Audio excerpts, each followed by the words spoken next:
Hello, hello. Hopefully it's recording.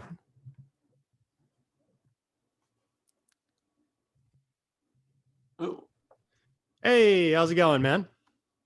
pretty good. Very good. Excellent timing, by the way. I just finished breakfast and just had to get Right on. myself all set up here. Oh, right on, right on. I actually had just sent you an email saying I was going to set my stuff up real quick whenever you were ready to jump on. So Oh, okay. Let me perfect timing. check right now because I got my phone. All... No, you're good. Yeah, I wasn't expecting you for another 5 minutes, so punctual. I can dig it. Well, what happened is that when I was doing my research on time zones, I forgot there were certain regions in Arizona that both Pacific and Mountain time. Oh, So right. I just had that loading since 10 o'clock my time. Oh, shit. Sorry about that.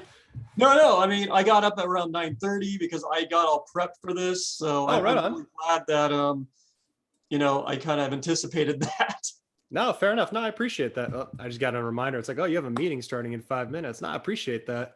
Thanks, Google. 5 minutes late. Oh, yeah, I was just checking your mail there. No, I appreciate it, man. No worries. So how's my audio on your end? Is it okay or is it pretty loud? Uh, I think it'd be a little bit louder because I had to increase the volume on my end here. Okay, no worries. Let me just go ahead and do that real quick. I'll try to speak a little bit louder. I apologize in advance. I'm getting over either seasonal allergies or some shit. So like, Dude, me too. I mean, I just took you? a Claritin this morning. Just rocking you hard, huh? Yeah, I mean, it's that time. Yep. Every May, it's like clockwork with me. Yeah, no, I'm in the same boat with you, man. So I'm fucking. I apologize. I cuss a lot, so if you're offended by that, I apologize. But Oh, it's just kinda I'm my really thing. glad you brought that up because I wasn't sure if I was allowed to cuss or No, anything. dude, I'm one of those people that I'm a big shit talker, but at the same time, like I take it right back because I mean there's a lot of shit to talk about me. So whatever, if you want to cuss or whatever you feel comfortable with saying, that's totally fine with me. So Okay. um, Yeah, good just there. try to keep it genuine, as we mentioned. Hey, like I said, man, I'll be respectful, of course. I'm not a complete asshole, just only by proxy. So Yeah, yeah, absolutely. I mean, again, it's just like I hate it when people try to like rehearse and schedule and yeah, it's just basically fake, they script out questions and like their reactions just come off as kind of like kind of rehearsed. lame. Yeah. So No, I feel yeah. you. I definitely feel you. Well, I guess I'll go ahead and start it off here. I want to thank you for even taking the opportunity to come on my show. I know my channel's not super big, but I appreciate you even taking the time to watch the videos, comment, and even, like I said, take the time to come on here. So seriously, thank you, Rich. I genuinely appreciate that.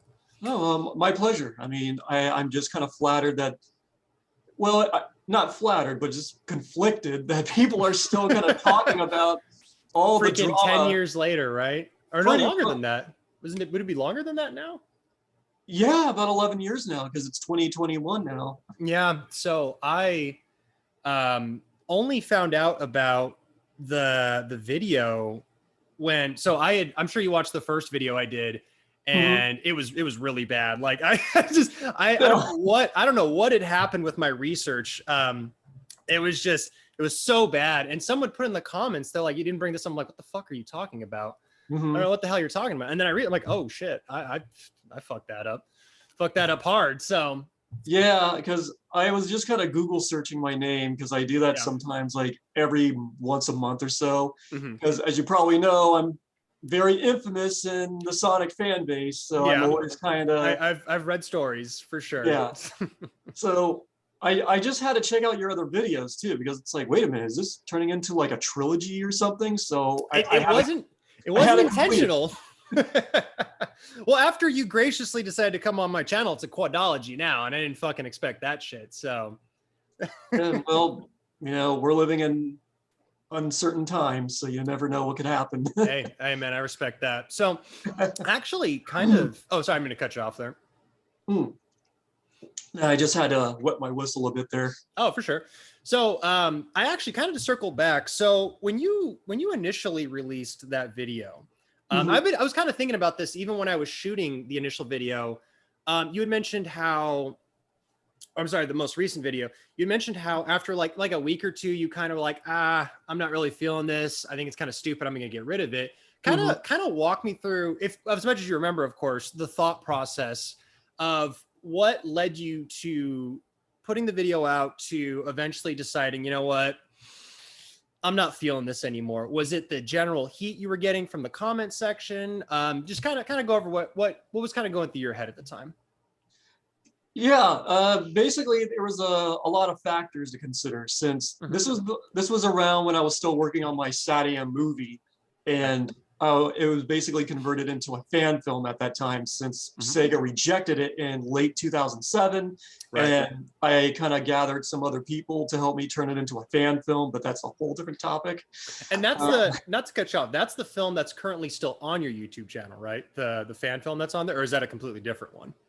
Oh no, I still have the original trailers and storyboards and animatics. I mean, that's still up there. Right. Okay. Just making sure on that one. Yeah. But basically the whole Sonic 4 thing, that was actually planned out as soon as the original trailer was released. Oh, really? Okay. Yeah, so I had this idea, since at this time, you know, the Nostalgia Critic and all these internet reviewers were just becoming really popular at the time. Right. And I just felt that, like, if I could come up with my own character in a way, maybe I could kind of jump that bandwagon.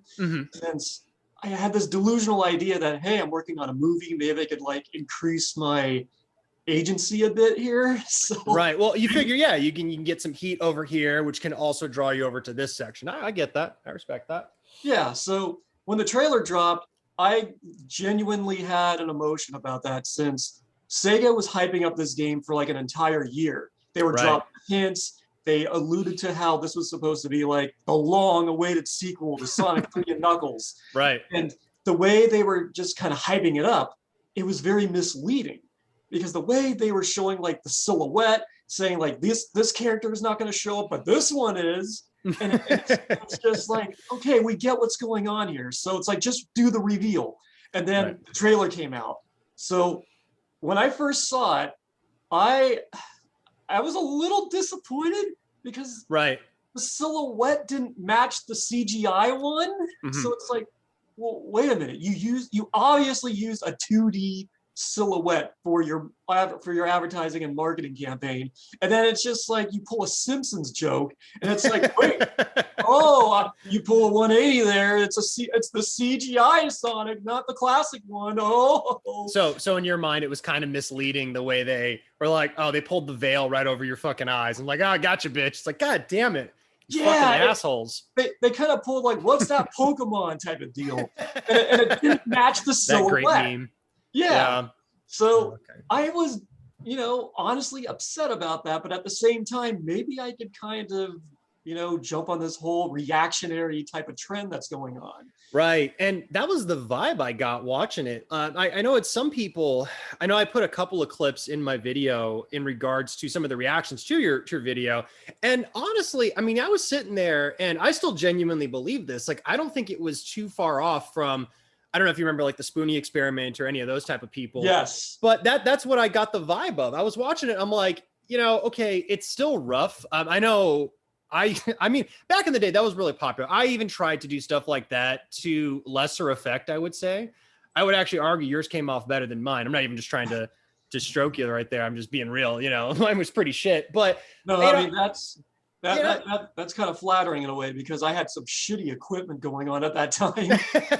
Well, that's the thing. I'm pretty sure you get my apologies. Like I said, I've been fighting this cold for a couple of days, so my memory is a little hazy, but I remember saying, I think if you had gotten a little bit of better equipment and stuck with it, I really think you could have taken somewhere, because there's no screen caps of the comment section or anything. So that, that's up to the ethers of the internet as to what the fuck that shit said. But I almost feel like had you had stuck with it, because there's so much natural heat that came with that. People love to hate things too. You could have definitely taken that further. Now, my question would be, from that point, was it just really overwhelming? Were you expecting that much heat to come at you all at once, or did it just kind of come out of nowhere? Like, what was going through your head at the time when all that shit happened? I wasn't sure what to expect because at the time, like I said, Nostalgia Critic and AVGN, and then there was like those side reviewers that were on thatguywiththeglasses.com or The now OG. Channel Awesome. So yeah, back the OG. then, so back then there was like this I forgot, I can't really pronounce, I hope I pronounces his name right, but he was like a short-lived reviewer like way back in like 2008 to 2010. He was from France. Benzai? Benzai. Yeah. So my name is Benzai. Yeah, I remember Benzai. Yeah. Oh my God, that brought me back. So basically, I wanted to do like a combination between like some of those characters from Channel Awesome, but also so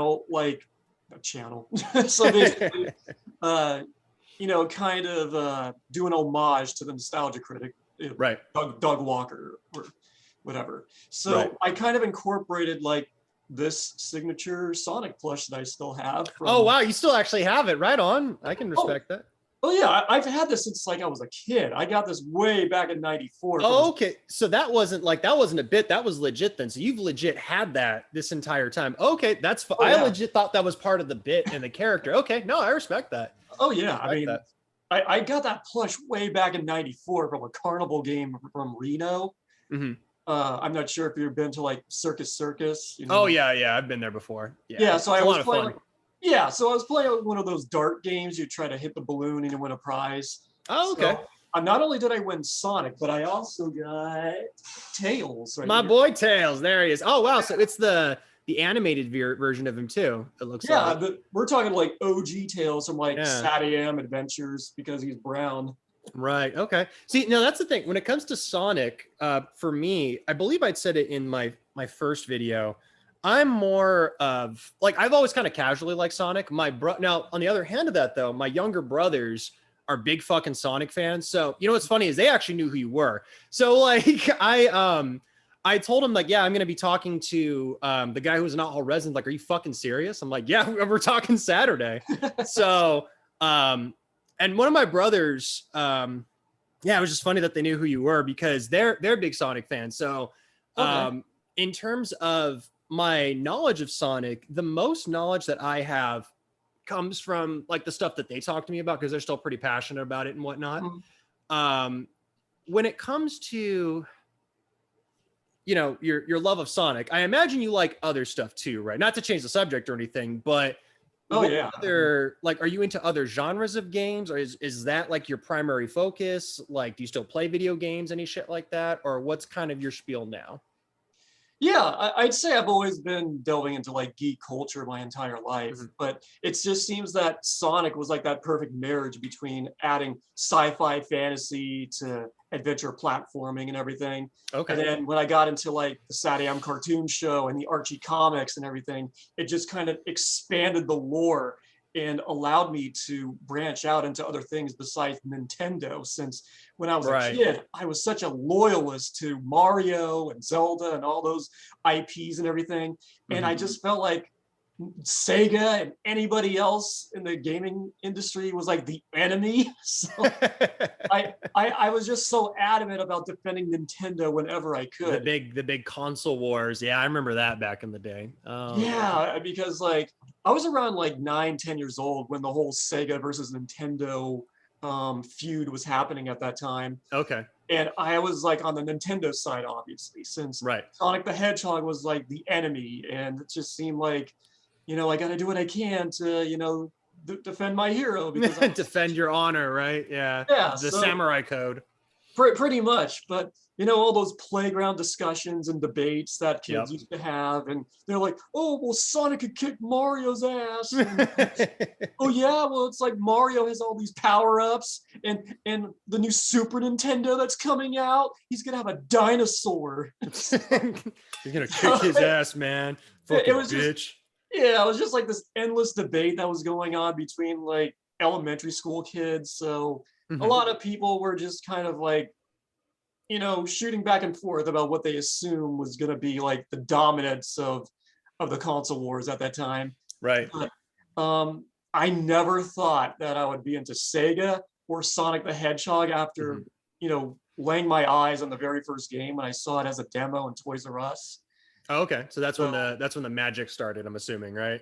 I think it started turning my head because Okay. I remember, I mean, this is going to sound ironic, but I was there to pre-order the Super Nintendo with my mom. Wow. So at that time, my mom was like, okay, we'll just like hang out here while I get this pre-ordered. Okay. So you hang out in this wall of games and you just check it out. Fuck. Yeah. That's funny as fuck. It is, because it's just like you're looking at all these cool Nintendo games and looking at what's coming out for the Super Nintendo. And it's like in the corner of your eye, you just see like this glowing demo station. And it says Sega Genesis, coming soon, Sonic the Hedgehog. So it's right like, on. Maybe okay. Give this a shot. You know, there's actually a psychological, I don't remember what the term is. It's like in psychology where it's like people who go to like foreign wars and stuff like that, and because they viewed them as the enemy for so long, a lot of people end up defecting, because it's like there's that whole fine line between like love and hate, where you're told to hate something for so long, and then when you finally open up and like, wait a minute, this isn't that bad, and then you realize a lot of it was just your internal bias. Do you think that might have been some sort of reason why you gravitated so quickly when you saw that, or would you say it was just like a pure happenstance kind of thing? I mean, you were young, so it's like it's kind of hard to remember, but it is. I'd say it's probably just like the matter of like, you know, experimenting, trying something new, because you don't want to be closed-minded either. No, so I agree. It's just like it's sitting right there, a couple feet away from me. So that's an opportunity that you just can't squander. Right. No, hey, I mean, especially back in the day, if fucking no one was on those kiosks, you got your ass over there, because if you didn't, you're gonna have to sit there and wait the entire time while like your mom or dad fucking shopped. No one wanted to fucking do that. So or seeing like a line of kids just like waiting to play it, and you only have like 6 minutes each. Yeah, and you're like, God damn it. But if fucking no one's there, it's like, oh, I'm running through that bitch a couple of times. Exactly. Yeah. So when I first started playing it, it's like, oh, it kind of has like a 16-bit type of feel to it. And then like the whole blast processing type of advertising scheme that was happening at the time. So I really got into it because of the music, believe it or not. The music is good. Even to this day, I still think it's good. Yeah, because we're talking about the first game here, not the second one, because that was a whole different can of worms right there. Right. So the first game, I mean, I really love Marble Zone, because it's just so catchy. It's such an earworm in a way. But since you only had like 6 minutes to play before the system would like auto reset for someone else to play, so that's as far as I got. Okay, gotcha. Oh, that's kind of lame though. Like they just fucking sick. Yeah, you know, it's funny. I'm getting a lot of memories now of like sitting at the kiosk, getting super into it, and then just that fucking N64 emblem pops back up, and you're like, God damn it! Yeah, they fucking got me again. I have so many fond memories about like the N64 kiosk and demo stations, because there were so many set up like at Blockbuster Video and Toys R Us and KB Toys and all these other defunct toy stores that don't exist. Right. Yeah. I think some of them still exist in Canada, but it's like very, very minute amounts exist in Canada. And I'm not going up there any fucking time soon. So like, it's like, I guess they're just taken back to memory on that one. Speaking of though, so after, you know, you got the Sega Genesis, did you end up going through like Saturn, Dreamcast and all that stuff? Or did you primarily stick with like Nintendo as well? I'd say it was a healthy balance between both consoles, because at the same time when I was still like playing Nintendo, Super Nintendo and all that, basically the only reason I even got a Genesis is because of the SatAM cartoon show. Oh, okay. Gotcha. We're talking like 2 years into Sonic's lifespan where I'm still kind of indecisive about it. Right. Since it's just like, I'm not committed fully, but you know, I'm willing to still play it at friends' houses and stuff like that. And then like the cartoons were announced, and there was like, you know, Adventures of Sonic, and then SatAM. One was goofy, one was more serious and dark. You know what's so funny? I didn't actually know SatAM existed until I got older. Like I had vague images of it. It's weird as fuck. Like I remember seeing it as a kid sometimes, but I didn't understand. For some reason I was just fucking dumb and I couldn't comprehend what it was. The only one I had knowledge of was like the goofy ass, chili dog eating Sonic. And that's the cartoon that I always had in my head. And then when I got older, a buddy of mine actually showed me Saturday. I'm like, well, fuck, I wish I'd have known about this shit. Dope as fuck. But hindsight's always 20/20, right? Exactly. And what a polar opposite between both shows. Seriously. I mean, the fact that one was like cheaply animated, has an homage to Looney Tunes, while the other one was much more dark and serious and had like a more deep, engaging storyline. What I think is funny too is it had the exact same like voice actors for the most part, if I'm remembering correctly. Like it had what's his face from was it Family Ties? Family Matters. Family Matters, yeah, Family Matters, and it's like. Like what the fuck? Like they must have got him on like a 2-picture deal or some shit like that. So, or like not picture, but you know what I'm saying, like a show deal. I don't think there's ever been another series that's done something like that I can think of, where they hired the same voice actor at the exact same time for 2 separate shows or style of shows. Yeah, I think that's got to be like a one deal, because I can't really think of any other TV show or just anything that had like a simultaneous release like that. Right. It's just really weird. Like I was doing a little bit of research before we started the video. That way I wasn't completely coming in like dumb as shit. It's very easy for me to do that. I'm kind of like, although my hair is brown, I might as well just be a blonde, that kind of fucking stereotype. Yeah. At times. So to shift gears just a bit, I had found your old website. I had shown a couple of clips in it of your very original website. Which one? There's like so many of them. It was the one right after you'd moved to, I think it was LA, somewhere in California, where you had moved, and talking about, you wanted to be like a director and a writer and sort of things like that, working in Hollywood. I could be wrong, but I could probably pull the website up now and show you, but it's still on Wayback Machine. I just would have to email it to you. But my question with that is, so when you got out of like high school and you became an adult and everything, was that kind of like what you were trying to do, like get into filmmaking and stuff like that? Or was that just like kind of like a side gig for fun you were doing? No, I mean, believe it or not, I wanted to be an animator since I was a kid. Okay. So after high school, I went to a art university called the Academy of Art University in San Francisco. I've heard of it. Yeah. Okay. Yeah. It's one of the most prestigious like art colleges in the world, because there's like so many different campuses spread out across like different countries, but it's also super expensive. Yeah. So I did look the tuition up back in the day. I vaguely remember it going, oof, yeah, no, it's not going to be for me. Yeah. And I think the reason I had such an emphatic interest of attending there is because it was heavily advertised on like MTV, Comedy Central, Nickelodeon, like all these different networks that, catered to kids, creativity. So it seemed kind of appropriate that they would advertise those types of universities on channels that catered to that demographic.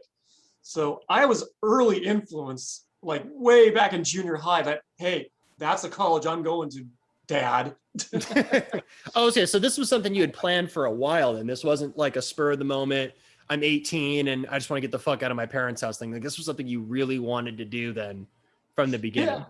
Yeah. It's kind of odd to have like someone in their early teens that have their future already mapped out like that. So I'm glad that I had a head start where everything was already just kind of pre-planned in a way where I knew exactly what classes to take, where I wanted to go in life. Right. But they say nothing really pans out the way you want it to. So. No, that's very true. It's fun. I haven't talked too much about myself on my channel, but what I can say is I completely agree with you from past experiences myself. I understand wholeheartedly. And that's kind of the funny, interesting about life is you can plan. Oh shit. Oh, got a office update there. The trolls are trying to kill us already, man. Jesus. What the hell do you do, Rich? No, damn you, Bill Gates. Well, it's funny now they're doing the divorce thing. I saw a meme a couple days ago. That. It's like Jeff Bezos's marriage fell apart, Bill Gates's marriage fell apart, the whole world's going to shit. I'm like, yeah, well, Yeah. Elon Musk hosted SNL and Dogecoin killed. Yeah. All he had to say was Doge, that was funny. Yeah, because so are you into crypto as well too, or are you not as much into crypto? I kind of dabbled here and there like a couple years ago. Yeah. I mean, I kind of got into like Bitcoin and Ripple, and I actually invested in Dogecoin like many years ago. Oh, okay. So right on. when it kind of shot up to like 75 cents, I kind of checked my old account. It's like, oh shit, maybe I should start holding a bit. Yeah, right. I got into crypto back in 2017, right before the big first boom hit. My dumb ass though, I put in quite a bit of money and made quite a bit off of it. I'm like, oh fuck yeah, I'm so smart. And then I didn't pull my money out. So I watched it go all the way up and I'm like, yes, I did it. And then just right back to the fucking floor. I'm like, God damn it. So yeah, it's all about timing. Exactly. You know, that's the thing I understand now with life is you can take situations and you can either dwell on them, make them worse, or you can learn from them. Yeah. So I did. And if anybody's watching this, that's the lesson to take away from the day. Learn from past mistakes, or learn from my mistakes. Fucking pull your money out when you get the chance. All joking aside though, so Art Institute, you went to Art Institute. Now that kind of made me think of another question. Now, your original moniker was Son Manic, right? And that was on the old forums and everything, old forum posts, right? Yeah, way back in the day. So what time frame was that? Was that while you were at the Art Institute, or was that after the fact, or when was that time frame? Because that's something that's not completely clear when it comes to like your story as these online personas and whatnot. Yeah, because screen names just kind of come and go, depending on like the era, or just like you just kind of maturing in a way, and it just, that name doesn't really gel with who you are that present time. But Son Manic actually spans all the way back to the AOL days. Oh, like, Jesus Christ. And we're talking about like the advent of like America Online from like 1994. So my original first screen name was Son Manic. And I came up with that name because I wanted to be Sonic Maniac, but that name was already taken. So being 13 at the time, I'm just like trying to come up with some like creative names that are kind of associated with that sort of phrase. So of course, AOL automatically generates a name for you, and you could just choose the ones that you kind of want to go by. And it's like, okay, Son Manic, that's kind of cool. Okay, let's go with that. So I'll be Son Manic. I mean, this is my debut on America Online, so that's the name I'm going by. So now, oh, sorry, I didn't mean to cut you. There's a slight delay here, so I apologize if I'm accidentally stepping over you. Oh no problem. I mean, basically, I was just gonna say, like, when I first got into like the whole foray of like America Online and surfing the internet and everything, I mean, that was a big deal back then, because it was basically just like, using your computer to communicate with other people around the world. And I kind of feel that there's a fondness to that era, despite how everything was more archaic in terms of connectivity and like dial-up and everything. But I kind of have this idea, the reason why people were much more respectful and generous and had like a more mature attitude when it came to, conversing with people, is because it took so fucking long to connect with people using dial-up. And you don't want to be a dick for like 2 minutes to somebody, right? Exactly. And I feel there was like a certain etiquette back then where it's like you could join any fan base or community or news group at that time. Right. And it just felt like, everybody was welcomed. You didn't feel threatened. Nobody was trolling or anything. It's just like, we're here to like congregate. We're here to talk about like what we're very passionate about, our favorite interests and hobbies. And we're just trying to create like a digital network with each other. So unlike, and then the trolls came. Yeah, because I feel like ever since internet connection became more quicker and efficient, a lot more assholes just came out of the woodworks. Well, it's like, have you seen Team America World Police? Oh, yeah. Yeah, where it's like everyone's either a pussy or an asshole. Yeah. And sometimes you got to fuck the asshole. I think that, and I can kind of agree with you to a certain degree. I do disagree a little bit, just because even back in the day, I remember having like a really shitty my own shitty website, and it was just like stupid Mortal Kombat GIFs on there. And I had someone write in my, I'll never forget it. They wrote in my little guest book thing. They're like, they're like, go fucking kill yourself, faggot. And I'm like, oh geez. Like, and that was like in 98, 99, maybe something stupid like that. And it was funny. Like, it's funny to think back at it. So, but I kind of understand where you're coming from. It was a different time where it was almost kind of like the Wild West. I think that when you're in a situation where everything is still primitive and new to everybody, there's this section of people that want to work together to build something. And, like the Wild West, you have frontier towns where they're working together and everything. And then you got the outlaws. And you won't run into the outlaws unless you go looking for them. So yeah. And then with the advent of, what was the one after dial-up? It was DSL. Thank you. Yeah. Once that hit, fucking everyone was on the internet fast. You no longer had to wait for the dial-up tone or anything along those lines. So yeah. And then it just seemed like when cable came out and everybody had instant connectivity, it just seems like, being social just went out the window. It's like people could be just ungrateful assholes to each other and douchebags, just like picking on each other and starting fights and causing drama. And that's going to lead into another topic I want to delve into. Yeah, of course. But I just kind of want to touch base on like what AOL and the early internet was back in the early 90s. Because I remember like having email and, exchanging that with your friends at school was like a big deal. It's like, hey, can I call you tonight? No, you can email me. And then you don't have to tie the phone line up. You could still talk to them. It was cool as fuck.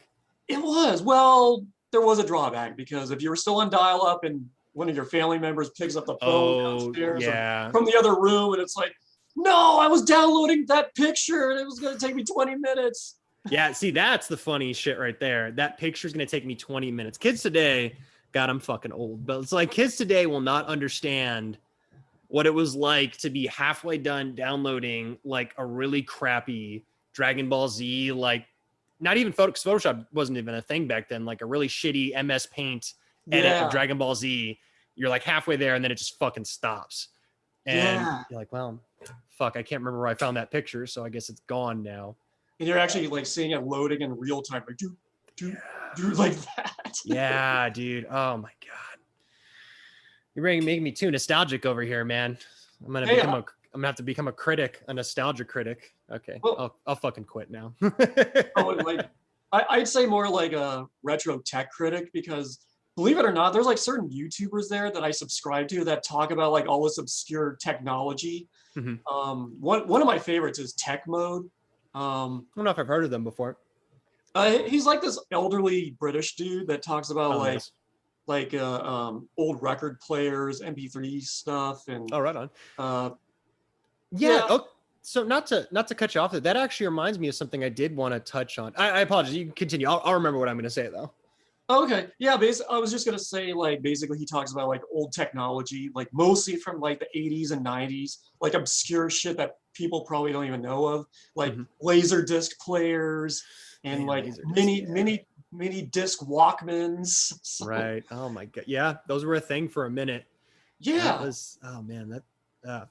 So that actually reminds me back on one of your old channels, I don't know if it was like a podcast type of show or something, but you were doing like music or like music review, something like that. So there's not a whole lot of that online that I was able to find anyway. Can you kind of tell me what that was all about, or like, what was the thought process, or shit, if there's even any shit available that we can still listen to? Because I know from what I was seeing, you're really big into like the indie rock kind of scene and stuff like that.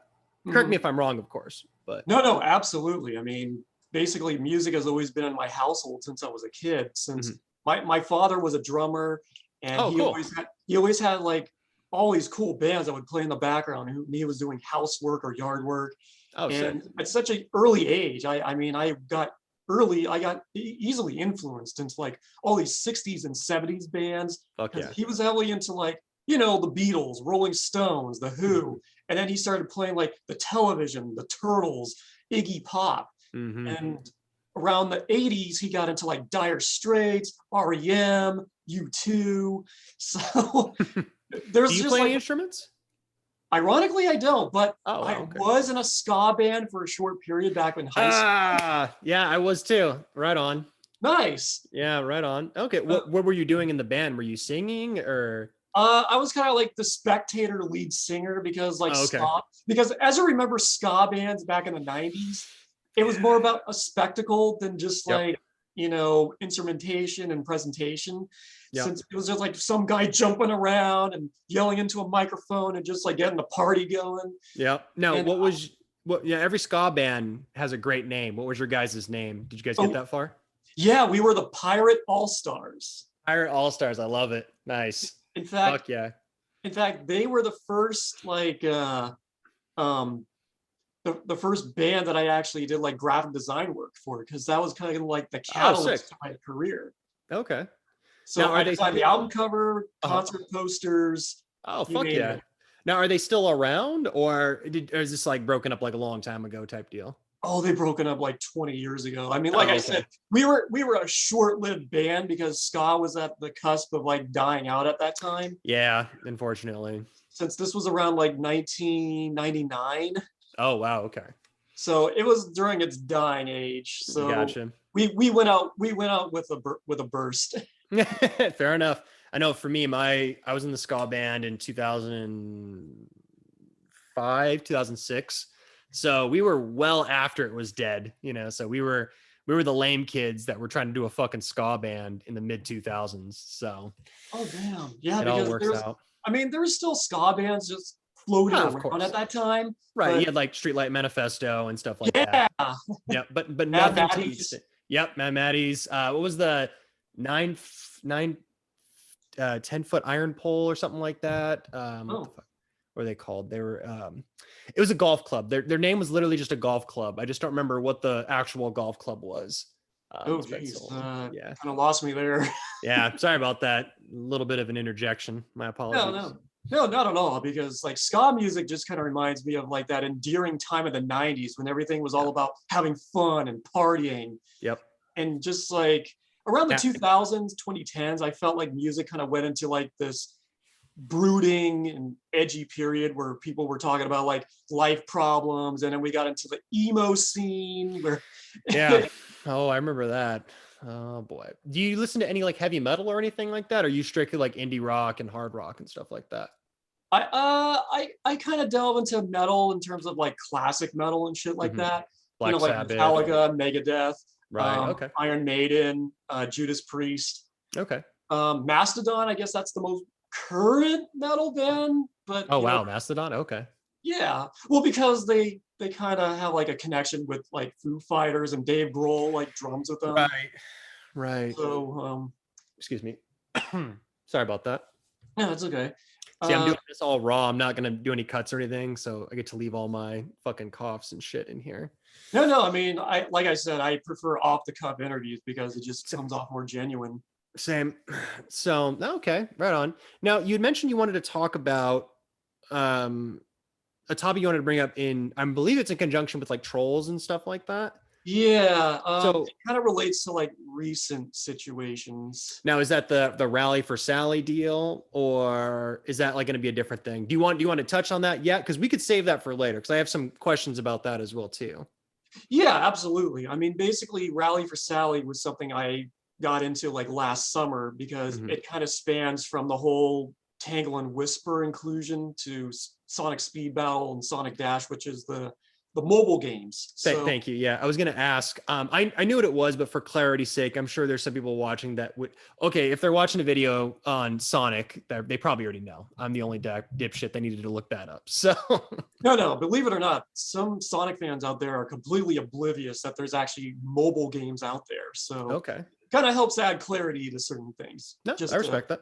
Yeah, but yeah, I mean, we probably need to go further back because trolling didn't really start until like the early 2000s. Because when I was first on like America Online and I started joining all these news groups and shit, I felt like the internet was gradually becoming meaner. So. Now, why do you feel that's the case? Do you think it's because of the high-speed internet, or just there's more access to the internet for people that wouldn't normally have it? What I mean by that, because it got more faster, easier to use, and a lot more cost effective to put in pretty much everyone's household. Do you think that was the reason why, or what would you say would be the reason? I'd say that's probably a general reason, Okay. but when we're talking about like the Sonic fan base, this is when like things became a little bit more divided. Okay. Since around 1999 is when the Dreamcast came out. That's when Sonic Adventure was launching. It Right. was supposed to be the supposed reboot of the franchise, Mm-hmm. and The green it just eyes. kinda, we'll get to that. Yeah, right. So basically, around like 2000, and I used to belong to like a myriad of different like message boards and websites that talked about Sonic the Hedgehog. And, you know, at that time, people were still kind of, you know, having a fondness for SatAM, Adventures, and at that time, Sonic Underground was relatively new. So it felt like when the Dreamcast and Sonic Adventure was becoming like the new hot button topic at that time, people were talking about, like, oh, it's the new millennium. So we got to focus on the future because it's the year 2000. Right. So everything was supposed to be Y2K and have like this glossy, futuristic type of aesthetic to it. So it's like, we got to leave that 90s shit behind us. It's all cringe, right?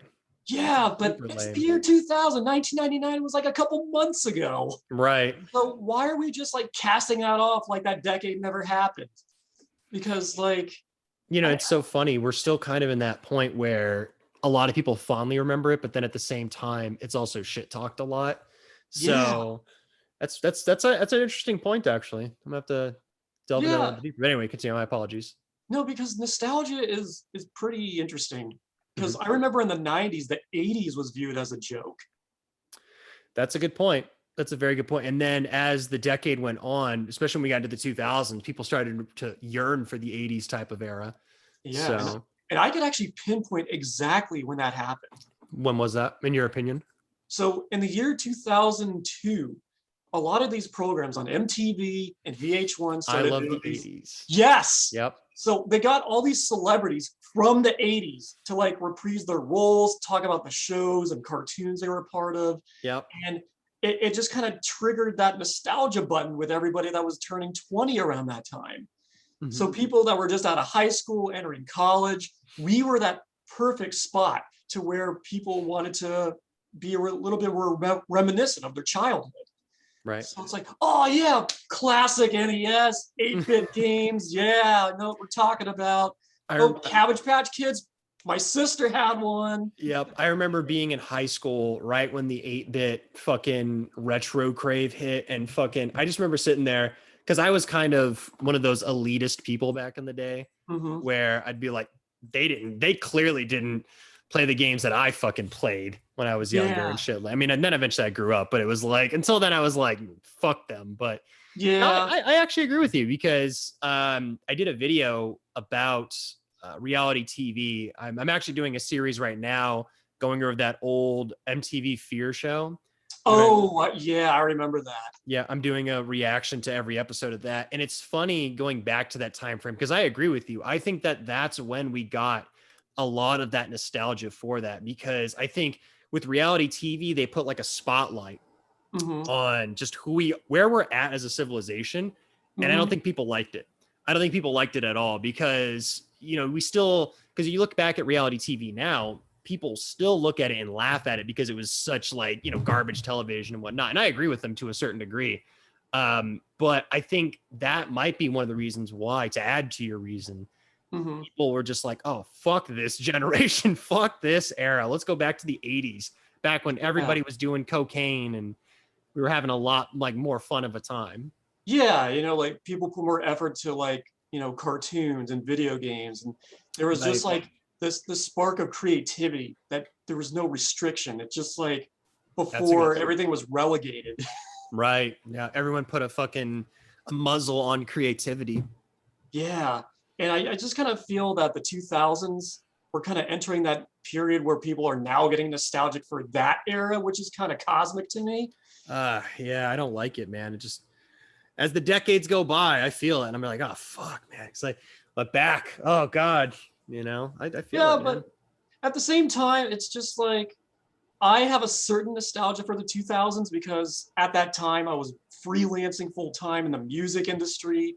Right. Right. Tell me a little bit more about that, actually. Like, that's really interesting aspect. Did you work with any like really popular bands, or was it a lot of local like scene bands at the time? I guess I could go both ways because it kind of depends on like what you define as popular. Right. That's a good point. It's subjective. Yeah, that's a good point. Yeah, exactly. In your opinion, then, what would be some of your favorite projects that you worked on at that time?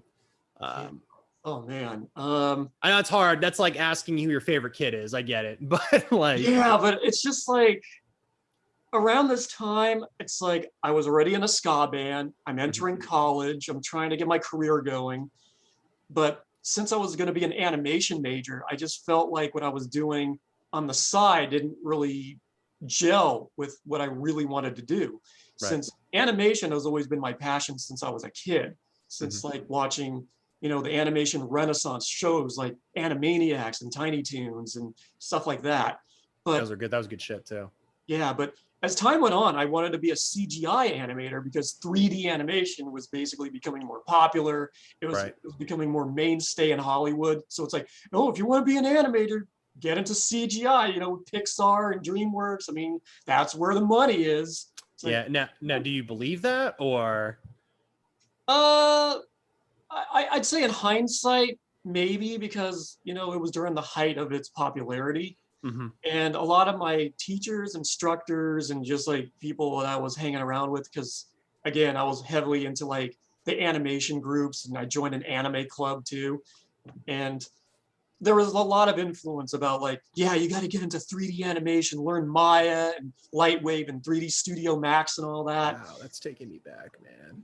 Oh, God. Because like, remember 3D Studio? Yeah. I mean, it was just dinosaur. Just like these horrible looking polygons that took like hours to render. Yep. Oh God. Yeah. See, I think you're a little bit older than me. Cause when a lot of that stuff was out and prevalent, I was still pretty young at the time.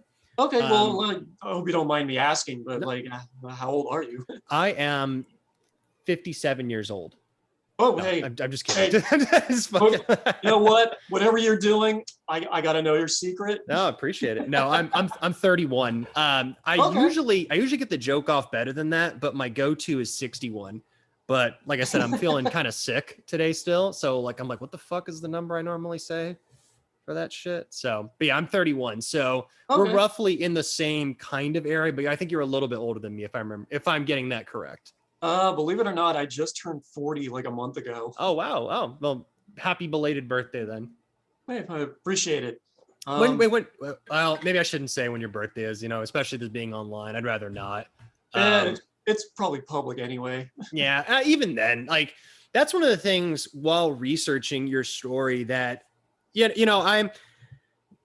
I'm big on the fence when it comes to a lot of these things. Like, the drama is interesting, of course, because we're fucking human. We naturally, if we see a train wreck, we go look at it. That's humans. Exactly. And I'm guilty of that too. Right. But that's one of the things I actually really appreciate about you, especially like chatting with me on like the comment section and whatnot, was you seem to understand that, at least to a certain degree. Obviously, we haven't talked before this, so I'm taking, your word for it on a lot of things. And I genuinely mean that. I don't really judge people on their act. I mean, unless they're like an axe murderer or a rapist or pedophile, whatever the case is. That's extreme circumstances. But I've been accused of everything under the sun too. So we'll get into that soon. Yeah, I've read things. I've definitely read things, and that was when I was making the videos. I came to an injunction where I'm like, I'm not gonna fucking talk, because people. That's the thing. People can have opinions, and that's fine. But I think. And again, I think anybody should be allowed to say what they want to say. I know that's cliche as fuck, but at the same time, it comes down to personal preference. And I wasn't going to talk about shit like that because I know you're into certain things that I'm not into and everything, and that's fine. I think most people, especially nowadays, I think a lot of people are fucking hypocrites, if I'm being completely honest with you. Oh, absolutely. I mean, look at Twitter. Yeah. And I'm on there. It's funny. Like I just shit post mostly. So I guess I'm more of a troll now than anything, but on Twitter. But I think I understand my limitations. I don't think a lot of people do though. And I think most people are willing to rake someone over the coals if they themselves don't have to get in front of it. You know what I'm saying? Like they'll gladly shoot somebody as long as they don't have to stand in front of the firing squad. Oh, And I could relate to that to so many different incidents. right. And that's, I mean, for me, it's why I'm like, it's like, nah, fuck that. You know, I'm one of those people. This isn't about me, of course, but like, you know, I'm one of those people that if I'm going to talk to shit to somebody, I'd rather do it to their face. You know, give them the opportunity to talk shit back. You know, that's fair. I may not like it, and I'll probably cry like a little bitch because I kind of am. But at the same time, it's like, how are you gonna talk shit about somebody and do all that stuff, and you're not even gonna give them the benefit of talking to them about it? You know what I'm saying? So yeah, but because there's this division that we create in terms of like internet personas, because we're never who we are on the internet. No. And that's kind of like why I want to clarify a few things about certain aspects of my life, my behavior and everything, because people kind of like take that to extreme levels to where they paint this picture of me into something that I'm not.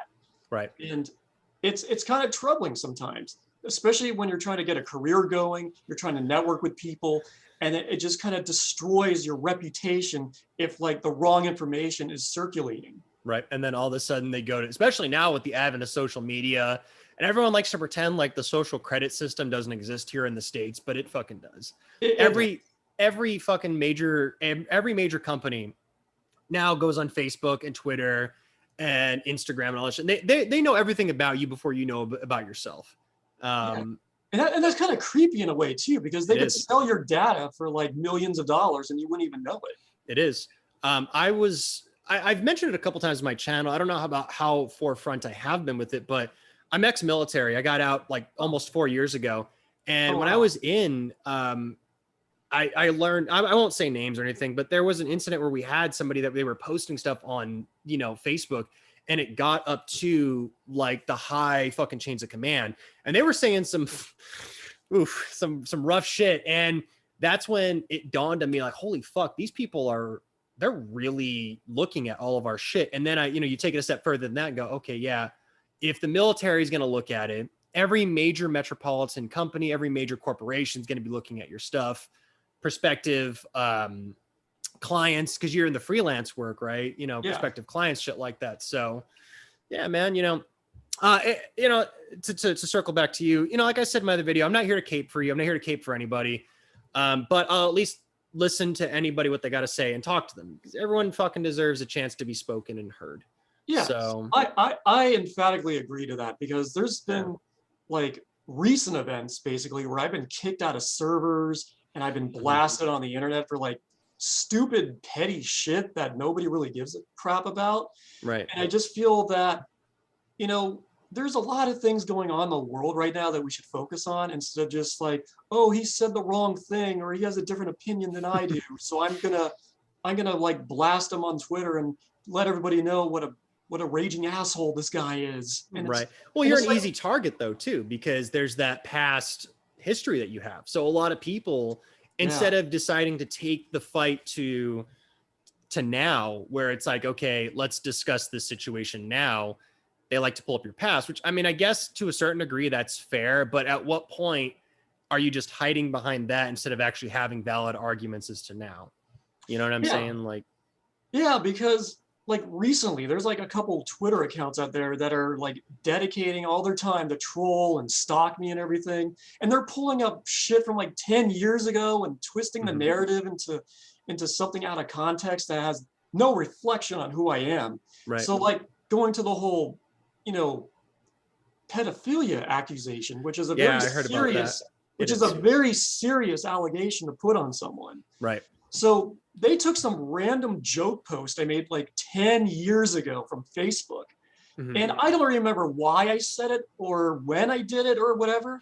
It's just like the heat of the moment, you're just joking with your friends. Yep. And I seen the post, if I'm remembering correctly, of what post it is. I'm pretty sure I've seen it.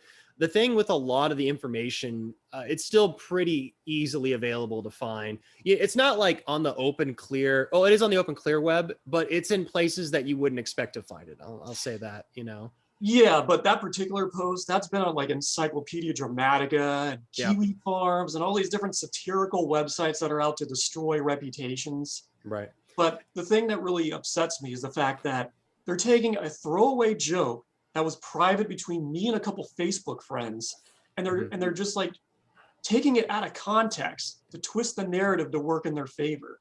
Right, and that's what pisses me off about modern times. The fact that these social justice warriors, as they're called, they're basically just like fishing for problems that aren't there, causing drama, unwarranted trouble, just to get a rise out of people, just to cancel people, as they say now. And it's ridiculous, because I feel that, you know, there's a lot more things that we could focus on, especially we're in the middle of a fucking pandemic, probably the most like important event of our entire lives, probably the most devastating event that's ever hit human history. And I just feel there's just all this aggression and hostility that's being projected towards people that don't deserve it. And I think that's partially because everyone's fucking stuck at home. So they're like, oh, well, what could I do today? Oh, let's go fuck with AKnotHoleResident if he's still around. You know, it's like, that. I feel like that's what a lot of people genuinely gravitate towards. When it comes to, you know, SJWs and whatnot, I'm clearly not in that camp. I find myself more of like a centrist. If I have to have a fucking political affiliation, I guess. I think when it comes to personal information, I feel like if you're going to go out of your way to do that shit, you're kind of a shitty person. On the flip side of that token, though, you know, clearly you don't do it anymore, obviously. So I don't got to fucking talk down to you and be like, don't put your shit on the internet and, you know, do that old man shit. But I think that's a lesson a lot of people can learn, is like, if you don't want, you know, to give these fucking people anything, don't put it on the internet. You know, I think even today, people still have that problem. You go on Twitter, because I go on Twitter and shit post. I either go on there and post my videos, or I shit post the entire time. I just talk shit. But even then, I don't go on there and make jokes, because history has proven that people will always take it out of context. And then it's an uphill battle after that. Now, do you think taking the fight to them helped your situation, or do you think it made it worse by like arguing with a lot of these people that were posting? It definitely made things worse, especially, you know, considering recent events, because we'll get into the whole Rally for Sally and certain other obscure drama bombs that dropped a couple months ago. But basically, I feel that it's kind of like the bullying mentality. And I, for some reason, constantly feed into it, because I was bullied a lot as a kid.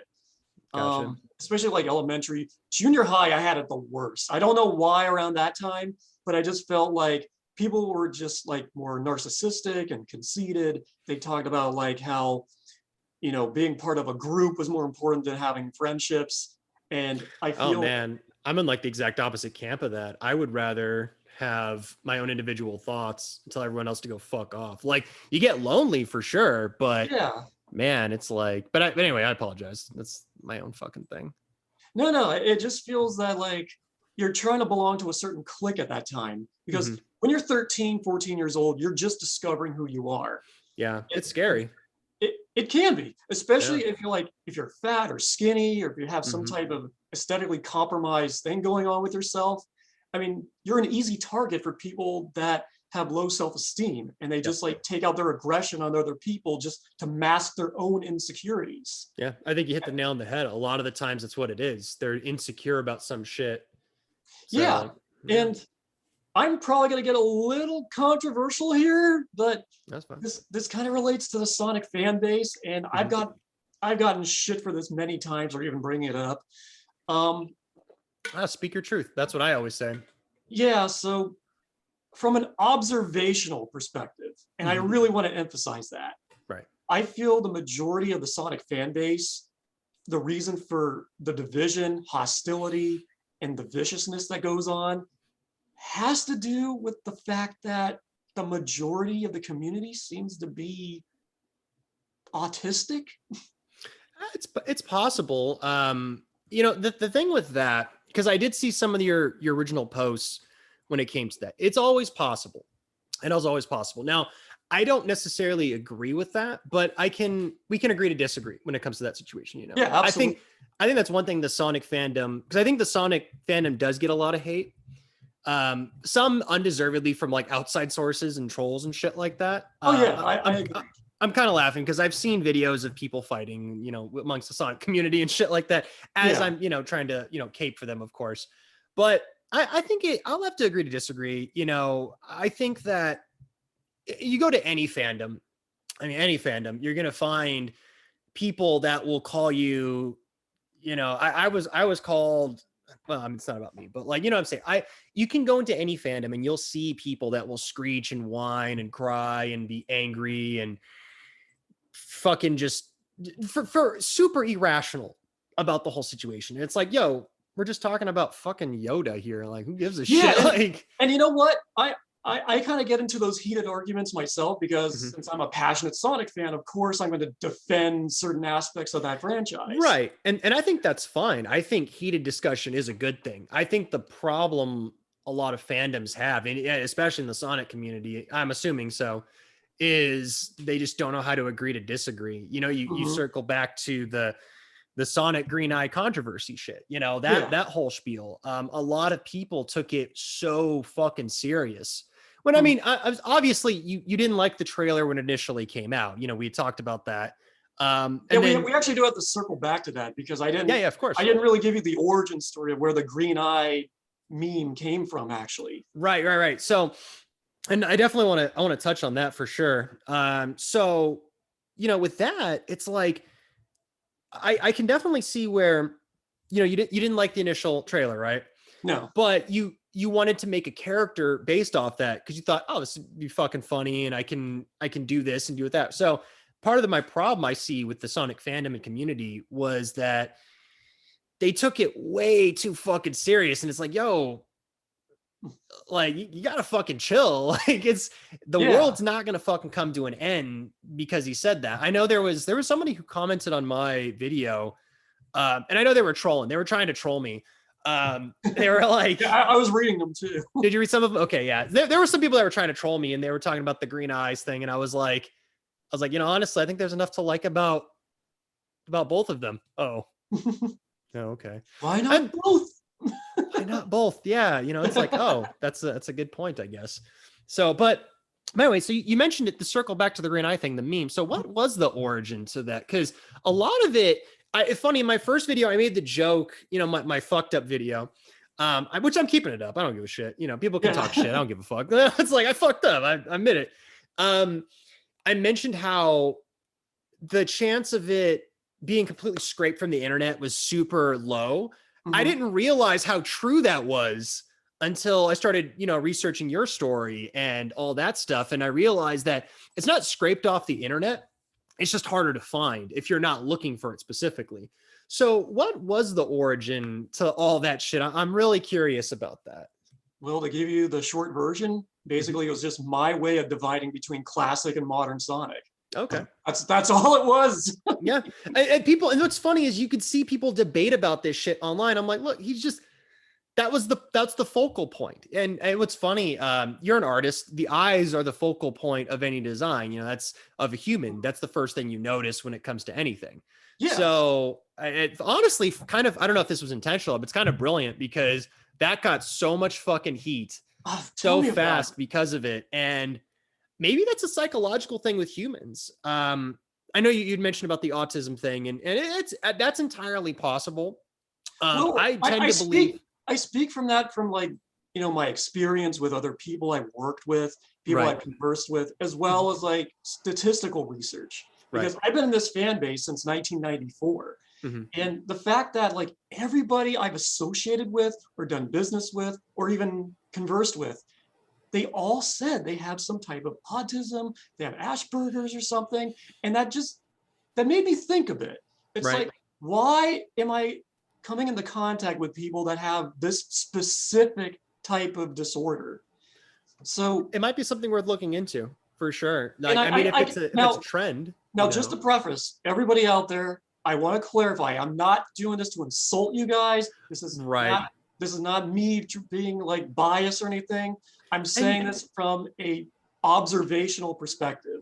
And you know what's funny? I've seen the posts that you'd made about that and then people arguing back with you. And I never really took it necessarily maybe I'm just a shitty person, I guess, right? But like, I never really took it as you trying to like subjugate and attack autistic people. It was more of like kind of like we're having right now, a discussion. We can agree or we can disagree. Exactly. And that's okay. You know, and I think a lot of people, my apologies, not to cut you off here, but is my video coming in bright at all? I just noticed it's like super dark. Does it look good on your end? Yeah, it looks good here. Okay. Yeah. Cause I don't have my video up and I looked at it, I'm like, oh shit. Am I like blacked out the whole time? No, you're coming in crystal clear. Cool. I appreciate it. But yeah, I think that, no, I haven't at any point gotten the perspective, or not perspective, what's the word I'm looking for? The inkling, I guess, that you're some fucking anti-autistic person or any shit like that. Like that's ridiculous. No, because like people on Twitter are blasting me for being a racist, a pedophile, an ableist. I mean, any type of like it's the phobe type of bullshit that people like to throw around just to cause drama.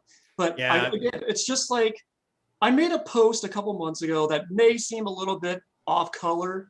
Mm-hmm. And I want to say right now, I do apologize because that's coming off from aggression that stems from the Rally for Sally controversy, because I hate to say this, but there was a couple people involved that were autistic. I mean, right. I'm just being factual. Right.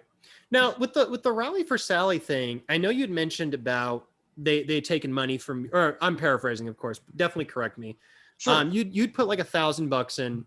Yes. Now, do you still feel like you're owed something because you'd put the money in for that? I wouldn't say like legitimately owed, like in terms of like paying me back in terms of like monetary type of purposes. Mm-hmm. I just feel like I deserve more acknowledgement and recognition for all the investment that I put in towards like designing those posters, editing those videos. They were nice posters, by the way. I did like them. Well, thank you. I mean, just to clarify, I'm a graphic designer. I'm not really like an illustrator or traditional type of artist. I basically like do a lot of compositions. Mm-hmm. I take established assets and I make them look aesthetically pleasing. I mean, it's been my job for like 22 years, and for some strange reason, people in the Sonic community don't understand how that medium works, and they're like, "Oh, you're a plagiarist. You don't really do your own work. You take someone else's work and you just make it more prettier." Yeah, that's what I was going to ask about, because I had seen those accusations thrown around about you plagiarizing other people's work, and that went back all the way to like the Son Manic days. I was reading about that with the original movie and everything you're doing. Can you touch on that and tell me kind of like what happened with that? Was it actually plagiarism with the Rally for Sally, the Son Manic stuff, all that? Like what is it, all composition, or people just getting it wrong? I know I just hit you with 50 questions, but no, take it step by step. That's cool with me. No, I'm definitely going to piece this whole building block here together. Yeah, of course. So basically, if we go back further to like 2007, that's when I was working on the SatAM movie. Right. So I hired a bunch of artists and animators and illustrators. And of course, I wanted to come up with my own version of Robotnik for the movie, because like for the cartoons and video games and other mediums, there's always like a distinct version for that particular character. Right. I mean, if you look at the new Sonic movie that came out like a year ago, it's Jim Carrey as Robotnik. I mean, that's his own interpretation. Right. So that's how you distinguish, that's movie Robotnik, that's video game Robotnik, and that's the many incarnations of cartoon Robotnik. Yep. So this version, I wanted to come up with like a more sinister, but also have like a classic type of Eggman feel to it. Mm-hmm. So I hired one of my illustrators to like do some research, and it's like, hey, I found some like different illustrations of like Robotnik being a little bit more dark and sinister, and has like a more kind of like a lankier type of feel to it, but it seems like it's like its own version of it. So it's like you go on DeviantArt and you just kind of shop around looking for different versions of Robotnik to get some inspiration. Right. So it's like, hey, I saw this really cool looking Robotnik drawing. You may want to like borrow some elements from that, but try to make it your own, of course. Right. Taking inspiration rather than just lifting it, basically. Yeah, exactly. So I basically instructed my illustrator to just like, take bits and pieces from it, but don't directly copy it. Right. So after the whole movie fiasco was, went public and everything, and very public, unfortunately. And then like the artwork went viral and everything. It's like, wait a minute, that Robotnik design looks strangely similar to mine. Mm-hmm. So then all these accusations started coming out that, oh, well, Richard started plagiarizing my drawing. It's like, no. I mean, I took inspiration from another drawing. I mean, as you look at them, they're drastically different. I mean, there's some similarities, but you could tell they're two separate, different types of Robotnik drawings. Do you think maybe in this situation, again, I'm not taking any sides. I wasn't there, obviously. So I've got no fucking leg to stand on there. Do you think maybe you were trying to over-explain the situation of the people? And maybe that caused... I'm not trying to put all the blame on you, of course. I mean, in the sense that, you know, we can all do something in any situation to make it better, right? Yeah. I think maybe by trying to over-explain to these people what the situation was, it may have inadvertently triggered them or made it worse. You know, that's a trigger word in of itself nowadays, being triggered. Yeah. But you can see that sheepy fucking smile on my face. I'm like, but yeah, I mean, it happens to the best of us. Yeah. But at the time, it's just, I kind of went through defense mode since I spent 5 years developing this film. I mean, that's not a lot of time. That's not a little bit. It really is, because I started this when I was like ending my last year of college. So I was like a senior around that time. And that's when I was like writing the script and the treatment. And I wasn't even sure if I was going to be ambitious enough to actually pitch this to Sega. But the fact that it got as far as it could is nothing short of a miracle. Right. And you're going to hear a lot more about that later this summer when Dylan the Night Owl releases this massive documentary that he's been producing. Yeah, I'm excited. I'm really excited to watch it. And again, that's why I'm really even appreciative you'd even want to come on my fucking rinky dink bullshitty channel. You know, it's cool. Like I'm really excited to see what he has to come up with. I'm sure he's probably found way more than I've seen. And for anybody watching this now, I'm going to have his channel linked below. As of now, it's not out yet. Do you know a time frame on when it might be coming out or anything along those lines? Well, coincidentally, he just released a new video, and at the end, and it's another massive gargantuan type of thing that he always does, because that's his thing. I mean, he likes to make long, drawn out documentaries that basically covers every aspect of someone's life or career or anything like that. But he just finished like this 7-hour iceberg video about like the dark corners of the internet.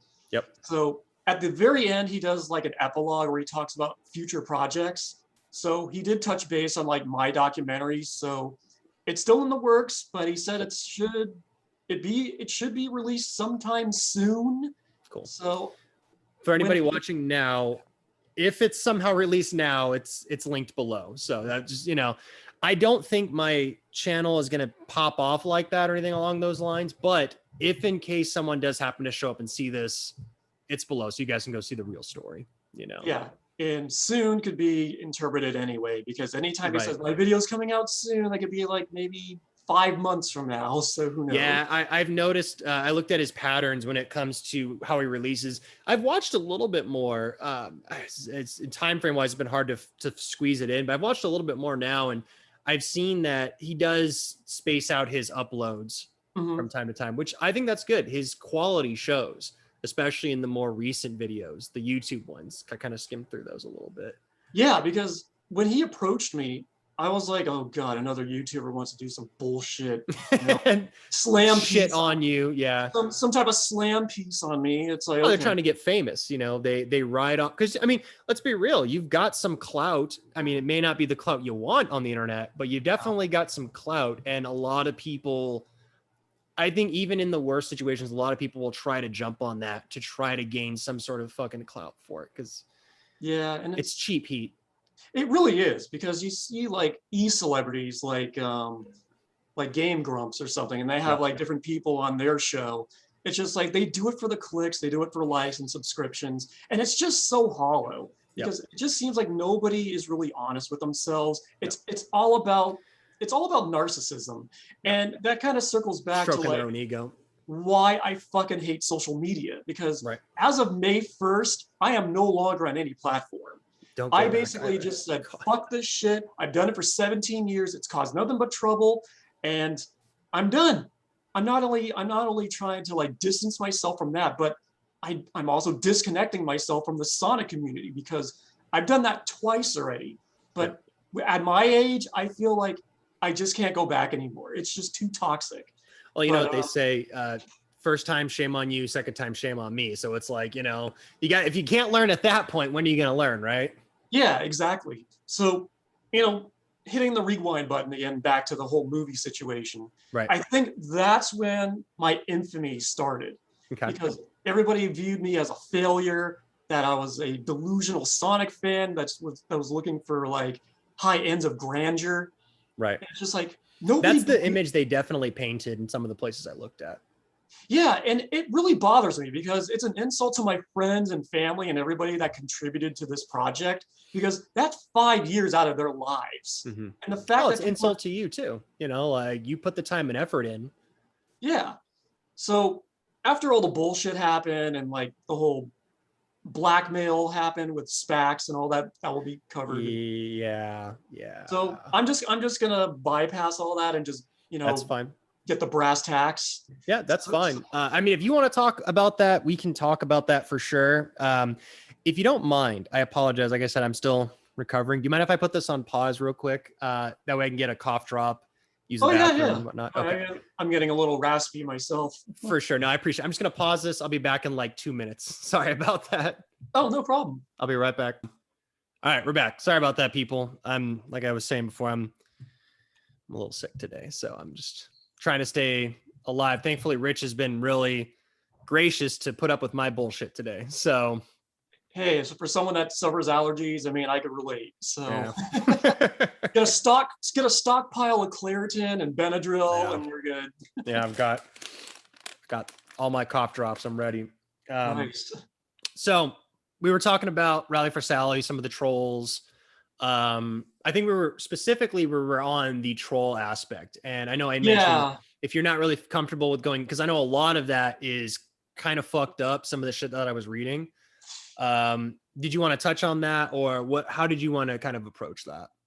I think it just kind of happens like post movie conflict in a way, because like after like everybody kind of knew about the failure of my fan film, because the fan film kind of originated from like the Hollywood version of it. Right. So after the whole blackmail bullshit happened with SPACs and all those ABDL photos leaked of me, it just kind of seemed like my career was destroyed. I mean, there's no going back. There's no way to rebuild myself or anything. So it's like, okay, I'm going to leave this fan base. It's just, I mean, the damage is done. There's no going back. Mm-hmm. But during that time, it's like I wanted to like pursue my career. I wanted to branch out, and I was 30 at that time, so I felt like it was like a new chapter in my life. Right. So ending everything that I built with the Sonic movie was kind of like, a godsend in a way, since I felt like I could finally, pursue my career in like different industries, or even try to work in like an office type job. Since at that time, I spent an entire decade freelancing. That's how I survived. Oh, wow. That's crazy. So just like, going back to high school when I was like in a ska band, that kind of gave me the inspiration to like design album covers and posters and various types of marketing collateral for other bands. And it just kind of snowballed from there, since I was with these touring bands. It's like, hey, I need a sticker. I need like an album cover, concert poster. Oh, well, Rich is a designer. He'll do it for you. Oh, yeah, no problem. Right. So then it's like I was doing it for free since I was still in high school at that time. So I just wanted the recognition and just something to build up my portfolio. Yeah, you got to build your rep. It makes sense. Yeah. So around the 2000s, I started my own business, athirstybottle.net. That's the one that I mentioned earlier. That's the one I had found. Okay. Yeah. So basically, I started branching out, starting my own business, and it was pretty audacious for 19 at the time. So it's a big deal. No, that's a big deal. Yeah. And since I'm from the San Francisco Bay Area, there's a huge thriving music scene here. So you can find anybody in your backyard that's looking for any type of promotion or exposure. Now, were you born in the Bay Area, or did you move there after the fact? Born and raised. I just been kind of migrating from like one city to the next, like every couple of years. Okay. Yeah, I was personally, I was born in Hemet, California, so like Southern Cali. Yeah, and I've lived in a lot of places, but Southern California was where I was born, and I was an LA kid for a bit, and San Diego and all that stuff. So there's the natural rivalry, obviously, between us. We're the Sonic and Shadow of this fucking this discussion, I guess. Yeah, we're always trying to compete, like who could get the most hottest. Yeah, right. Exactly. Fuck. That's why I moved to Arizona. It's hot as balls here now. Yeah, I can imagine. Anyway. Yeah, so I spent the majority of the 2000s just, freelancing, just working in the music industry because, being an artist, being with musicians, I mean, it just was the perfect fusion. And I have such a fondness for that era now, since it was like nearly 20 years ago. Right. And I feel like the music scene has drastically changed since then. Since like, I don't even know what the fuck you call this era, since it seems like the 2010s and the 2020s just kind of blend into each other. Yeah, and I'm not saying like there wasn't music that I enjoyed or anything, because there's a lot of great bands out there, even today. Right. In fact, I just got the new album from Squid, which is this really cool post-punk band from the UK. Oh, I've never heard of them. I'll have to check them out. They're called Squid? They're just called Squid. Yeah, fuck it. I'll give them a shot. I like post-punk, so is it more like I'm trying to think. I apologize, my fucking brain. Is it like, we're talking like Cure post-punk, or are we talking like Bauhaus post-punk type stuff? I'd say more like late 70s, early 2000s post-punk, like Gang of Four, Television. Oh, okay, I got If we're talking about 2000s, like The Rapture, The Bravery, LCD Sound System. Oh, okay. I know who you're talking about. Okay, Yeah. fair enough. Let me write that down real quick. My apologies. I mean, if we go into a tangent about music, that's like its own different video. All right. I could go on for hours. We might have to do a part 2 to this and talk about music, because I grew up in a very similar fashion with my family. They're big. The funny thing though is most of my family were big into metal. Okay. So like heavy metal and hard rock and stuff. And it wasn't until after I got out of high school that I started learning about like punk, post-punk, and stuff like that. I dated a girl that was like, she was punks as fucks. That's what she would say. Hardcore punk chick, lived in Southern California. So that's a story for another time. Maybe we'll touch on that some other time. But no, I got a similar story, because back then I was dating a girl that was heavily into like emo and post-hardcore and shit like that. Yeah. Now, are you currently dating anybody right now, or are you still single? I don't know if that's too personal of a question, but no. I mean, again, I'm an open book, so okay. I haven't dated anybody in like 3 years, because that's like its own topic. Right. No, I get it. I'm in the same boat with you, man. I'm after, I think the last time I dated somebody was before I started my YouTube channel. And I think it was like a year before that. So, and I'm coming up on a year actually next month. So. Oh, congrats. No, thank you. So yeah, I feel you. So I won't push that any further. I get that. Sometimes you're just like, fuck it, man. I'm good. I'm good where I'm at. So yeah, I mean, memories of like listening to Death Cab for Cutie and Brand New and Story of the Year and Yellow Card and all that shit. Yeah. Oh yeah. Now we had mentioned the trolls, right? So Spax, Snake, and Sega Kool-Aid, right?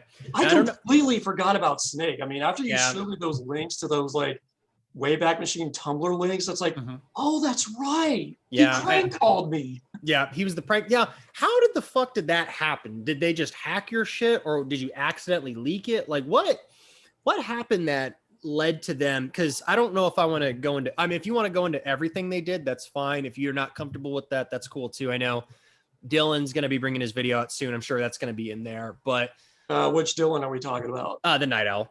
Oh, okay, we're not talking about Dylan Thomas. No. Okay. So how the fuck did that happen? How did they get your phone number? How did they, and some of the other crazy shit, because I mentioned it in my previous video that I wasn't going to go into all of it because there's so much shit. They literally fucking did so much shit to you. It's crazy. Like they did, because after reading those posts, it just opened up a wound that I was just like repressing. Yeah, and I apologize for that, man. My intention is not to have you relive all that shit, but if you're willing to talk about it, in like a fucking remembrance sort of way, that's fine. If you want to move past it, that's fine too. Because I get it. Some of the shit, it's trolling on an epic level, and on a cosmic level, it's kind of funny, but it's just like, dude, what the fuck, man? Like, yeah, because they went through great lengths to basically embarrass me publicly. yeah. And They I mean really that literally. liked you. And I mean that literally. Yeah. Oh, I know you do. I definitely know you do. I've seen some of the posts, and I'm just like, what the fuck? They must have really liked. And that's why I'm kind of circling back to the Green Eye video. You had so much natural heat when it came to that video that, man, I'm serious, dude. Like, I think if you would have stuck with it. Now, again, that's hindsight, 10 years ago. Yeah. No one's got a fucking crystal ball, but man, I feel like if you would have rode that and been like, fuck you, you fucking everybody, that you would have gotten even more fans because of that. Like, look at fucking Spoonie Experiment, with his XCOM shit, and Angry Joe's Final Fantasy MMO meme and all that stuff. Yeah, because they released a lot of infamous videos too. Yep. The Final Fantasy 8 one. A lot of people nowadays, it's funny. I've been working on a video for about a year now about the origin of that hate, because a lot of people forget that it started from the Spoonie Experiment because of that video. Because up until that point, not a lot of people, I don't know if you know about Final Fantasy a lot.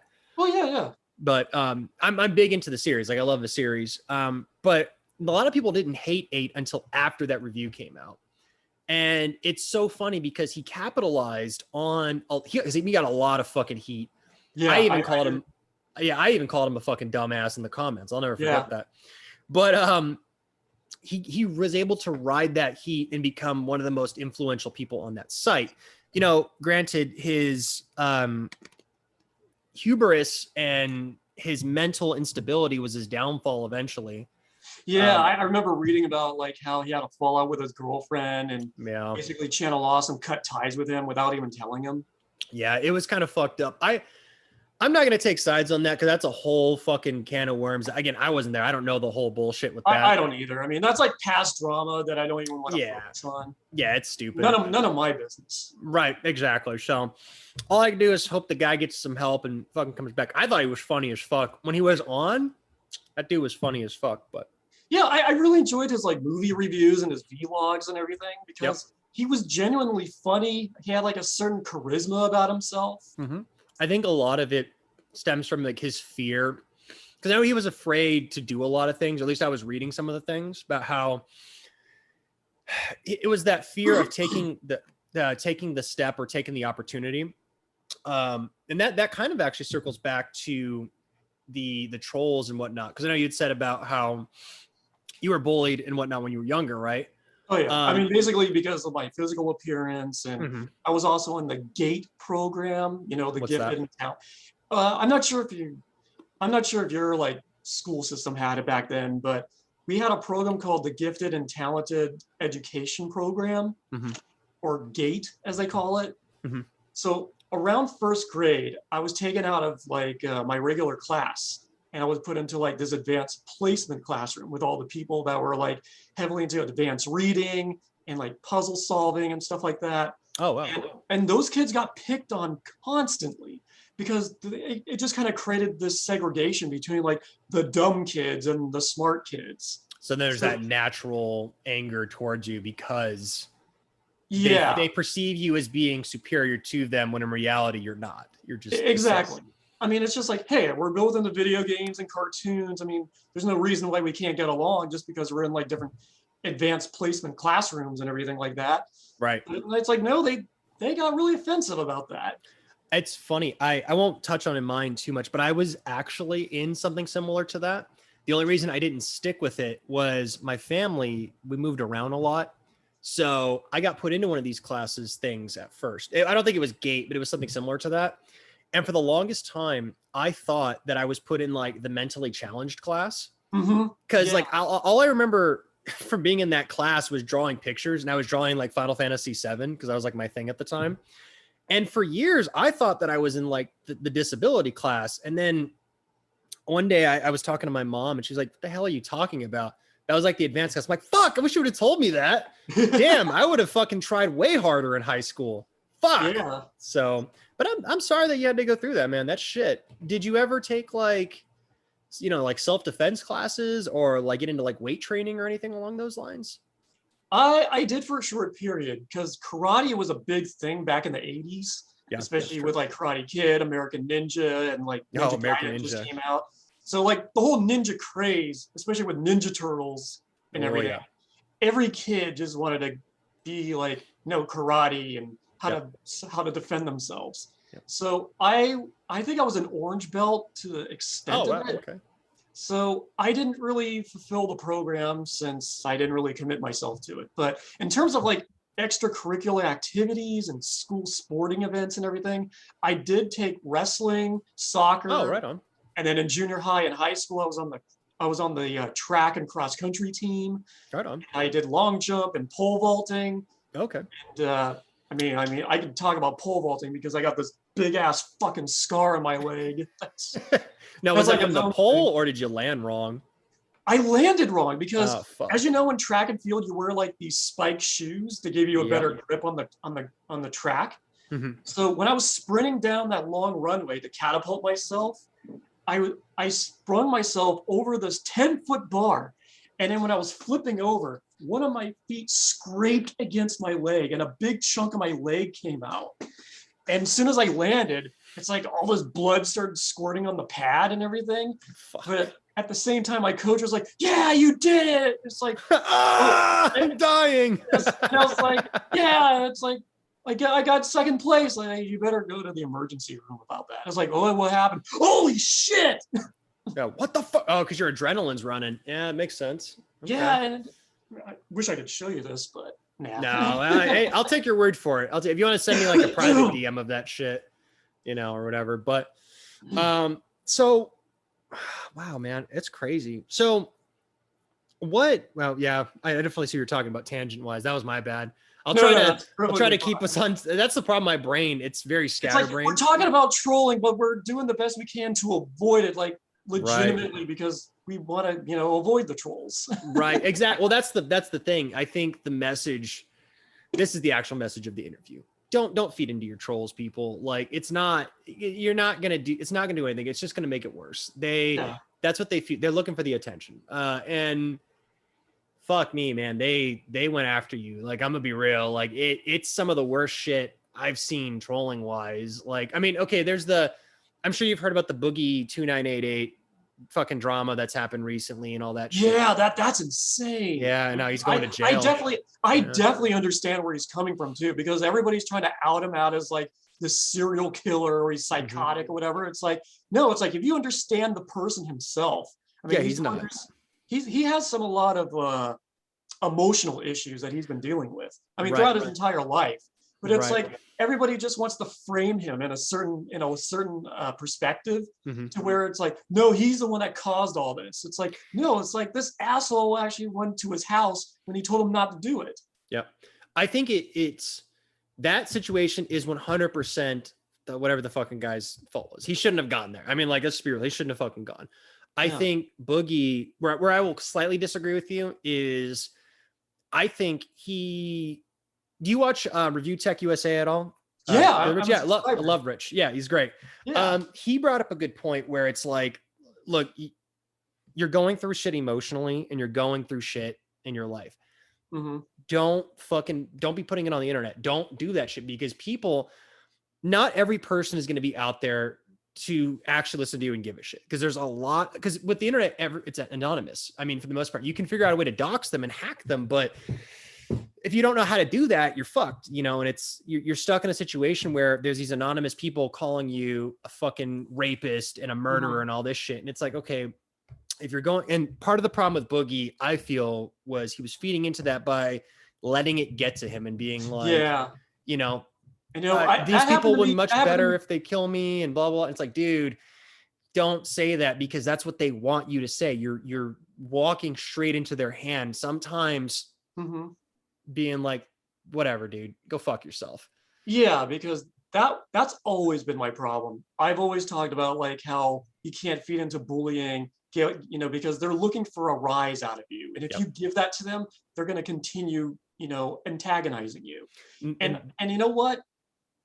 I just can't get away from, that that strategy, because it's like in the moment, it's hard. It's hard in the moment, Yeah, because you're trying to figure out how to elude this situation to the best of your ability. But it's like your defense mechanism is just like, you got to fight back. It's like if someone takes the first swing, you're gonna just swing back because that's self-defense. Right. But it's just like at the same time, it's like their intention is to antagonize you.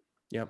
So when you How have like an entire hate mob that is just like ganging up on you, and they're just like posting all this bullshit that isn't true, your first reaction is to just like defend yourself. Right. And that's the problem that I'm just now acknowledging. Because now it's like you take a step back from social media and like fan communities and everything, and you just look from the sidelines, you realize that all you got to do is just don't feed into these people. Yep. And that's always been my fucking problem. Yep. It's like you don't run away from it, but you don't let it bother you. It becomes superfluous because you realize all these people talking shit. It's like, okay. I mean, we all can say, let's be real. We all can say, oh, fuck, none of that shit bothers me and blah, blah, blah. We can all say that, like, oh, yeah. I don't care. But then in the moment, it's hard, even as human beings. Like, I mean, I probably, I fucking feel like I would talk a good game, but if someone came up to me and was like, you're a fucking rapist or an axe murderer or some shit, it would hurt. It would hurt to a certain degree. Yeah, but I think, and I think with trolls, especially nowadays, I mean, especially with the advent of like anonymous servers, crypto servers, and all this shit, it's become even easier now to troll. So I think that given the circumstances, if you were to come back to the internet, would you take a different approach to it? Or would you, I mean, it's hard to say, we don't know what we're going to do in any given moment, but would you react in a similar way, or what would you do different in a situation if you were to come back? I say at this point, I'm just going to let things die down because the heat is already still on the surface, and I just need to let the vents just evaporate. Right. So I feel that like in the next couple months or so, when I'm not like the central topic anymore, then I could feel like I just come back, be myself, talk about other topics, interests, and hobbies. And if people are just going to attack me because of like my questionable history, then I'm just going to brush it off. I'm not going to feed into it anymore, because every time I do, it just exacerbates the situation. Yep. And that kind of happened with Rally for Sally, which we'll probably get into. Yeah. And I just feel that a lot of people misunderstand who I really actually am. I'm not this bad guy. I'm not the boogeyman of the Sonic community as everybody else reacts. Right. I'm basically a good-willed person that has good intentions for this franchise because I care so much. Right. And I get a little passionate sometimes because something that I enjoy as a kid that's gradually, being destroyed or bastardized, I'm expressing concern for it because I was around to know what quality was. And when I see people trying to cheerlead for mediocrity and garbage and just like low tier effort, that affects me because I grew up during the animation renaissance when like everybody was about creativity, striving to be the best, putting up their best efforts out there instead of just like settling for like third best or doing the bare minimum. And that's the problem I have with today's entertainment, because these SJWs who have basically hijacked our franchises, they don't give a shit about these characters or the mythology. They're basically manipulating it into something that projects their narrative, because the big button topic is basically putting representation, forced diversity, inclusion, LGBT representation. Now, I'm a strong advocate for all that stuff, but when it's like, spoon-fed down your throat on a daily basis, people are going to turn away. Like you're an idiot. Like, oh yeah, racism is bad. Shit. Yeah, it's just like you look at all these award ceremonies, and I'm just tired of being preached at by celebrities and musicians that don't support what they talk about. They're just doing it for publicity's sakes. Now to circle back, you'd mentioned about being passionate about a fan base and people should be striving for more. Well, what would you say if, like, for example, right, me, and again, difference of opinion, of course, it's fine. Yeah. I'm more of a fan of like the adventure series and stuff like that. Okay. If Sega was to basically say, I'm just using Sega as a point. I know you'd kind of broadly scope the entire industry, which I agree to a certain point with that as well. I think that one of the problems is a lot of these social media and conglomerates and corporations are just now understanding what the internet is. And they're looking at Twitter and thinking that a small minority of people, very vocal and angry minority of people are the ones that are the majority. But it's like, no, most of the people that consume your products are shit posting. So you're doing everything wrong. Well, they're catering to the wrong crowd, basically. Yeah, because I think to a certain degree. I will say I'm not defending any fan groups because I've definitely been known to hate on some of the more recent, very politicized shit, and I'll probably get some heat for that, which is fine. Because I think, there's the whole thing, politics are always in everything, right? An individual's politics. But my argument with that is like, okay, that's true, but it takes a good writer to not beat you over the head with it. Yeah, but the problem today, it's like politics are one-sided. And it's like there's no... You think so? Yeah, because there's no middle ground when it comes to like talking about each side. Like Now, do you think it's like one-sided when it comes to both sides, or do you think it leans more towards one direction? Because it's definitely one direction. Because Hollywood, I mean, I'm not a very political guy, but I'm gonna be upfront. Hollywood is ran by liberals, and I feel that their narrative is the one that's getting the more emphasis in terms of our entertainment. And they're just kind of shoehorning all their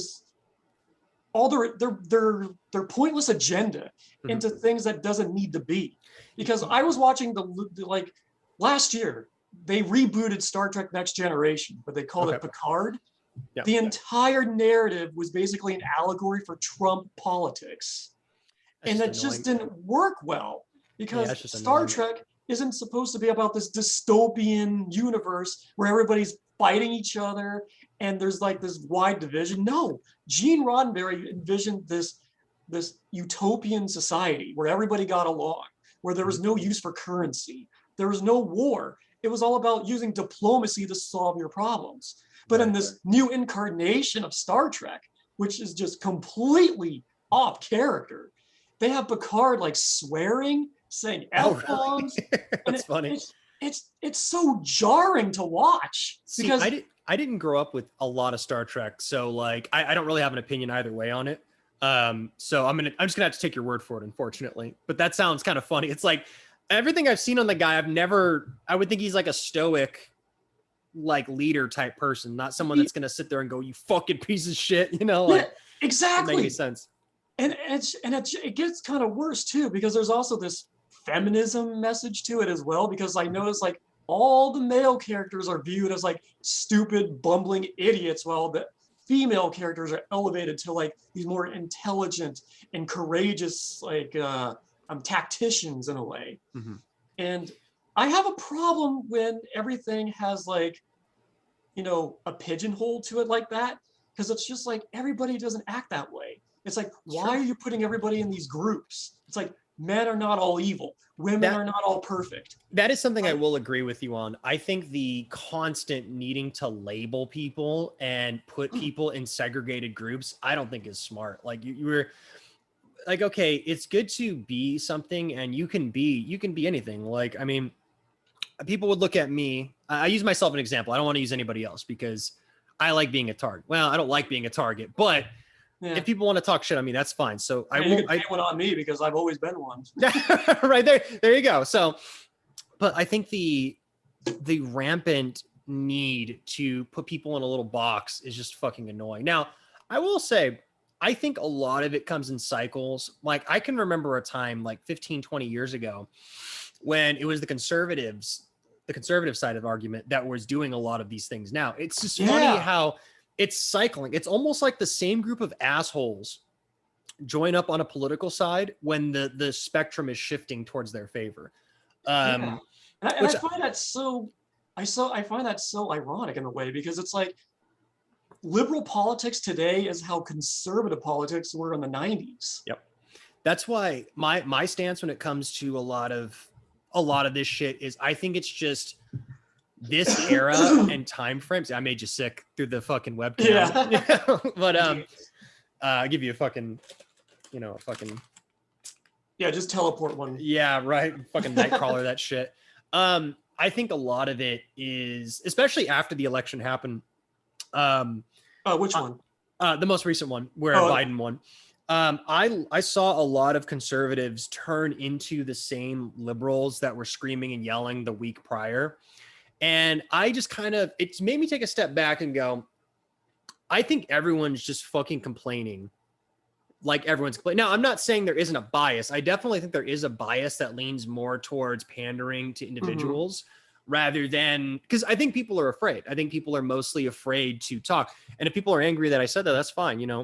It's the truth, though. I think most people are afraid to speak out because they're afraid of getting the backlash, because I don't mind agreeing to disagreeing with people. Like I can be like, okay, well, I don't agree with your viewpoint.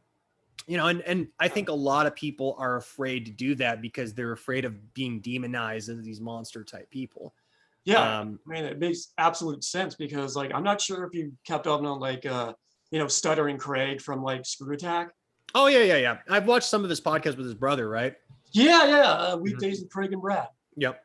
So it amazes me how, like, ever since he got off Twitter or got chased off Twitter, it's like his attitude just drastically changed, where he became more aggressive and hostile towards all the people that demonized him. And it's like, no, I'm not a conservative. I don't have any type of political leaning. I'm just speaking my mind on what's going on in the world. And if you don't agree with me, that's on you.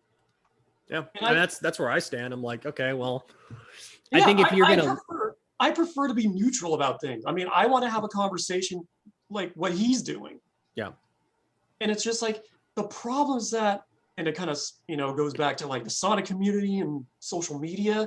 I feel like if you have the wrong think, that's when there's problems within like your own group, because it's like you're not allowed to have opposing opinions.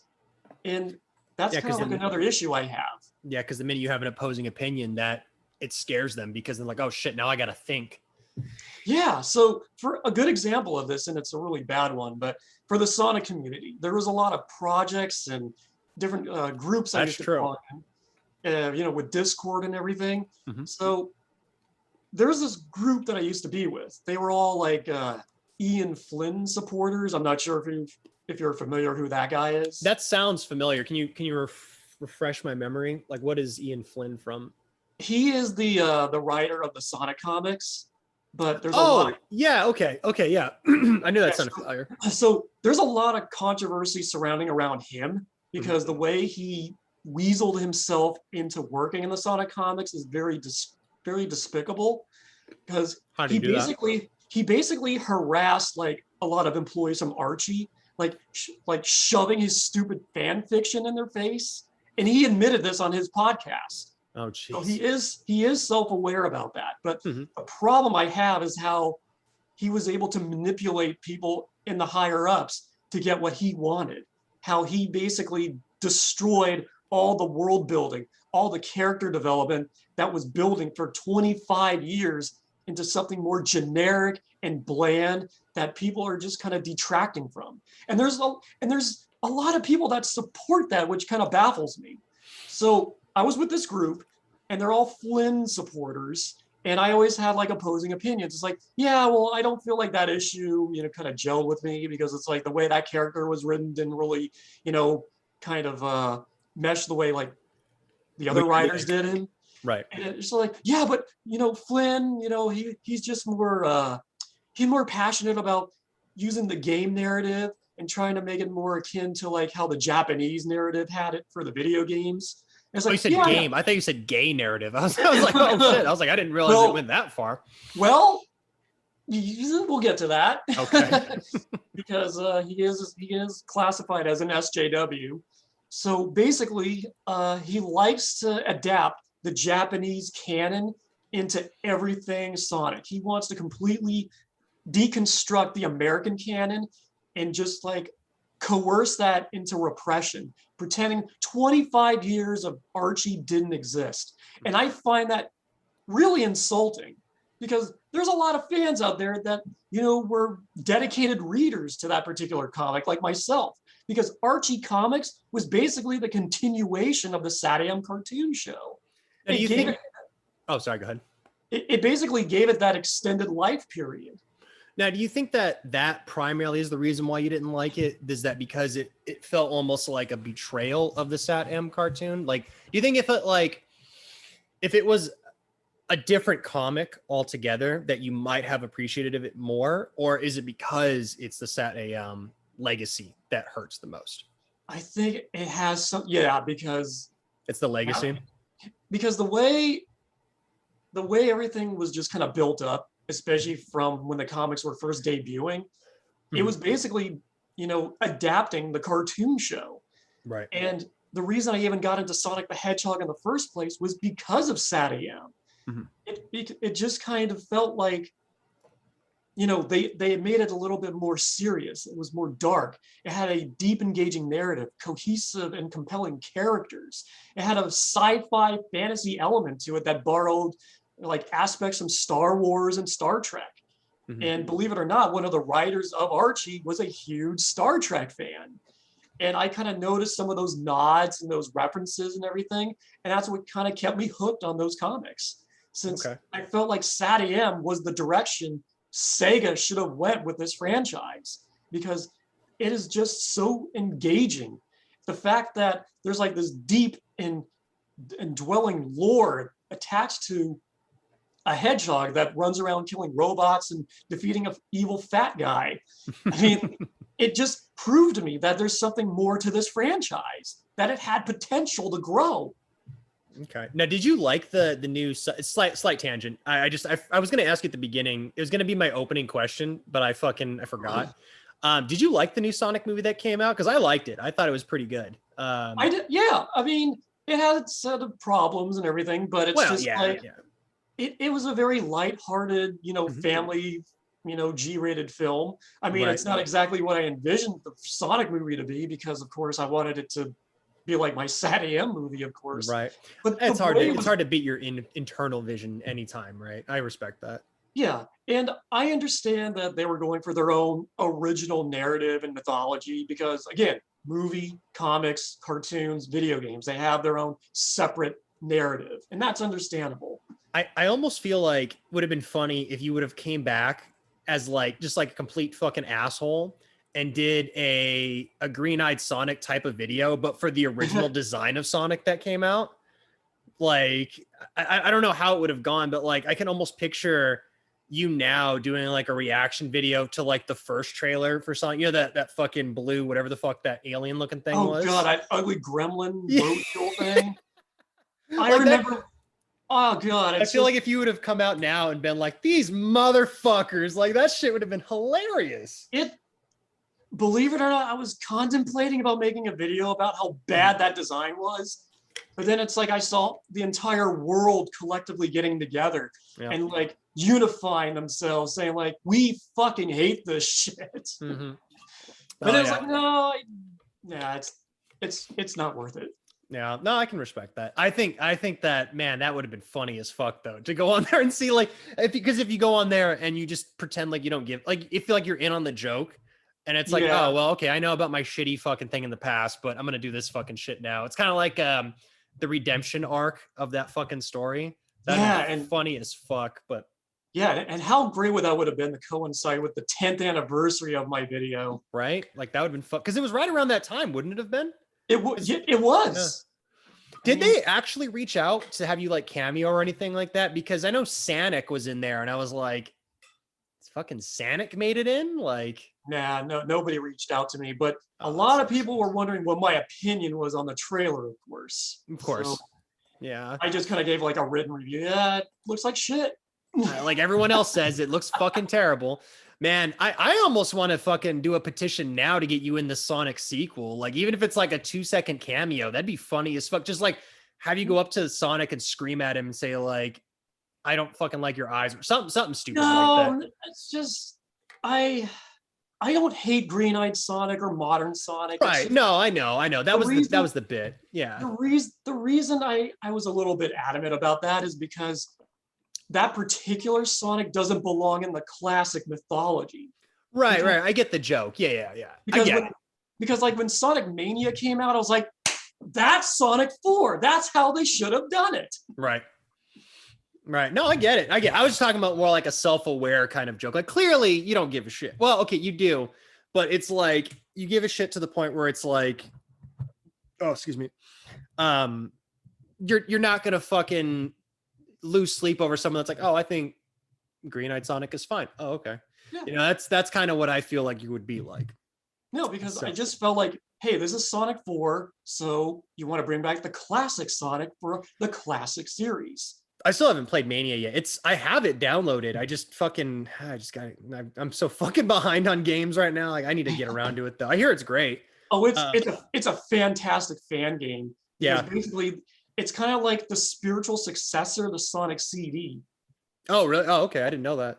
Okay, that's kind of dope. Well, the way like the graphics, like the sprite animation, and like the music. I mean, everything just feels like it's like the best game that 1995 never had. Oh, okay. Fair enough. Speaking of, what were we talking about? We went off on like so many different fucking tangents. We're like, that's fun. That's what it's like having a conversation with me, man. You never know where this fucking train's gonna stop. My brain's all over the place. Yeah, I think we were talking about trolling and Rally for Sally, like how it was going to lead into that. Right, because we'd got on the tangent of Hollywood. Because I really want to put a bow on Rally for Sally. Cool, let's do it.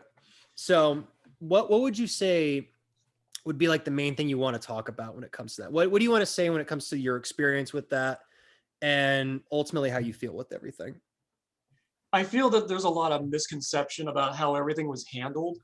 Because initially it all started because of the backlash of Tangle and Whisper from the IDW comics being included into the video games, because why do they have this special treatment after 3 years of only existing, while the Freedom Fighters and Archie have existed for 25 years and have never received any type of treatment from Sega? It's like no merchandise, no video game inclusion. It's just like a massive disrespect in a way. Because IDW is like the new kid on the block. I understand that they're trying to get their foothold and everything, but it's just like all of a sudden these new characters that Ian Flynn created. See, we're going back to Flynn. So he basically created these new characters that are supposed to be the LGBT representation of the comic. Right. And they're basically just flat, bland characters that have no development. So it just didn't make sense for me for Sega to give these like no-name characters this special treatment. And it's like, oh, now they're canon to the video games after 3 years of existence. It's like, well, the Freedom Fighters have existed for 25 years. Where's their recognition? So a lot of people got pissed off about that. So then me and a couple people got together.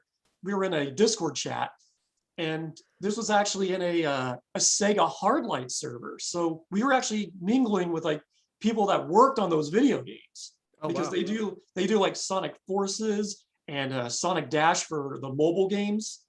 So we were at the right time conversing with like other developers and PR people from Sega Hardlight, and we were expressing our Discord in Discord. So there you go. About like this injustice that was happening towards Archie fans, because we have been demanding for decades for the Freedom Fighters to get the well-deserved acknowledgement they deserve. So the fact that they were just casted to the side and IDW is getting this special silver platter treatment, they got merchandise, and now they're in the games. It's like, what the fuck are you doing? I mean, way to alienate your fan base. Well, do you feel like with your argument that the same thing could be said for the other side though too? Because I know you were talking about, the other characters were in there, have been for decades, and these new characters are there. But would you say that people who, I'm trying to think about how to ask this. It's like, because I haven't read those particular comics, so I don't fucking know. But IDW. Yeah, the IDW ones. I've read the. You're not missing anything. Trust me. Right now, the fans that do there, because I'm sure there's fans. Obviously, there's fans for fucking everything. Yeah. Do you think that they would say the same thing that you're saying right now? Like, despite the fact that they're new characters, that they deserve to be in there because they hold such a special place in their heart? kind of how you view the Sat AM, or would you say it's different than that? It's kind of hard to distinguish that, because a lot of people in the Sonic fan base are in their late teens, early 20s now. So they're basically generational. Yeah. So basically, this new era of the franchise, I mean, it's catering towards them, obviously. Right. Because like IDW is like the new generation of the comics. You have to create new characters to, create that influx of new fans. But at the same time, it's like, you got to respect the franchise's history. I mean, where it came from. Because the fact that the Freedom Fighters have existed from this short-lived cartoon show, and it got adapted into this long-running comic series, because obviously it was popular enough to last 25 years. And it's like, it gets no respect, no acknowledgement from the company that created them. I mean, it's like a slap to the face. Do you feel like, as an old school Sonic fan from that era, do you feel like you guys are kind of being left behind in a sense? Absolutely. Okay. Because I feel that all the game characters are always getting merchandise. They're always getting nods on Twitter and social media. Well, the Freedom Fighters are lucky to get any type of breadcrumbs out there, which is just insulting, because they're the core cast of the comics. They are the main characters. So why are they getting shafted? It just doesn't make any sense. So when I see Tangle and Whisper being immediately adapted into the games, I mean, that just struck a chord with me, saying like, we don't matter anymore. Right. So we started this movement called Rally for Sally, which was to, get Sally into the mobile games, since we didn't want to be too demanding. Right. Oh, that was okay. My apologies. Yeah, I thought you were going to add more there. I'm going to put like dramatic tension music. I'm going to put one edit in there, dramatic tension. There you go. I didn't want to cut you off because I thought, you were going there. Okay, so you did the Rally for Sally because you guys had discourse with them. Okay. Yeah. Now, when it comes to that, with Sally, you kind of explain why. Well, okay, I understand why Sally's popular. I get it. She's a character that people hold dear to them from like a long time ago. I understand that. Yeah, I mean, there's a myriad of reasons why she's like, a very important aspect of the franchise. Right. Now, do you think that? No. Let me ask this. Maybe I should have looked this up. And part of my, but that's on me because I didn't look this up. Did the campaign actually succeed? Did this character get in there, or did she not get in there?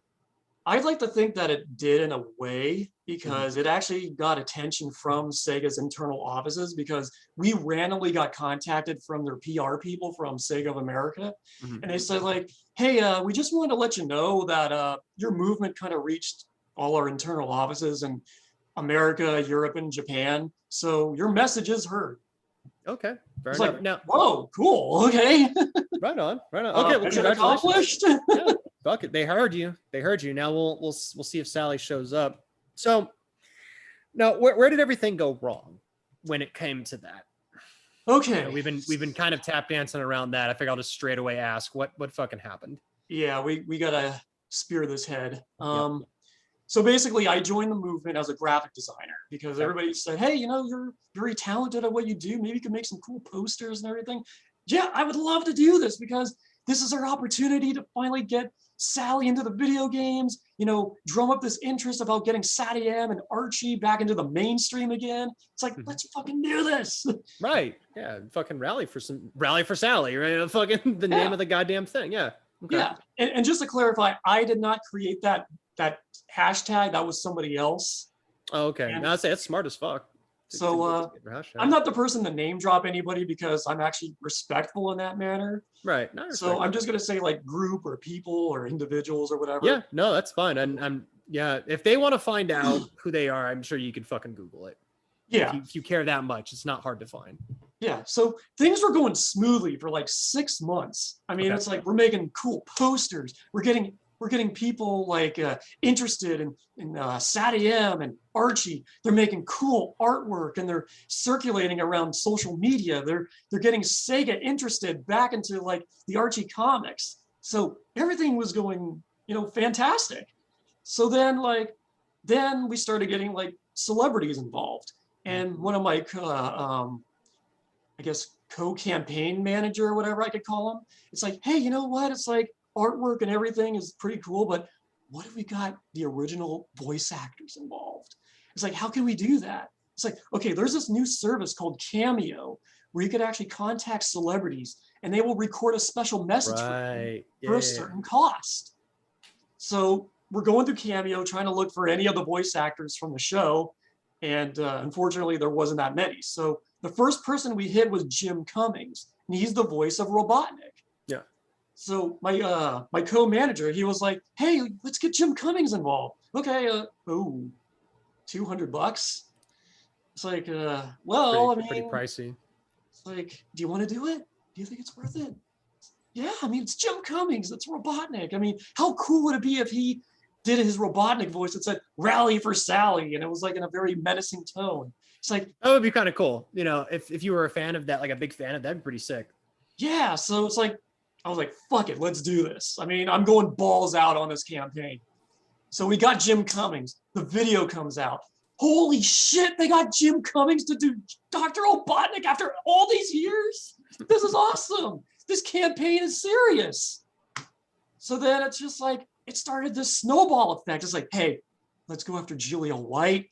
Let's get Katsusi. Let's get Rob Paulson. It's like, we just got so obsessed. I can see you're getting excited. Yeah, I can definitely see you getting excited too. Yeah, because like nobody thought we could ever make this happen. But thanks to this new service called Cameo, we didn't have to go through agencies or talk to Hollywood like producers or anything. It's like, cut out the middleman. And it's just a straight app that you just contact someone. It's like, hey, can you record this message for me? It's my birthday and all that. Mm-hmm. And it's just like for a very affordable cost too.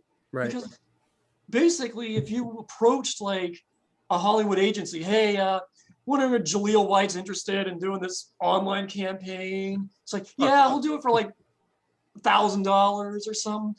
Mm-hmm. I mean, that's how it is. I mean, that's the nature of Hollywood. That's the business, unfortunately. Because I know, believe me. Right? You've been around the block at least once or twice. Yeah. So when it comes to that. Basically, we found this new service, so let's take advantage of it. Okay. So again, things were going smoothly. There was no issues. People were so engaged and involved in this movement. We had like nearly 500 subscribers on our Twitter account.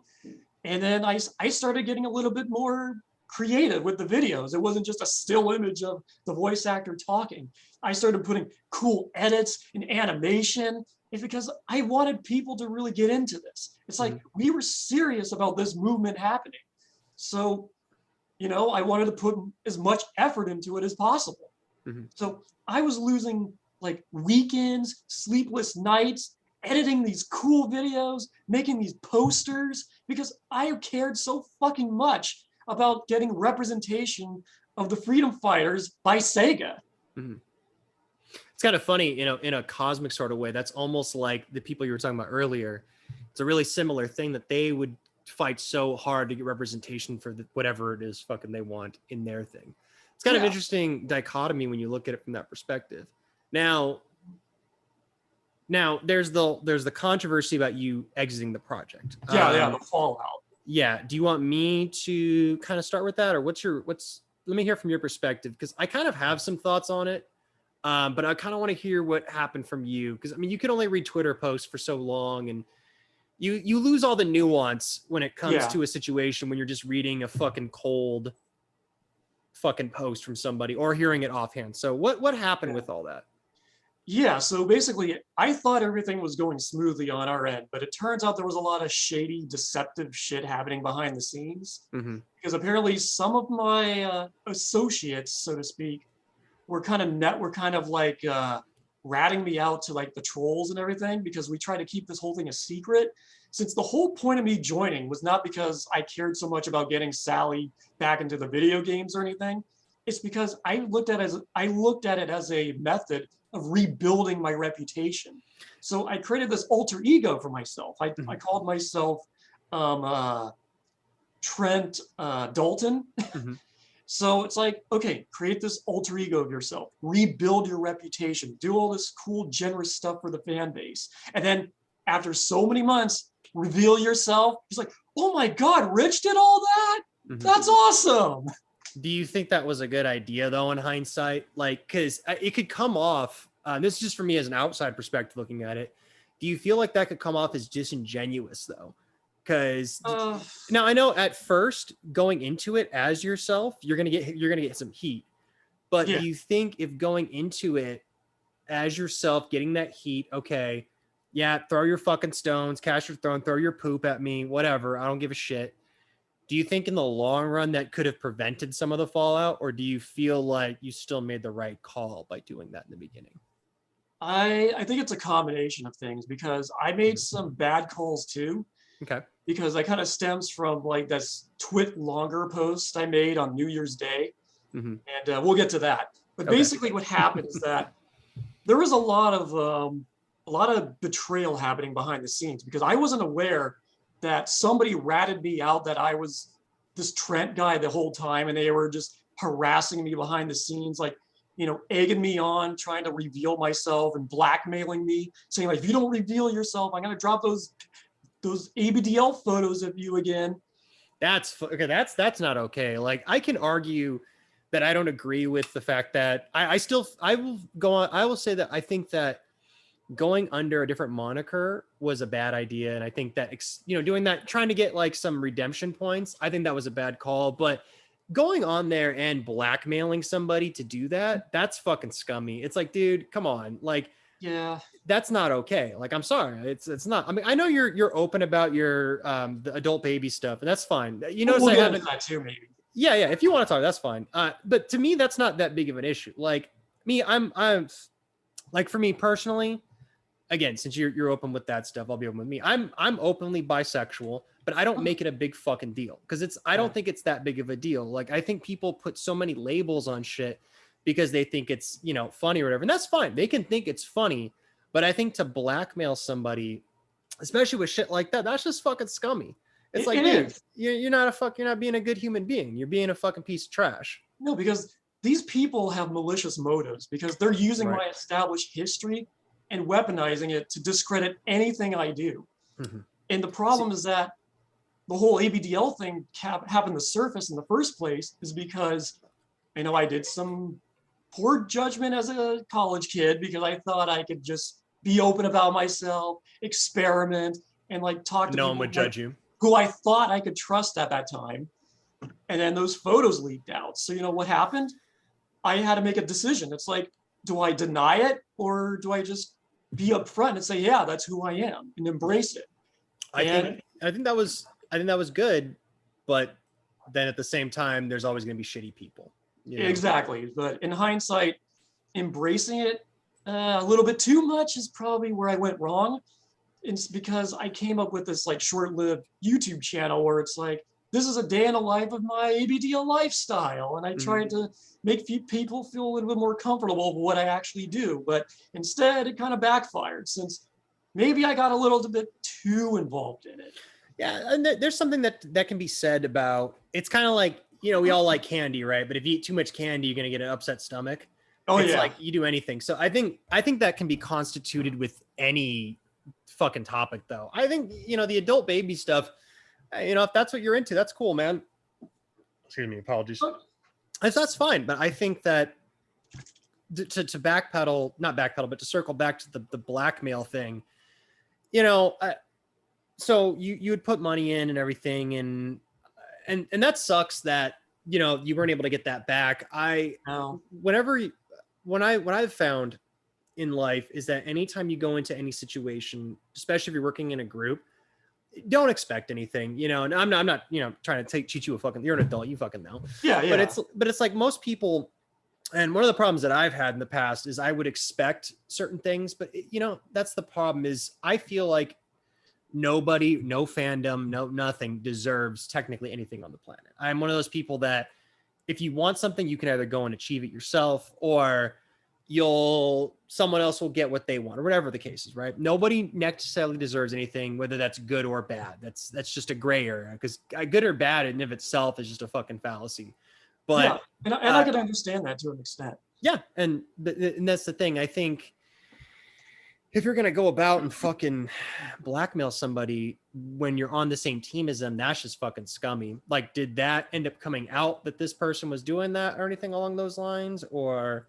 Well, the thing is, the people that were basically doing the trolling and harassing were people that knew about me for many years. So of course, they're using my history to jeopardize my current efforts. Mm-hmm. So what happened is that apparently one of my team members ratted me out to these trolls. I don't know Right. why they did it, but they apologized. But the fact that it's out there, it's like damage is done. We're just gonna have to power through this somehow. Mm-hmm. So Christmas, all of a sudden I get all these like relentless messages telling me, you better tell people who you really are, or we're gonna start releasing all those photos. We're gonna get all those old Facebook posts from you. We're gonna expose you. And it's like, get a fucking life. It's Christmas. Yeah, it's fucking. Don't you have a family to be with? Put the Review Tech USA exposed Yeah. song in there. Yeah, that's pathetic. It's like, dude, okay, now I'm gonna get all the fucking Sonic people hating me. It's like, look, it is though. Like if it's on Christmas or whatever fucking holiday you celebrate, and you would rather sit there and fuck with someone on Christmas rather than you can't wait a day. You can't wait one fucking day. But yeah. Some people I feel are so passionate about something that that's their whole life, you know, and whether we choose to admit that or not, I mean, that's on us ultimately, but. I mean, look at my situation. I mean, I took a passion way too far to the point where it clouds my judgment. Are you talking about Sonic or are you talking about something else? I'd say mostly Sonic, because when it comes, it's what's weird is that I've been involved in like so many different fan bases, including like, you know, like the music community and everything. Right. I have never encountered any issues, but it's always Sonic. So why do you always come back to Sonic then? Like if you're gonna, it's like the whole it's like an abusive relationship. You know that bitch is just gonna fucking punch you in the face again, but damn it, that fucking ass is so good. You can't help it, you know? So I really don't know, because for some reason it's just so entrancing to me how this used to be a franchise I was very passionate about. Right. But now it's just like, it's just hanging on to a thread. There's always like, maybe it's going to get good again. Maybe it's not, because it's like in this weird fluctuation period where there's like different waves where you think that the quality is returning, that you got like quality writers and programmers and everything. Mm-hmm. And then it goes back to shit again. Right. So you never, it's just unpredictable. You never know what's going to happen. So it's like a train wreck. You just can't look away. No, yeah, I get it, man. Unfortunately, I understand. I think I'm not 100% there with you. Mostly just, well, I mean, I'm a semi decent Sonic fan. I enjoy it as vicariously and kind of just occasionally on it, you know, once in a while. But for other fandoms, I get it. I used to be very passionate about like Street Fighter and Final Fantasy and stuff like that. I think for me, what broke me was Final Fantasy 13. Rewriting it. That kind of broke it for me. I was like, I'm kind of done. And at that point, I was like, okay, you know what, come whatever may at this point. You know, if it's good, I'll play it. If it's not, fuck it. I don't give a shit anymore. That's the nihilist in me, I suppose, at this point. Yeah. I never really learned from that philosophy, to be honest. Yeah, no, I understand. I realize that there's this idea in nihilism where with the death of, I don't know what your religious beliefs are or anything like that. But it's the whole idea of with the death, I think it's like the death of God brings out the potential for man. And a lot of people take that as a negative thing where it's like, oh, well, there's no reason to live now. Well, you can look at it from that perspective, but I tend to look at it more so as, even if you believe in a God, you know, that's fine. You can still do that. You can still apply this logic. Is now that there is no limitation on me, the wings are clipped, I can now go and be whatever I want to be and be as great or as terrible as I want to be. Yeah. You don't feel like there's like that looming restriction that's over you. Yep. And I feel like a lot of times, especially digging into the Sonic fan base with this whole crazy fucking rabbit hole. And again, I know we've been talking for a couple hours now, but I sincerely appreciate you even coming on here and talking to me, voicing your opinions and being honest. Like, that's the thing. If I sensed at any point you were like full of shit, I would have called you out. Like, that's the type of person I am. No, I really appreciate that, because not a lot of people would give me this type of platform to really express my side of things, because they look at me, they see all the shit I did in the past, and they just brush me off like I'm some lol cow, as they say. Lol cow. God, that's bringing me back now, man. Fuck. Like that's like old B days and shit. Yeah. No, I don't agree with that. I think everyone's got a story to tell, and everyone deserves the benefit of the doubt at least once. I know you've gone through it a couple times with the Sonic fandom and everything. And I will say, do you think that it was your fault for any of this stuff? Like in terms of like going out of your way to fight with these people or to talk to them? Do you take responsibility for any of that? Or would you say it's more so their fault? I'd say it's both our fault because I think everybody That's a good mature answer, you know. Like I can respect that. Yeah, because like when you take a step back and you have a perspective about like all the transgressions that kind of happened in the past, or some of the actions that occurred because of something that you said or done, I kind of feel that I'm guilty of certain things myself, because that kind of leads into like the whole Rally for Sally fallout. Since like my own team member, he ratted me out. He said like, "Oh, did you know Richard's involved with this? What? Oh, we're gonna have fun with this." And then like, as soon as I reveal myself on New Year's, that's when everything just kind of imploded. So it's like, I got pissed off on Christmas because I was being endlessly harassed on a fucking holiday that I wanted to be with my family. Because, you know, COVID, you know, I was on Zoom calls with my uncle, my sister, my cousins and everything. I'm just having a moment with my family. And like on the sidelines, this asshole just kept on harassing me, making threats against me. It's like, fuck you. It's like, don't you have like family to get to? It's fucking Christmas. Right. I think that, yeah, dude, it's fucking stupid. There was a thought I had there. I don't remember what it was though. It's gone now. It'll probably come back in a minute, but so we're getting to like the crux of everything here. Right. So what happened is that pissed me off so much because it just triggered memories of what happened 10 years ago. Yeah. It's like, what is with these fucking assholes in the Sonic fan base? These douchebags are constantly harassing me and crank calling me and doing this shit. It's like, it never ends. I mean, nothing changes. So it's like, I knew I was going to reveal who I was, like on New Year's Day. It's like, hey, it was me the whole time with Rally for Sally. Hope you like my my videos and my artwork. But instead, it turned into something a little bit more consequential. Yeah, and that's kind of the theme when it came to a lot. Oh, my mic is acting crazy. Yeah, I don't know if you keep noticing, I keep clicking on and off. My mic is going like freaking haywire. I don't know what the hell is going on. Anyway, I have noticed that. What the heck? Sorry, give me 1 second. Let me just plug this back in. I'm gonna get a refill. Yeah, of course. I'm gonna pause this real quick. Getting dry. No worries. I'm gonna pause this real quick. Because we were talking about like the twit longer post. Right. Okay, I'm recording again now. Okay. So yeah. So we're back. I had to get some more cough drops and stuff, but we're gonna go right back to the Rally for Sally post. So if you want to continue on with the fallout and the story with that.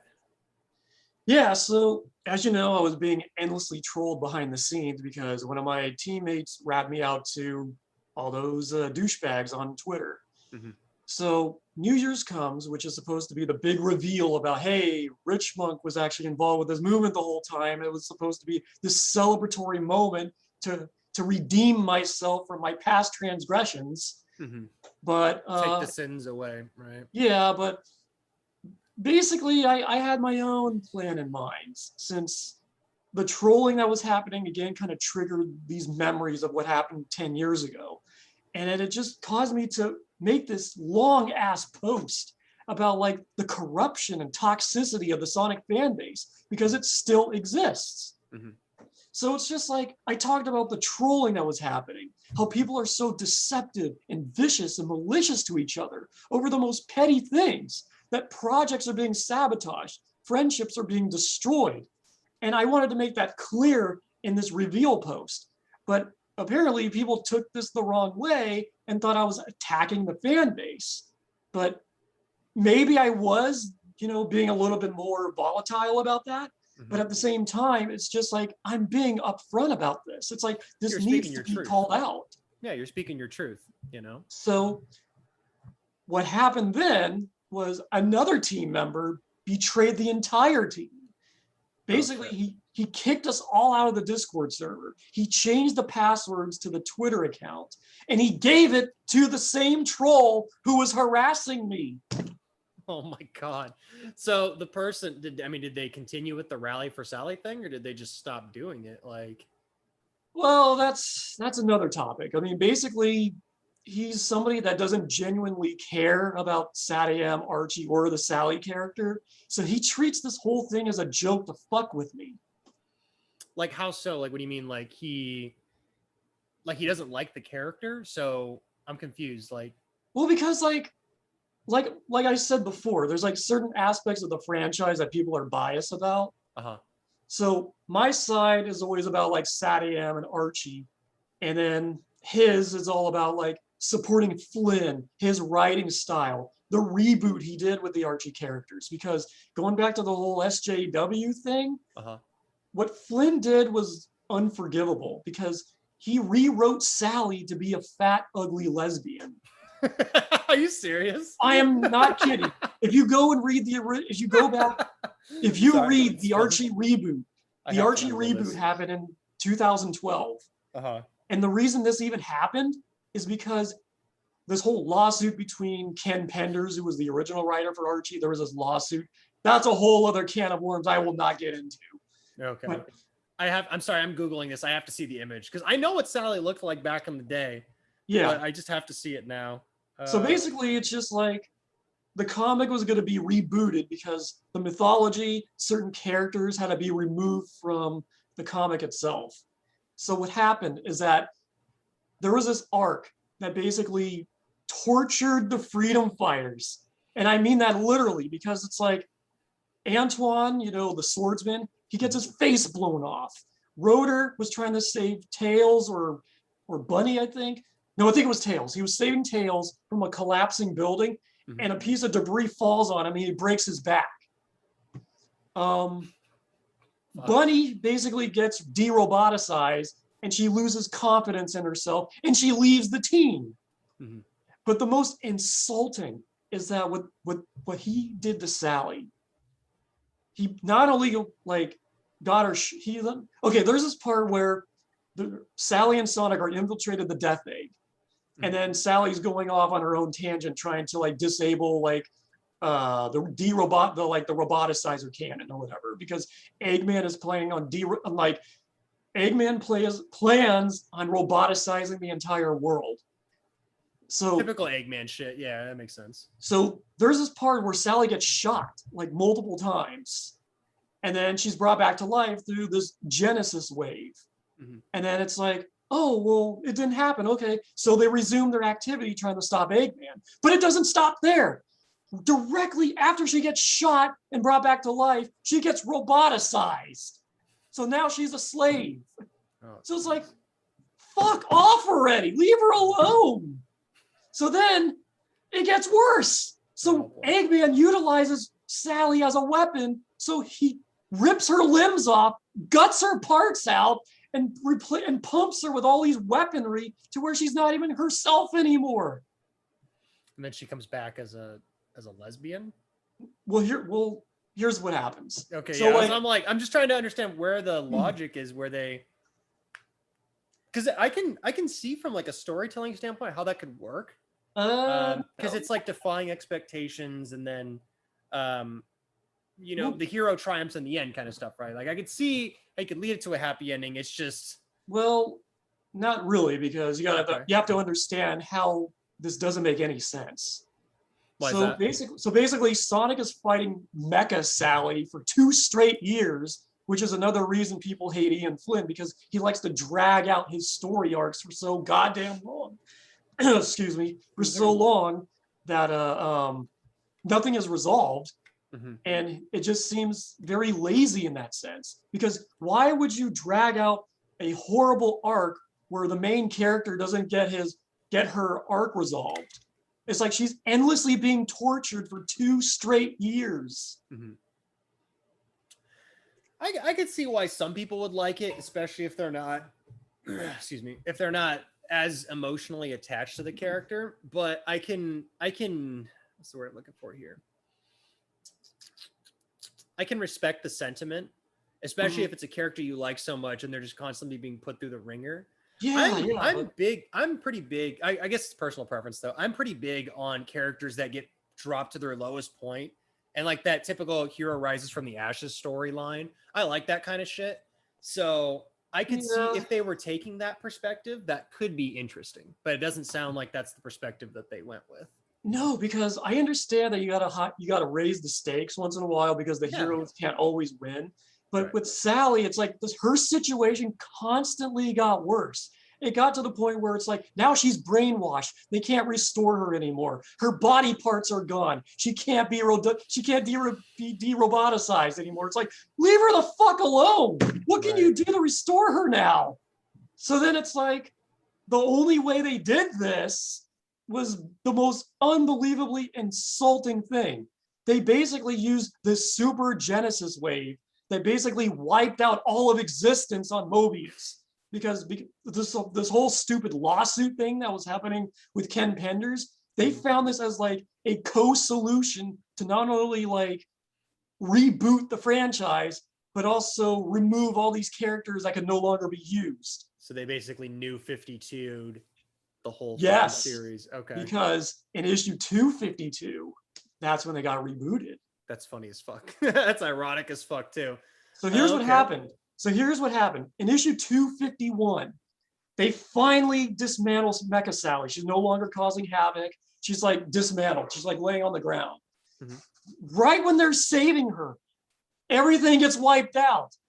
So not only there's no closure. Not only did you murder Sally, brought her back to life, roboticized her, dismantled her, brainwashed her, and destroyed her out of existence. But now they rebooted her into this ugly looking character that looks like a background NPC. Now, is the Rally for Sally guy now just trying to get that Sally in there? Is that what the cusp of the argument is?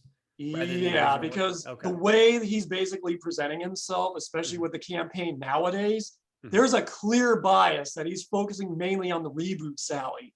Because he doesn't give a shit about like classic Sally from Satyam and the early Archie comics. He wants this ugly, fat looking thing that people don't want because it doesn't look anything like her anymore. Well, let me back up real quick. Now, do people not want it, or does you not want it? Because like I can understand like if there's a group of people, because it seems like there are people out there that do like that. I mean, would you say that that's fair, or is that not really the case? I understand that there's a group of fans that have their preferences, right? And maybe they were introduced to the reboot at a younger age. I get that, but it just seems disrespectful for older fans that have committed themselves for like 25 years reading those comics. You see a well-established character getting bastardized and redesigned beyond recognition. That's just kind of disrespectful. I can see where you're coming. One of the things that I think is kind of lame with a lot of media today is when they just like the whole focus on sexuality and stuff with characters. I don't think it's that fucking big of a deal. You know, it's like, why do we care? Like it's not, I think, oh, sorry, go ahead. No, I mean, I do have a legitimate answer for that. Okay.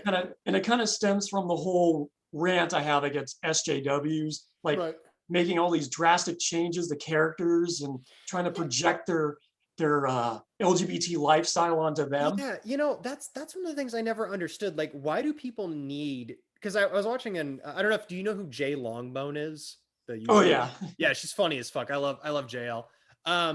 She was talking about one video where I think it was the Leia, like searching for Leia live stream she did, and she was talking about how people couldn't identify with Star Wars because there wasn't certain type of people in there. And my argument, even like my argument's always been like, why do you need to? What does their sex have to like? Okay, yeah, they like to fuck guys, and it's a guy, so now I can watch this. That doesn't make any fucking sense to me. Like exactly. Like I don't understand why you would need to do that. Like that's to me that seems really insecure that you're so afraid. Yeah. That like I don't care. Like it doesn't matter if they're gay, straight, bi, lateral, whatever. You do you, but it's just like you don't change characters that's been well established. I'm okay with I'll say this. I'm okay with a change as long as it makes sense. And it makes sense and they're doing something with it. If it's just there to pander, I mean, like, did we learn nothing from the 80s? I mean, we were talking about the 80s earlier, 80s and 90s. Like, that's pandering fucking central when it comes to a lot of things. Yeah, exactly. Nothing like that shit doesn't age well. And I just feel that I understand that these people want representation in their entertainment and everything, but it's like, that's cool, I guess. If they're so desperate for that, why don't they create their own characters?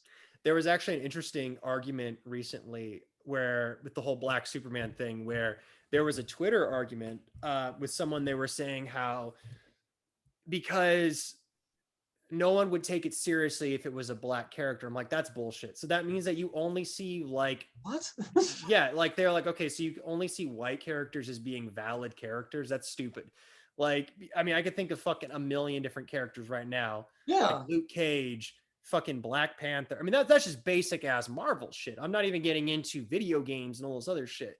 So I think a lot of that is an excuse by corporations to try to sell shit.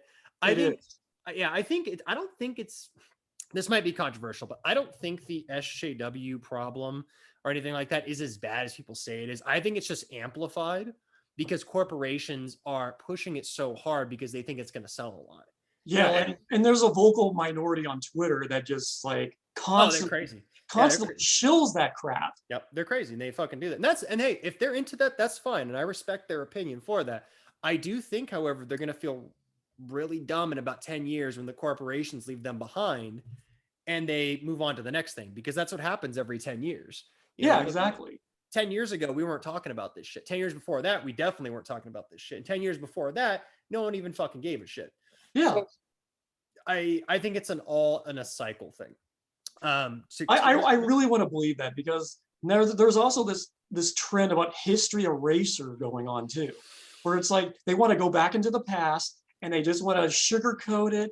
They want to purify it, and they make it seem like, oh, these events, no, that never happened. No. I mean, you know, there was a lot of like black representation in the Civil War. Yeah, you know, it's like people got along. No, they didn't. That's why we need to learn these things. We need to understand that people are capable of fucking terrible things so that we learn from our mistakes, you know, like, yeah. But no, that's a whole nother fucking thing. But yeah, that's like a whole different thing. Yeah, I think when it comes to politics and political stuff, my always thing is, I think most people are just into the political drama. They don't actually want problems to be solved. And that can be either the left or the right. They like the fighting because it's human nature to want to battle with people. I think. Yeah, because you can't have life without conflict. Exactly. Conflict creates strength, and within strength we become bigger and better and stronger people, and through isolation we become broken down and weak, and that's why we're constantly needing to battle with one another. So, and you know what, mentioning isolation, I mean, this does kind of circle back to the whole pandemic assumption. I strongly feel the reason why the internet is more aggressive and hostile these days is because of this extended isolation. People I agree. Can't go anywhere. They can't do anything. So I feel like being socially inept for this long. It's a good way to put it. Yeah. It just seems like people are just looking for things to be mad about. Yep, I agree. I actually agree with you. I was bad before, but I think it's even worse now. Everyone's been fucking stuck at home. They hate their fucking spouse. They hate their kids. They hate their dog. And now I'm going to go online and bitch at fucking Sonic fans for an hour, you know? Like, it's sad. It's very sad, but that's the reality of the case. I think a lot of people are just miserable in their regular day-to-day lives. I'm no different. I'm fucking miserable all the time. But like, you know, at the same time, I think a lot of these people, they go online and they look for easy targets or try to make themselves feel a little bit better because of it. Yeah, and it basically just kind of it was like this domino effect that happened with Rally for Sally and all these other projects I was associated with. Yeah. Because I feel like people aren't thinking logically and they're thinking emotionally. And I understand that, you know, you haven't seen your friends, you haven't seen your family, you couldn't go anywhere, can't do anything. And they're lashing out at people without even talking with them first. It's like they see something at face value and that's what they accept. They don't want to talk to people. They don't want to have a conversation, because recently, and I'm not sure if I should talk about this, but let's give benefit of the doubt. Let's just, if one of the things I would say, if you're worried about saying something, just don't say it. We can talk about it after. I'll just avoid saying names. Okay, that's fine. So, I'd say, like, I don't want to put you in a situation where you could potentially get more heat, especially like if we're just chatting, you know, it's like, well, that's not my intention whatsoever. So. Well, no, I mean, some of it was kind of my fault, and we'll get into that too. So basically, I was working on a Sonic fan project. I'm not going to name what it is. And basically, one day I was randomly kicked from the server, and I was like, are we switching servers or what's going on here? So I contacted like a couple of my teammates, and I was like, oh yeah, you were fired. It's like, well, no one told me this. Like, so yeah, well, we decided that all the bullshit that's been happening, you know, in recent months, we don't want you involved anymore. It's like, what are you talking about? It's like, well, we read all these Twitter posts and people have been attacking you, and we notice that you're very notorious for all this other bullshit, and it's just gonna, you know, give us it's just gonna give us a negative representation of our project. And it's like, but I was part of it since day one. Why would you do this to me? Was this on the was this part of Rally for Sally, or was this something different? It's something different. Was something okay? Because this sounded similar to that. I wasn't sure if it was the same thing or not. Okay. Yeah, it's something different. Okay, gotcha. Was this something recent, or was this something from a while ago? Oh no, this happened like a couple weeks ago. Oh, okay. Gotcha. So basically all this build-up drama that was like piling up on Twitter and everything, this wasn't my fault. I mean, basically people were just like talking shit about me endlessly, digging up my past, and then like, you know, people that don't even know me well see that, and then it's like, oh, why are we trusting this guy? It's like, look at all the shit he did. Look at all this. Like 10 years ago he did this. It's like, what is this guy's problem? Why are we working with him? Guilty by association. Exactly. So it's like they don't give me the opportunity to talk my side of things. It's like, yeah, you can't work with us anymore. You're just going to give us a bad rep. And it's like, can we have a meeting about this? Can I talk about this? That's immature as fuck. And it's just like, why can't we be professional adults? Why are we being like little children here? It's like, oh, you're kicked out of our club because we heard some things from other people. It's like, why are we treating each other like we're in junior high? They're the ones acting like babies. I mean, like, I'm no pun intended, I guess, technically. Like, dude, like, why would you do that? Like, I think part of the problem, if I could give like a human to human diagnosis, I definitely feel like, from your perspective, if I were you, I would just kind of be like, okay, fine, fuck off then. Like, you know, it's hard to say that, especially because I'm not you. You know, it's easy for me to say that. It's easy for me to be like, oh, blah blah blah blah. That's like, well, because like all this tension bottles up over several years, and when you're trying to seek redemption from people that are constantly slandering you, it gets very frustrating because you're just trying to prove yourself. You're not that person from the past. But I think the best way to do that would be to just stop bringing it up. I think a lot of people constantly do that. I think they're going to keep doing it though. Yeah, but I don't think it's fair to punish someone for something that happened years ago. I don't either. I think at some point we have to grow up and move past it. I definitely think there should be consequences, of course, for our mistakes in the past. Fuck yeah, I'm 100% living proof of that shit. But at the same time, I feel like, at what point do we move past it? Yeah, you know, and I think that comes down to an individual standpoint. Like, it's got to, even if, like, for example, like, let's say I hated you for some reason, I could personally forgive you, but if my dog decided not to, well, I mean, that's his opinion. You know, everyone's going to have a dissenting opinion. Not everyone's going to like you, you know. Exactly. I mean, there's always two sides to a story. No, actually three sides. There's three sides. Yep. There's the truth. There's the truth. Exactly. So there are certain aspects that kind of created the whole conflict here with that project and Rally for Sally, because like I said, in that TwitLonger post, I basically put the whole community on blast. I basically said, like, there's a lot of deception, toxicity, corruption, and I'm right because of all the trolling that was happening. Because from firsthand experience. You put the big middle finger out there at everybody. So basically, it's just like everybody turned against me, and it's just like, oh, you don't give a shit about the fan base. And it's like, this is how you're treating us. We're all a bunch of deceitful assholes to you. It's like, no. It's just like, there's people you cherry pick who are those people, and we need to weed them out. I think that's, I kind of agree, but I kind of disagree at the same time with that. The main reason why is I think that kind of ends up becoming similar to like the SJW style people you were talking about, because that sounds really similar to a tactic that they would use. And, you know, I'm not even calling all of them out because obviously some of them mean well and everything. I think that in certain situations, taking the stoic approach or the approach where you just wash your hands of something oftentimes is the better approach, because you can get in a situation where, like, let's say they want to say that, like, oh, you fucking have done this, and that's like, okay, all right, I have. Are we going to move past this or no? We're not moving. Okay, bye. You see, I wish I could have been that passive about it. But it's hard though in the moment. It's hard in the moment. Yeah, because like in the heat of the moment, you're going through all this frustration. It's like, I spent 6 months dedicating my time on this campaign, and this is the thanks I'm getting.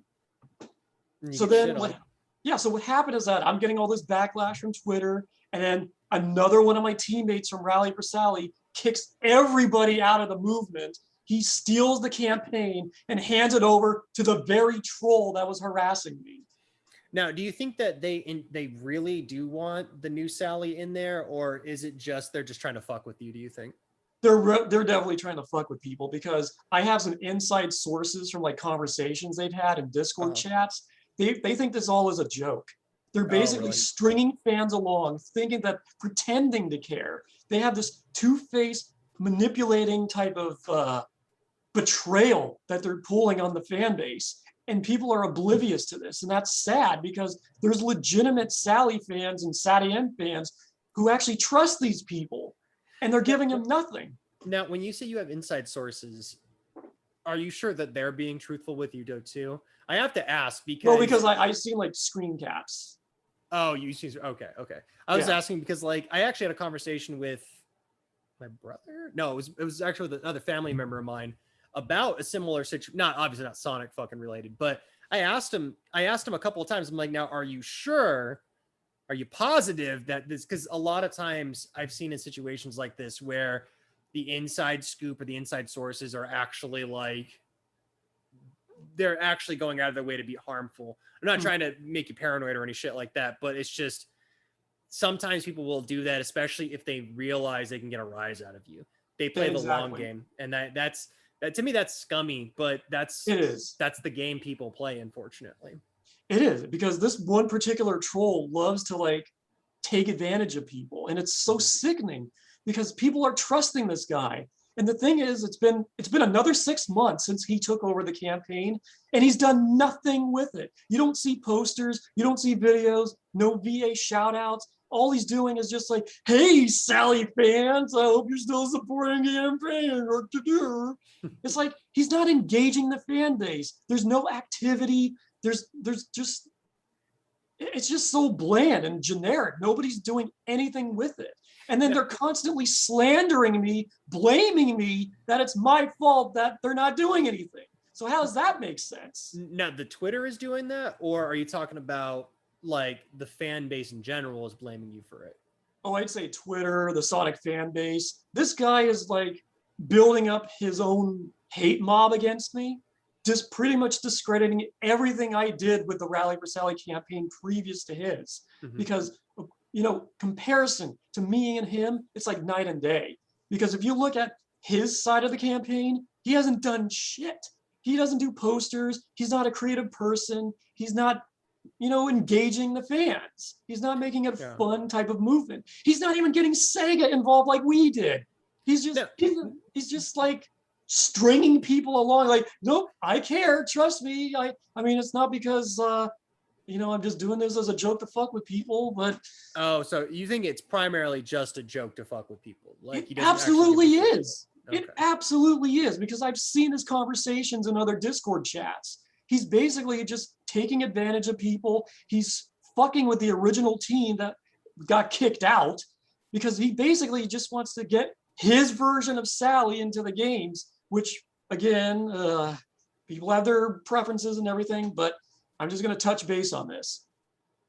Sally was never a lesbian. She went after guys. She dated Sonic, and when she wasn't dating Sonic, she was going after other guys. Monkey Khan, Jeffrey St. John. So there's this misconception about how, oh, Sally was always gay. She was just confused. No, they just rebooted her to be a lesbian because reasons. Virtual signaling. And that's the reason you think this troll, you know, I'm going to say troll loosely because I don't know for sure, and I haven't talked to them personally, but that they're doing this because they want to. I'm just trying to understand the logic. They just want the chaos of it, like. Well, there's layers to this. Okay. So if we go back to Ian Flynn, he is a huge shill for Ian Flynn stuff because he's on his podcast. He supports his Patreon. He's always asking questions to him. He's always like, hey, Ian, great work on that comic. I can't wait till I could be a writer just like you. Now, would you say then he's such a kiss ass? Now, would you say then that they're less of a troll and more of just an Ian Flynn fan? Because I can see that he's a troll. He's a troll. Now, is he going out his way to say all this shit to Ian Flynn just to be a troll, or does he actually like Ian Flynn? He legitimately supports Ian Flynn because he always talks about how he wants to be a writer like him. He has his own fan comic going on in the background, but he has his own skeletons in the closet. But everyone does, you know. But it's just like, I'm so fucking sick of him just like shilling Ian Flynn all the fucking time. Because it's like he asks some questions. He's always like commenting on like anything he releases, like because he's still the writer on the IDW comics. And he created, you know, the LGBT characters Tangle and Whisper, because basically it's basically what he wanted Sally to be. So that's basically him living vicariously through characters he created. Gotcha. Okay.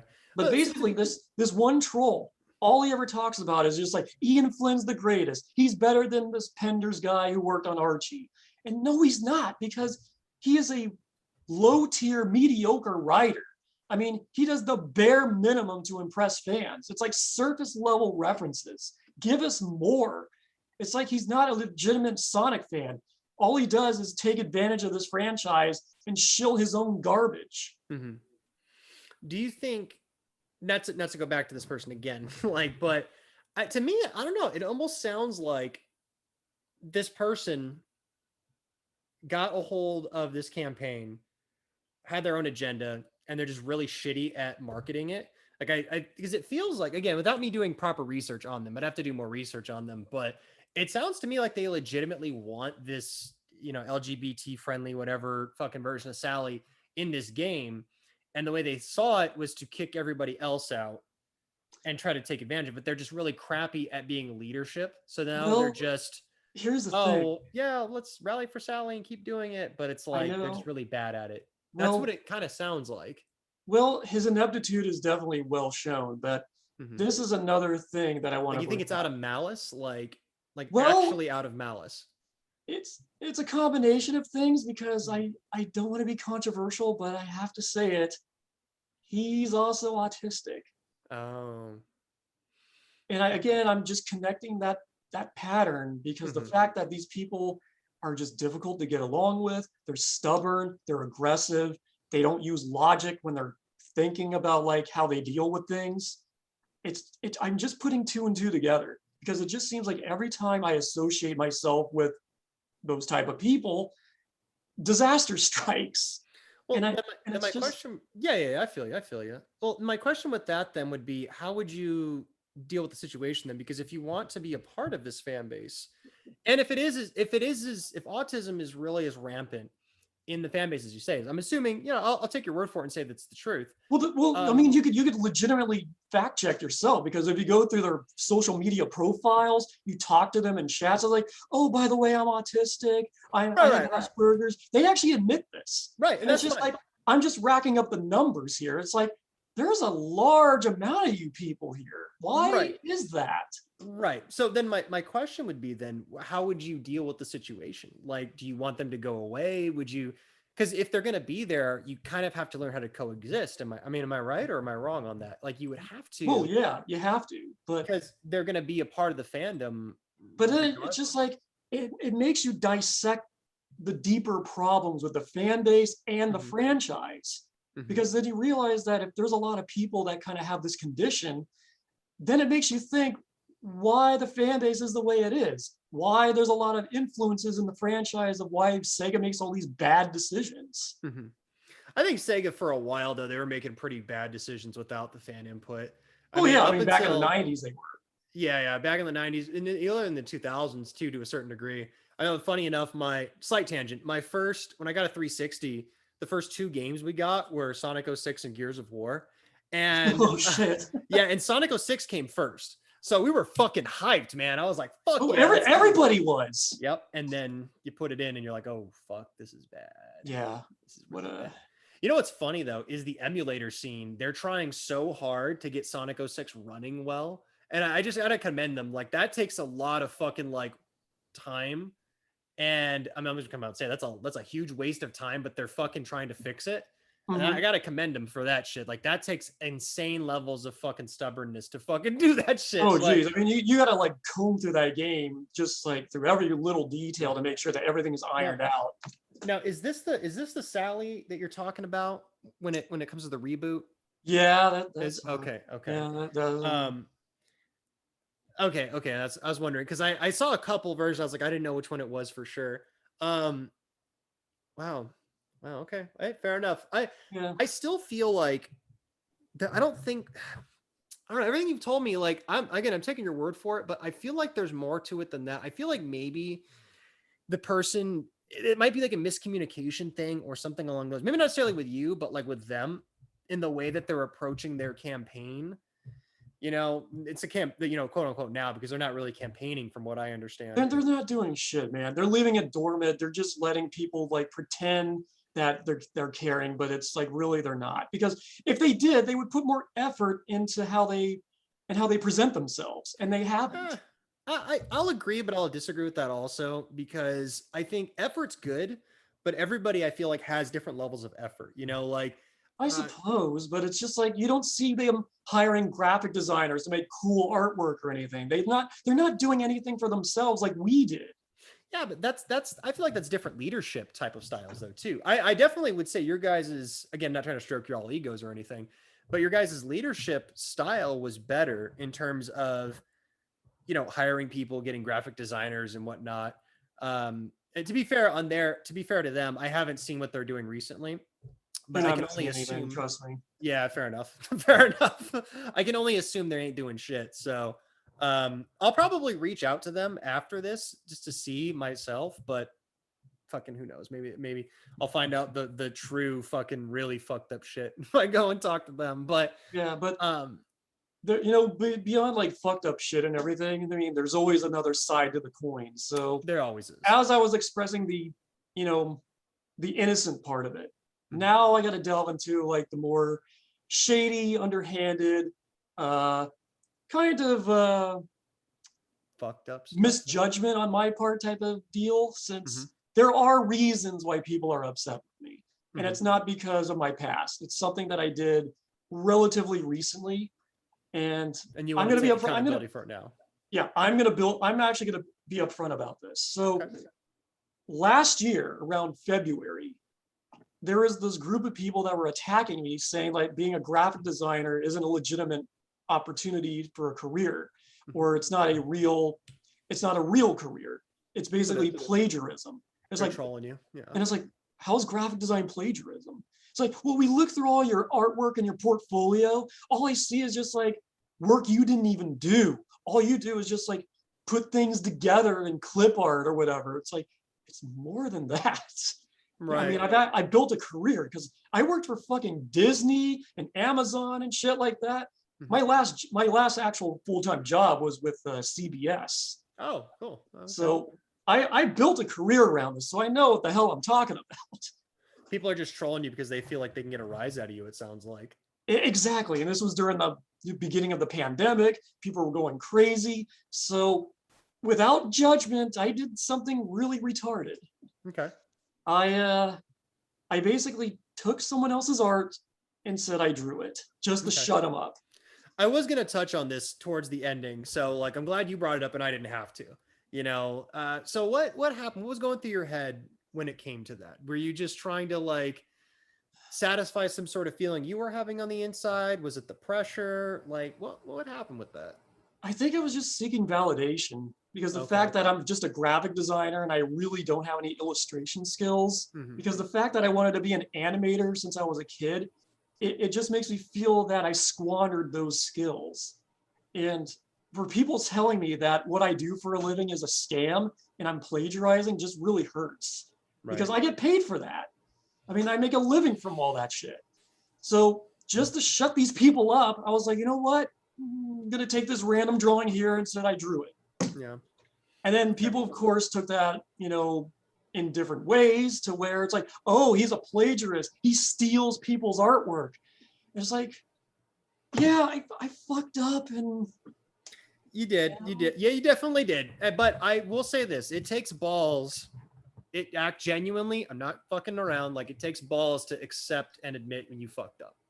Exactly. And you definitely did.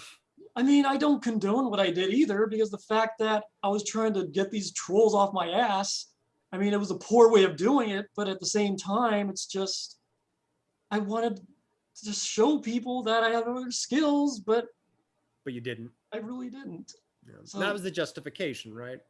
Yeah, and I feel really bad about that. No. It sucks, man. Like, yeah, you definitely shouldn't have done that. It's hard. Like, I've got family that do art and all that stuff, and whenever their stuff gets taken, it sucks, because they put a lot of time and effort into it. Yeah. That being said, though, how many people out there? I'll give you this. Like I said, you accepted. You've taken you've taken responsibility. I have, but the problem is that it's circulated so far to where, like, it got to other artists and illustrators to where they started, blacklisting me, saying like, we're never going to do commissions for this guy. So, well, I mean, if you want to make a statement now, and I mean, declarative statement here, and use it in the future, I mean, you're more than welcome to. You could literally say whatever you want on here and be like, look, I fucked up. It was my bad. I'm not going to do that shit again. And if you want to show that to the fucking artist, that's fine. Then they can hold you accountable. You can hold them accountable. And I feel like that might be a way to resolve this whole fucking issue.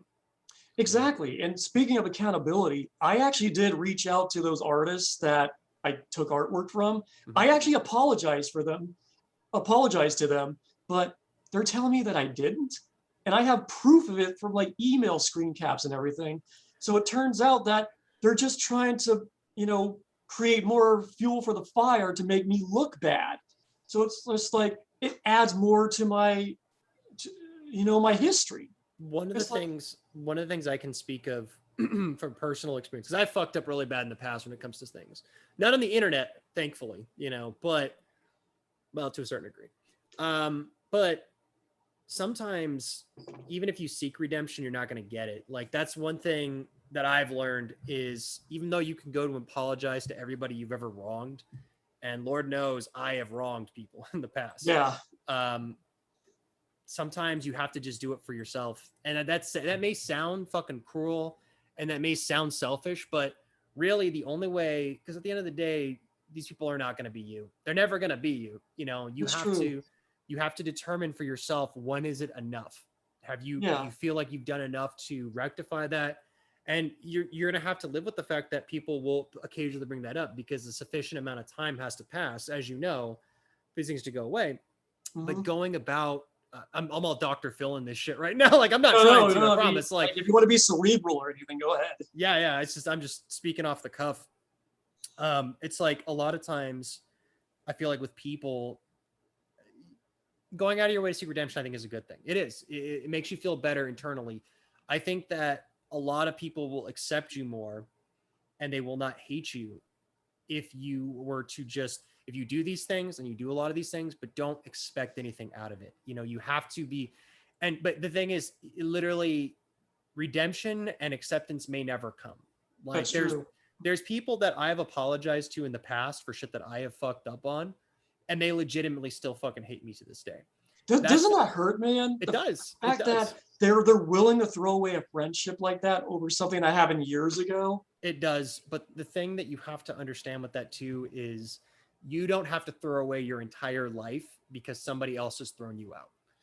you know, and that's something that was very, very hard for me personally to learn. You know, we're all humans at the end of the day. We all fuck up, and anybody that says they don't, they're a fucking liar. I mean, like, let's be real, they are. And back in the day, I had issues with lying to people in real life. So I understand where you're coming from when it comes to things, and you understand how much damage it can cause to people when you do these different things, right? And that's shit that happens. But yeah, once you understand what you did, you've taken steps to correct those mistakes, and you're moving on with your life. The worst thing that you can do is throw yourself out. It's like throwing the baby out with the bathwater. You know, it's like there's all this dirty shit in there. We're going to toss the baby out too. It's like, no, we're going to bring it back because that's still a fucking human being. Exactly. Yeah. You learn from your mistakes, man. And that's okay. It's okay to fuck up. We're all going to do it. Yeah, it doesn't condone it. It doesn't condone it. Yeah, but it's just, what I did is just like unforgivable in a way. It's like, why did you take someone's artwork and say you did it? It's like, in the heat of the moment, it's like, you don't know what I'm going through. Mm-hmm. It is. And there's no justification for it, but you apologized. You didn't sit there and try to pretend like, oh no, I didn't fucking do it. You know, you're taking ownership. And I think that takes guts. You know, I don't agree with what you did. I won't, but at the same time, I don't think you should be fucking demonized forever. And if people want to forgive you, that's cool. If they don't, that's cool too. You know, you have to decide for yourself how much punishment you're willing to take on your own mental psyche. You know? Yeah, because the fact that there's certain artists out there who are intentionally throwing me under the bus, that just kind of hurts even more, because it means that they had the agenda to not even accept my apology. Well, that's up to them though. I think that's up to them. Like, they don't have to. And if they want to, then that's what they're going to do. You know, I hate to be as cold and blunt about it as that, but I think that's just human nature. Sometimes people are just like, no, fuck that guy. Yeah. Not necessarily to you, just people in general. And that sucks. It does. I'm not going to pretend like it doesn't fucking suck, because it does. It sucks fucking donkey dicks. But at the same time, you know, you can either learn from it and grow from it, or you can stay in isolation and fucking break away at yourself. I personally do not prefer the latter. I prefer the former, but I'm also a hypocrite at times. So there's times where I feel low as fuck too. And that's okay. Yeah. I think if anything, coming on here and at least saying you're sorry and doing all that, I think is a step in the right direction. It's coming from me. I'm not like an aficionado in the Sonic fandom or any shit like that. I'm a fucking bystander at best. Yeah. But I think that if it were me, it's at least a start. Yeah. I mean, this whole conversation has been cathartic in a way, because I'm just kind of venting my frustrations and admitting my wrongdoings and everything. Mm-hmm. And I'm just hoping that if people watch this, they finally give me the opportunity to understand who I really am. Yep. That I'm not this person that's out to destroy the fan base. I'm not trying to, you know, create enemies or anything. I'm trying to unite. I'm trying to, you know, bring people together. Maybe that's part of the problem though too. Maybe people don't want that. Like, you don't need to be a destroyer or a creator. Maybe people just want you to be. Does that make sense? It's like a lot of times, like for example, I remember being in the army. The last thing I ever fucking wanted was a lot of leadership, like, oh, we need to have unit cohesion and blah blah blah. We're gonna do this. We're gonna be a stronger unit and blah blah. And it's like, shut the fuck up, dude. I want to go home and play fucking Xbox. I'm done with this shit. You know, do you think maybe that might help your situation a little more if you go into that with that mindset where it's like, okay, I'm just here to chill. I don't want to fucking fight. I'm not gonna feed into these motherfuckers. I'm just here to chill. And if I see an opinion I don't like, I'm just gonna fucking walk away. The thing is, man, it's like, I've been having dreams recently about like hitting the rewind button. It's like, what should I have done, like, in hindsight? It's like, how could I have avoided this whole situation from exploding? Mm-hmm. And I definitely understand like all the advice that you're giving me about like taking things with a grain of salt and being more passive and not let things affect you as much as it has. Because the reason why I was tossed out of all these communities and fan projects is because I can't control myself. I'm gonna be real with you.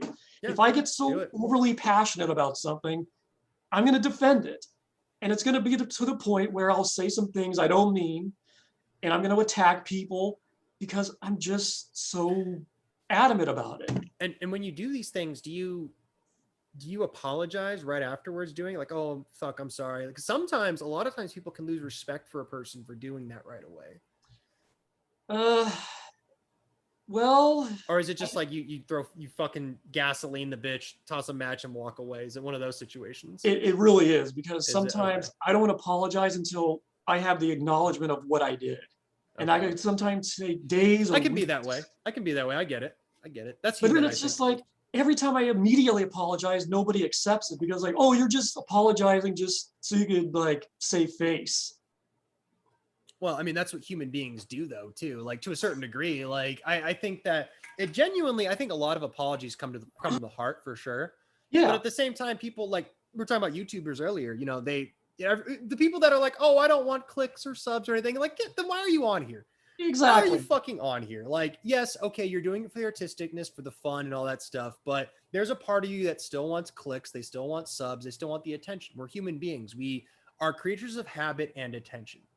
I Yeah, mean, we are that, but at the yeah. same time, I okay. totally agree with that, because with social media, everybody is just so narcissistic. It's like everybody wants to put their eyes on them. It's like, hey, look at this fancy meal I'm having. Look at this concert I'm going to. And Mm-hmm. it's like, I'm finally realizing how conceited I was, because all Yep. these photos Same. I have, they're not genuine. Yeah, It's just me trying to impress people that I don't even know.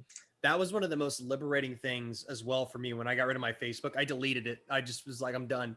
I Yeah. fucking got rid of it. When I deleted that shit, I feel like a fucking boomer. But like I was like, I'm gone. And it was after about 2 days, I felt that fucking because I used to be addicted to a lot of different things like cigarettes and drugs and shit like that. And I got that vibe Hmm. of like when you Yeah. quit smoking cigarettes and you're like, Yes. oh shit, I gotta go check my. Oh wait, it's gone. And you're just like, oh, fuck. But like then after like a couple of days, you're like, wait a minute, why the fuck did I care? And then you Exactly. realize everyone's still fucking arguing about the same dumbass shit. They're still whining and complaining, and nothing's getting solved. But you know what's better? You have peace of mind. You don't have to fucking worry about this shit. And Yeah. that makes me think about you. You said you had a dream about what you would do different. Yeah, Honestly, because I would say don't. I wouldn't even worry about that. The past, you've made your decisions in the past, but that won't necessarily, yeah, it affects certain things and it does. aspects of Yeah. your future, but at the same time, like you can't change your past, man. Like No, I mean, you could learn from it. yeah, you can learn from it, but dwelling on it, and even a lot of times when people learn from it, they spend too much time learning from it, and they subjugate themselves to way more mental abuse, and that causes. I'm not a fucking licensed psychologist or any shit like that, but it causes you to not you particularly, but the universal you Hmm. individuals to lash out more because of the self doubt and the self anger and hatred and that constant beating up in your own fucking head and Yeah. you could lash out at fucking the Sonic fandom or the Mass Effect fandom or the Power Rangers, whatever the case is, because of your internal struggle that's going on. A lot of times when you just take the moment and accept, like, okay, I've done these shitty things, I've done these good things, because you're not a complete piece of shit. I mean, clearly, I've enjoyed our conversation so far. You seem like a pretty chill dude. Yeah, you Um, too. I'd love to chat with you again. But it's like you don't have to hate yourself for fucking everything. It's okay. It's good to learn. Self-hatred is a good way to figure out what you've done wrong, but you can't fucking hate yourself forever. Oh, Like believe me, I could be self-deprecating when I can. no, you're human, man. I'd be surprised if you couldn't. You'd be a sociopath if not, True. You'd do one of those things.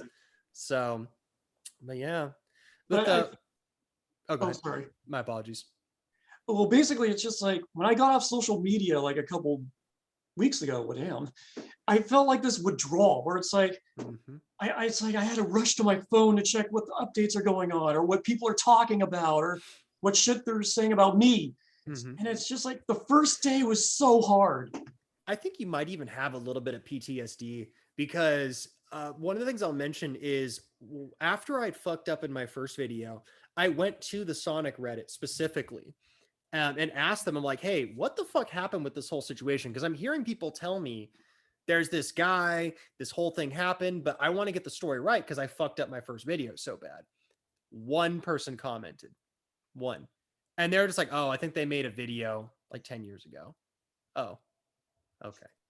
So maybe some of the hatred that you feel like people are coming at you, I don't think it's as bad. Okay, I could be wrong. I'm not you, of course, but I don't know if it's as bad as you might think it is. I think a lot of the times, because you're thinking about it so much, this is my own perspective, of course, not Yeah, your, I'm not trying to speak for you or anything like that, but I sure. think some of it might be that you're hating on yourself so much, or you carry these scars from so long ago, whether that was personally inflicted or was inflicted by others. I'm not here to fucking say otherwise, that you tend to gravitate towards waiting for the next fucking lash out, the next fucking lash out, the next thing.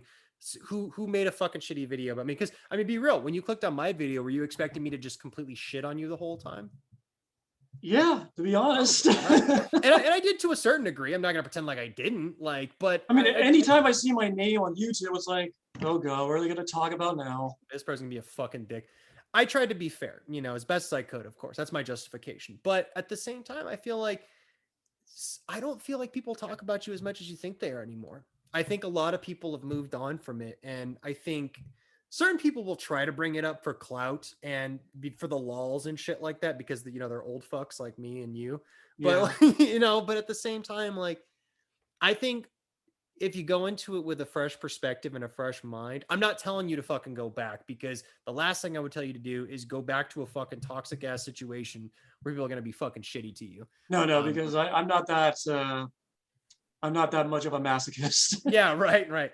I'm more of a sadist personally, but I mean, I know when I had enough. exactly. No, I respect that. So in the future, then, where do you plan on going from here? Do you want to start another fucking campaign? Do you want to get back on the internet? What's your goals from here on out when it comes to any and all of this stuff? Is this kind of like this and then Dylan the Night Owl's video kind of like your final farewell, and then you're just gonna fucking ride off into the sunset? Like, what do you want to do ultimately from here? That is a good question, because now that I've turned 40, there's been a lot of things I've been thinking about, especially like reflecting on where my career was from yesterday to now and where I want to go in the future. Mm-hmm. But I feel like disconnecting myself from social media and toxic fan bases, that's going to be the step in the next direction for me. Yep. A step in the right direction, because I won't have these other entities holding me back anymore. I'm going to have a lot more time to be more productive. I could be more social, because now that the mask mandates are gonna kind of loosening in California, it's like I could get back to being social again. I could hang out with my friends. I could go to concerts and bars and clubs and shit like that. Yeah. So I'm so excited that I'm kind of embarking on this new chapter in my life. And I could just put all this toxicity behind me, but at the same time, just come to terms with what happened in the past and move on from it. And do you feel like you have been able to do that at least a little bit in the past couple of weeks, months, even years? Do you feel like you've been able to come to terms with a lot of the things, or do you feel it's still kind of there to a certain degree? I feel it's going to linger for a little bit of time, because it's kind of like a gradual process of like when you're getting off cigarettes or alcohol. It's like you can't do it immediately. No. You know what's funny, and you can. It's just, well, I don't recommend it. So when I quit smoking cigarettes, slight tangent. I'm talking about myself. Fucking, I love talking about myself. I'm human, right? Yeah. It's all about me. Even though you're the one I brought on here to talk to, I want to talk about myself. I love myself so much. I'm fucking around. I'm sorry. I'm just fucking. I mean, it's your podcast or whatever. Right. No, I'm just fucking around. I'm just joking. But when I quit smoking cigarettes, I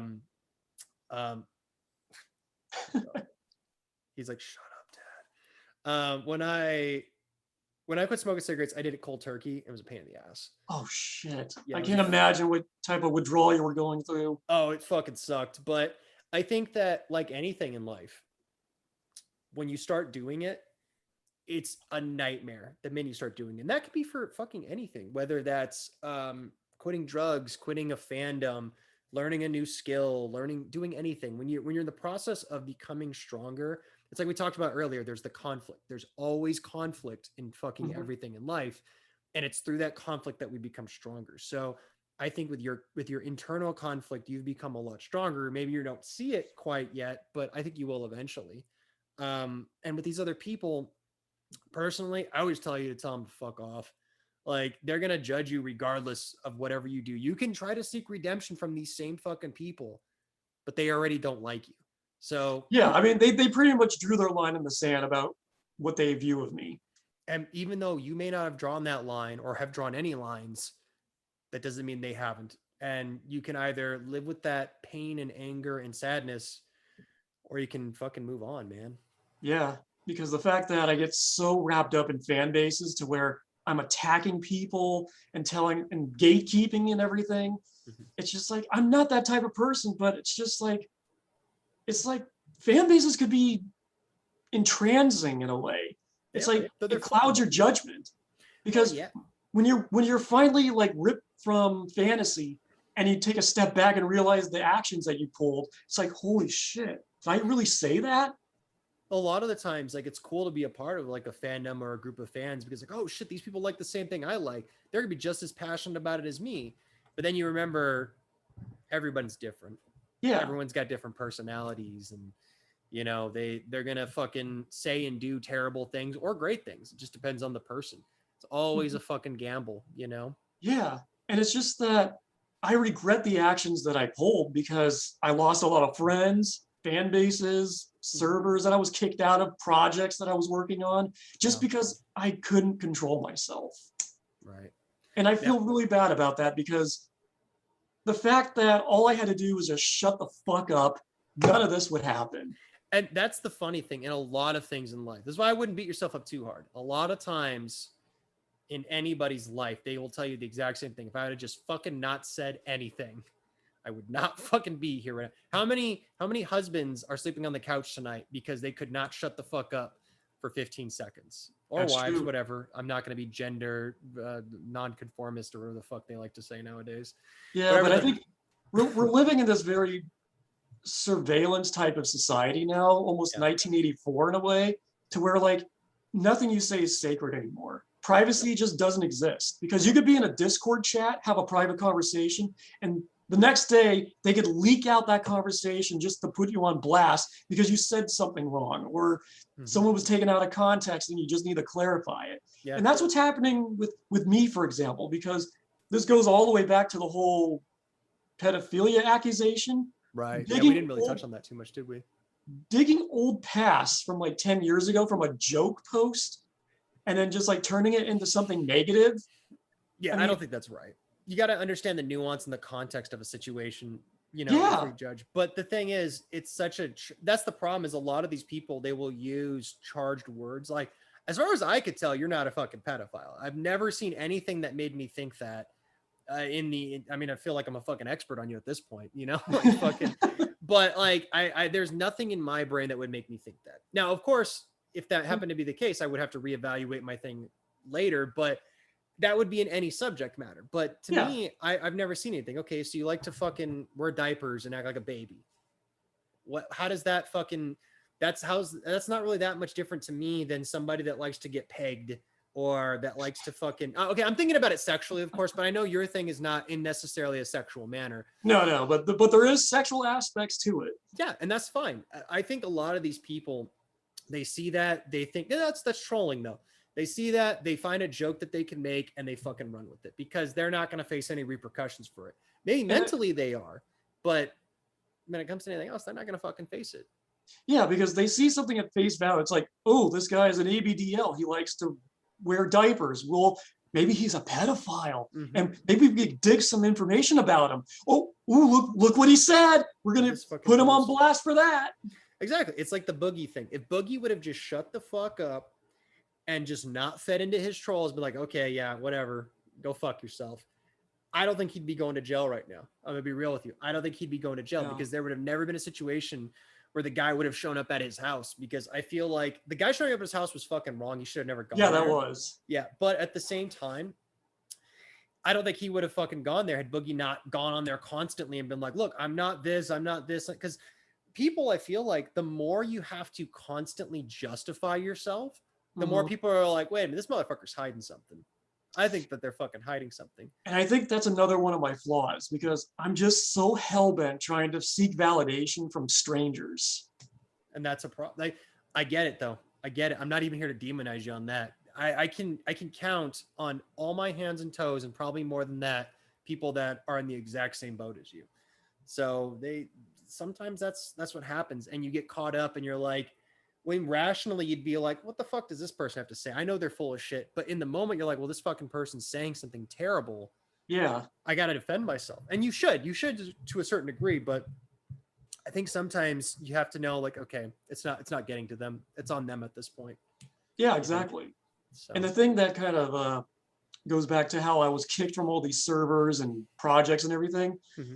It's because like Twitter likes to gather your history and compile it into like various types of archives. So the problem is that since I'm so notorious in the Sonic fan base, they're just adding more to this pile. Well, when I post this, because I'm gonna post this tonight. This will be my video for next week, because I need to get fucking better, and I got to get caught up on fucking videos. So yeah, you're gonna have at least one nice thing on Twitter that's said about you, because I'll post this video up there. I don't know if, like I said, my channel's not big. I don't think this is going to get a whole lot of traction, but you never know. If you put the name Richmunk in your description or your title, it's going to blow up. It's going to be viral. Maybe. I would rather. Sure, I would love the clicks. I would love all that shit. I would love the trolls that would come in there and talk shit. But at the same time, I'm not really trying to exploit you. You know, you were kind enough to come on here and talk to me about some heavy shit, and you let me ask some, I feel like, pretty tough questions. Like I didn't pull punches. I just was straight up with you in a lot of this shit. Yeah. I think with the troll aspect, because I know that's a kind of a touchy subject, I pulled back on a little bit. But with the rest of it, I'm not trying to get fucking famous off you because you fucked up in the past. Like, no. I mean, you definitely seem like you're very open and honest, and you genuinely care about what's going on. So you don't get a lot of people like that. Well, because it's all a lie. I'm fucking around. I'm lying to you. This is all fake. No, I'm just kidding. No. Oh, of course. Well, it's YouTube. Yeah, right. Right. No, I appreciate it, but you know, I'm full of shit anyway. I'm a fucking hypocrite in a lot of ways. So yeah. So who knows, man? But I definitely want to put some closure to the whole Rally for Sally thing, because the fact that our team kind of got split apart because of all the slandering and mudslinging that was happening in my regard, it kind of caused other team members to, you know, kind of draw apart from me. It's like, oh, well, you can't be trusted because I heard about this, this, and this. And, oh, did you really mean that when you said that, and that? So all of a sudden, it's like I started losing friends, respect. People didn't want to talk to me anymore. People put me on blast saying like, hey, stay away from Richmunk. He can't be trusted. And so I became like this social pariah where nobody wanted to work with me. Literally going to say the same thing. Yeah. Yeah. So there was this misunderstanding that happened with one of my teammates, and this troll that's running the Rally for Sally account now, he twisted that information to make me look bad. So it's like, he asked me a simple question. It's like, okay, who was the person responsible for contacting that Sega representative? And since nobody signed their name on any of the posts, it was hard to tell who did. So it's like, oh, I think you did it. Are you sure about that? No, let me check, because that's the way you speak.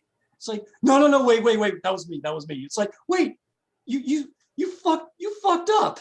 It's like, what do you mean? It's like, you said I was the one who wrote that, but that was actually you. Yeah, see, that's the problem. It's the he said, she said game. And when you start playing that, that's like, man, that's hard to fucking find a common ground, you know? It is, because then what happens is that the victim goes to the troll. It's like, hey, you were right about that guy. He really is an asshole. You know what he did? He threw me under the bus because he said I wrote that when he did. It's like, dude, it was a misunderstanding. I thought you wrote it, but then when I looked at it clearly, oh, I did that. I'm sorry. Yeah, I fucked up. My bad. Do you think maybe your passion sometimes makes you come off that you're being like an entitled kind of person? Well, I mean, the way my attitude kind of gives off sometimes, as you could probably tell. Yeah, I'd say that's definitely a truth there. Okay. No, I don't think that's necessarily a bad thing. It's just, you know, it's your personality. I don't think you're necessarily like an entitled piece of shit. Like I said, I would tell you if you were. Like, I would definitely tell you if you were. But I think sometimes the passion, okay, maybe there's a little bit of entitlement, especially in terms of like how Sally should be portrayed. Because I feel like, you know, with Sally, if these fucking people want fat lesbian Sally, hey, you know, that's great. I think it's kind of stupid personally. But hey, if that's what they want, fucking more power to them. I know you probably won't agree with that, but yeah, but it's just if you have a long history with the fan base and the franchise, it's just like you can't accept drastic changes like that, especially if the character doesn't represent who they are anymore. Right. I mean, you can accept. I feel like you can accept the changes. It's not the changes that you want. You know. I have a feeling if I wasn't really like a passionate Sonic fan and I was just a casual fan, maybe it wouldn't affect me this much as it does. But because since I get so immersed into like the mythology and character development, I can respect it's just that. like, I don't know, man. It's just like I love fiction to the point where you just kind of want to live in that world. Yeah, man. I feel you. I feel you, man. So no, and I'm not knocking you there. So if you were to say anything for to put a bow to closure on Rally for Sally, what would you want to say? Well, the final thoughts of Rich. Yeah. So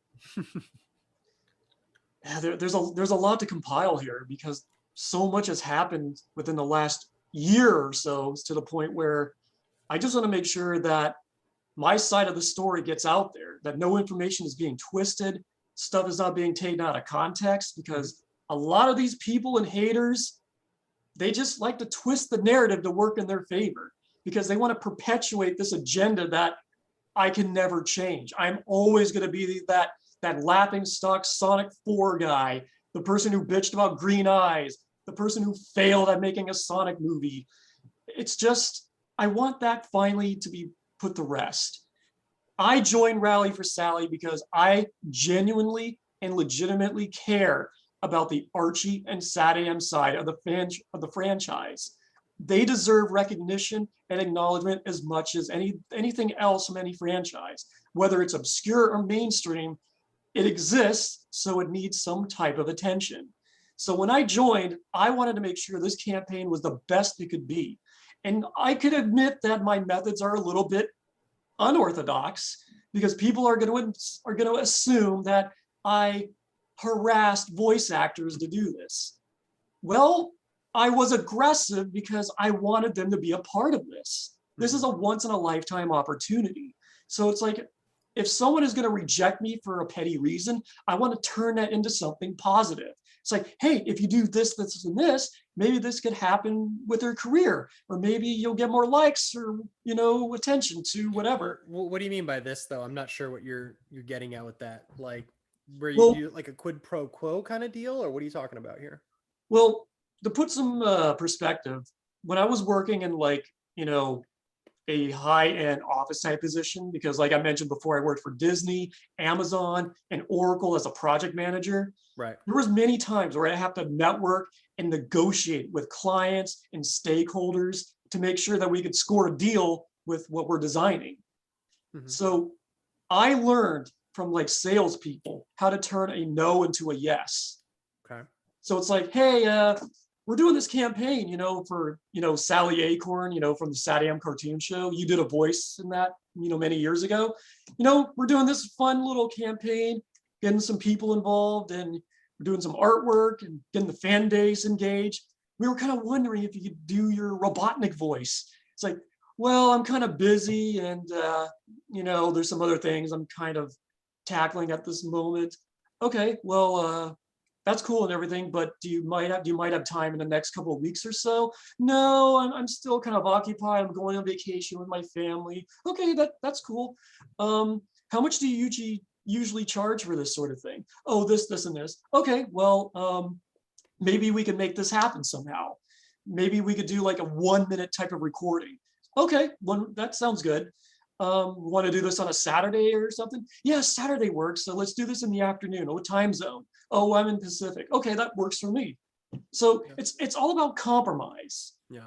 It doesn't sound like you were really trying to like trick them into the fucking project or anything like that. It was more or less like hey, this is the fucking deal we're doing. We're negotiating. Yeah, because again, it's all about turning a no into a yes. It's a salesman pitch. Okay. And I learned that for working in branding and marketing for nearly 8 years. So now there's this assumption that I harassed Ryan Drummond the original voice actor from Sonic Adventure. Mm-hmm. Here's what really happened. I approached him like I did with every other voice actor. He was like, yeah, but Sally's not a Sega character, so why would I do this? It's like, she is. No, she's not. It's like, I got a myriad of proof right here to show you. She has a fucking statue made of her at Sega World. It says right here in the US copyrights, she is owned by Sega of America. She has merchandise from the 90s. I mean, you can't deny that. It's like, so yeah, do a but pissing contest with the guy, basically. But he was like, yeah, but she's not in the video game, so she's not really canon. It's like, what's this bullshit? Threw the gauntlet at you. So then it's like, yeah, I got upset. So I started like messaging him like every week. It's like showing him evidence that yes, she is a Sega character. And then he got annoyed with me. And, yeah, you kind of fucked up right there. I'll be real. Yeah, so people have this impression that I harassed him, but really it's just I wanted to prove him wrong. Maybe you shouldn't have done that. Like, I'm gonna be real. Like, that's pretty. I mean, I'll be real. Like, there's times where I get into arguments with people and I want to fucking fight with them. Like, no, bitch, I fucking got this. I'm smart. I fucking know more than you. But yeah, it sounds to me like, yeah, maybe you got a little desperate, a little overzealous, I would say. Yeah, probably. You know, I think in my mind it's just lightly. like. I think in my mind, it's like, this is a rare opportunity. I'm talking to all these voice actors.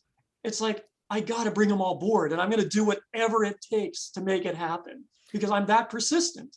I think maybe what you could have said, you know, obviously hindsight, you can't change the past or anything like that. Maybe something along the lines like when he's like, she's not a Sega character, but like, well, she could be. If you don't think that she is, she might be able to if we fucking make this happen. You know? Yeah, but it's just like, when you have this pile of evidence to prove someone wrong, it's just, you kind of want to. I know, I get that. But from like a tactic standpoint, sometimes, I'm not saying compromise your morals and values, but in that situation, I feel like going about it and being like, hey, dickhead. That's not what you said, obviously. I'm speaking of No. But it's like, hey, I'm fucking right. You're fucking wrong. Especially when you're trying to get them to do something. And that's what it kind of boils down to. Yeah. No, I get it. But I mean, you've already accepted and admitted that you didn't think that was the right thing to do. So no, I can't really fault you on that. We've already talked about that at great length. So yeah.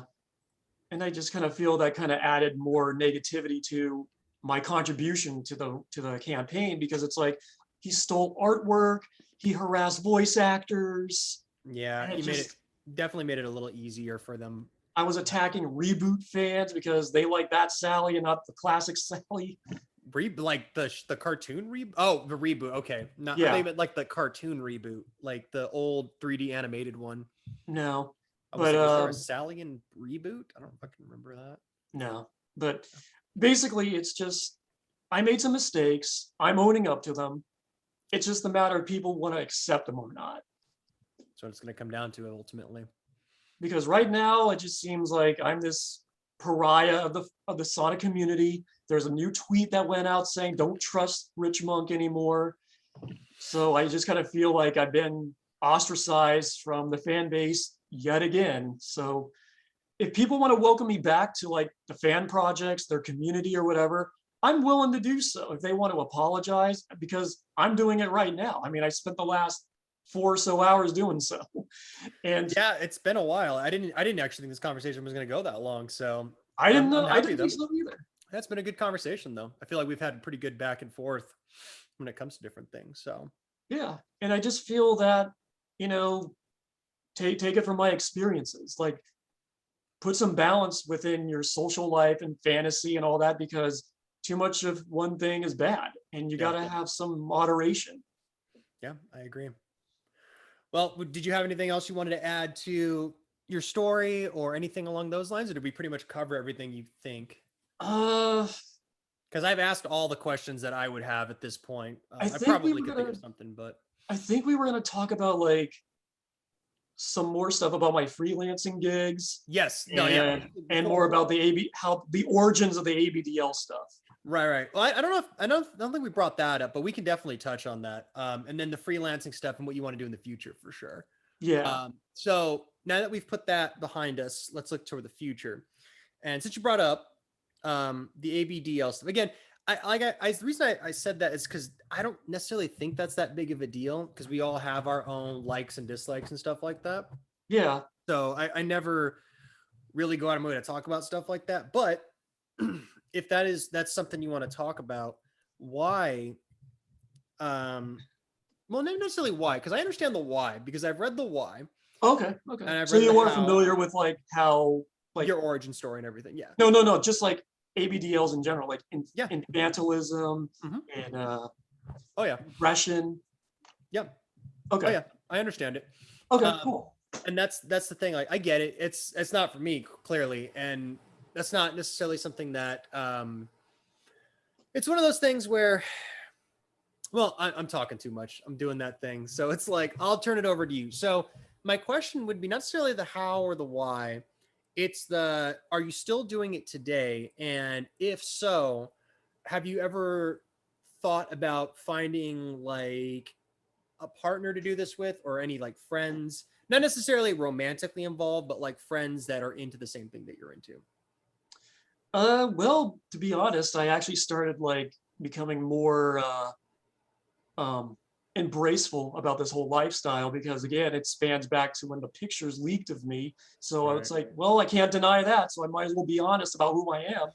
It's kind of like getting nudes leaked. Yeah. So then it's like I became more comfortable about who I was, and then it's like, you know what, That's good. I've always wanted to have a nursery, so might as well build one. Yeah, fuck it, you So like it's doing like it. and it's like I live alone, I have my own place, I'm making good money now, so why not? Right. So, Now, do you have one right now that you could show everybody, or is it like something you don't want to do? You don't have to. I was just asking since you had one. I could do a quick webcam swirl. Yeah, that's fine if you want to do that. I'm not saying you got to get changed or any shit like that. No, I'm not doing that. Yeah, that's that. You don't have to do that. But if you want to do a quick webcam swirl, you're more than welcome to. If not, we could always fucking move on from there. I'm having this internal turmoil about this. Now, is that like a negative thing or more of like a positive turmoil? Like negative. Yeah, because basically, honestly, I would say no. Let's not do that because if you have a negative sort of connotation towards, again, do what you want to do, of course. I don't give a fuck either way. You're gonna do what you want to do anyway. But if you have a negative inclination, given the situation in your past, because the one thing we didn't talk about is a lot of the trolling that happened to you.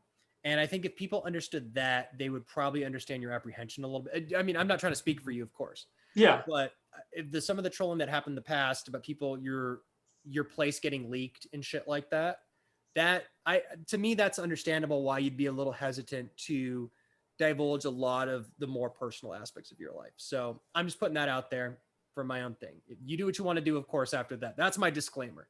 So yeah, I mean, when you go through life thinking that you could trust people and they just constantly betray you, like at any moment, you just kind of feel a little more self-conscious about like revealing any aspect of your life that you don't feel should be revealed. Right. No, I get it, dude. I totally get it. Now, when it comes to the adult baby stuff, it's fine. I don't have a whole lot of questions to ask. I'm gonna be real with you because I already I've seen a lot of your posts previously. I've seen some of the videos that are still available online. There's not a lot. You've done a pretty good job. I thought I took them all down. If you go on the Wayback Machine, there's some places that still have it. Shit. Yeah. The thing is with them, they're pretty cool about it. If you go on there and be like, hey, there's this fucking website with my shit on it, I don't want it there, they'll take it off for you. You just have to email them. Okay. They're not going to be dicks like Encyclopedia Dramatica. It's no, we need the attention. No, they probably will, but if you talk to them, just don't be a dick. It's like with anything. That's my advice to anybody out there. If you want something, just don't be a dick. A lot of times that will solve your problems. It doesn't always guarantee it, but it might help solve your problem. But yeah, I would just shoot them an email and see what they can do for you. Okay. I might do that. Yeah, there are some. So I don't have a whole lot of questions. I mean, if you want to talk about it, that's cool. I just don't have any necessarily questions because I feel like I kind of understand it. Okay. And it falls into that same line of that's something you enjoy doing. And hey, man, I'm fucking happy for you. I think that's cool as fuck that you found something that you're happy being and Yeah. you're happy expressing yourself that way. And I think that's cool as shit. Anything that I would add to that would just be me trying to add something to a conversation. So yeah, I mean, the best I could add to that is, yeah, I do go to meetups and clubs, and cool. I have gatherings at my place. And I used to have a partner, but that was many years ago. But no, I understand. as I mentioned, I haven't dated in 3 years. But, yeah. Well, actually, I did actually have a question then. Now, are you the type of person that likes a partner that also does the baby thing, or do you want someone to act as like the parent when it comes to that? Because I was watching a documentary about people that can be into that, and some people like having a parent rather than like a sibling or some shit like that. I could go both ways. I mean, the fact that I like the parenting aspect kind of has that nostalgic type of feel to it, where you're kind of transported back to being a helpless toddler and you have somebody doing everything for you. And I guess that could be a turn on because, some woman is doing this all, just to help you out. Right. And I kind of miss that kind of nurturing maternal type of aspect to it. Mm-hmm. But on the flip side, you want to have like a play date, a partner to have fun with, to reminisce about going to daycare and preschool, playing pretend with and all that, because it's very G-rated, innocent type of escapism in a way. All right. Do you feel like a lot of the adult baby stuff maybe stemmed from like that want and desire to return to like a nostalgic thing? Or would you say it's something that's kind of always been ingrained inside of you? I'm still trying to figure that out to this day, because the reason I even became interested in this whole thing is because of some random incident that happened to me in junior high. Right. And just maybe I'll go into detail about it. So yeah, that's fine. I was in seventh grade, and I was coming home from the school bus, ready to do my homework, watch afternoon cartoons, and I just I went to my family closet because there was one main one in the downstairs bedroom. And I was putting my coat away and a pack of Pampers fell on me and knocked me against the wall because the hallway was that narrow. And it's like, the fuck fell on me? So you gotta get in the gym, man, so you can fucking catch that shit. Be like, gotcha, bitch. Yeah, but it's just like, what the hell fell on me? And I was like, okay. Put it back in the closet. Didn't even think about it. So then something coincidental happened. While I was watching cartoons, because this is like during the whole Fox Kids afternoon type of period. So like Tiny Toons, Bobby's World, Animaniacs. They started showing episodes that were kind of regressive related. And that kind of triggered my interest a bit.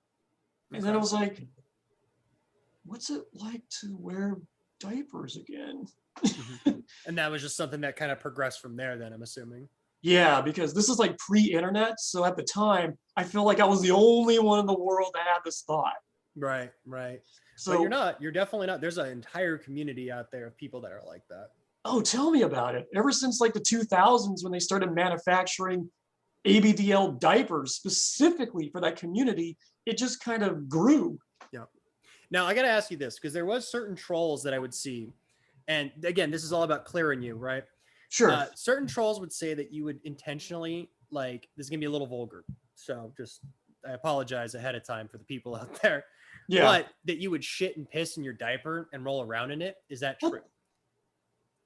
What I know, like I said, it's vulgar, but I'm not going to fucking hold back. I call it as I mean, this is your chance to be like, no, or yes, whatever, I don't care. I mean, I'm not going to deny that people, ABDLs do that, but right. What are they talking about? Where do they get that? I don't remember where the post, I think it was on Kiwi Farms or some shit. They were like, yeah, this fucking guy shits and pisses on himself and then rolls around in his little bed. And I was like, well, I was reading it. I was just like, well, did you fucking see him doing it? Even if you did, I don't give a shit. I was just curious if it was true or not. I think I know what they're talking about. Back in 2009, God damn it. I made this video in my room where I'm doing baby stuff. And I am rolling around and doing that. But I think that's the extent I'll talk about, since Gotcha. There's a possibility I wasn't a used one, but we'll leave it as a possibility rather than a confirmation. Yeah, because that's fine.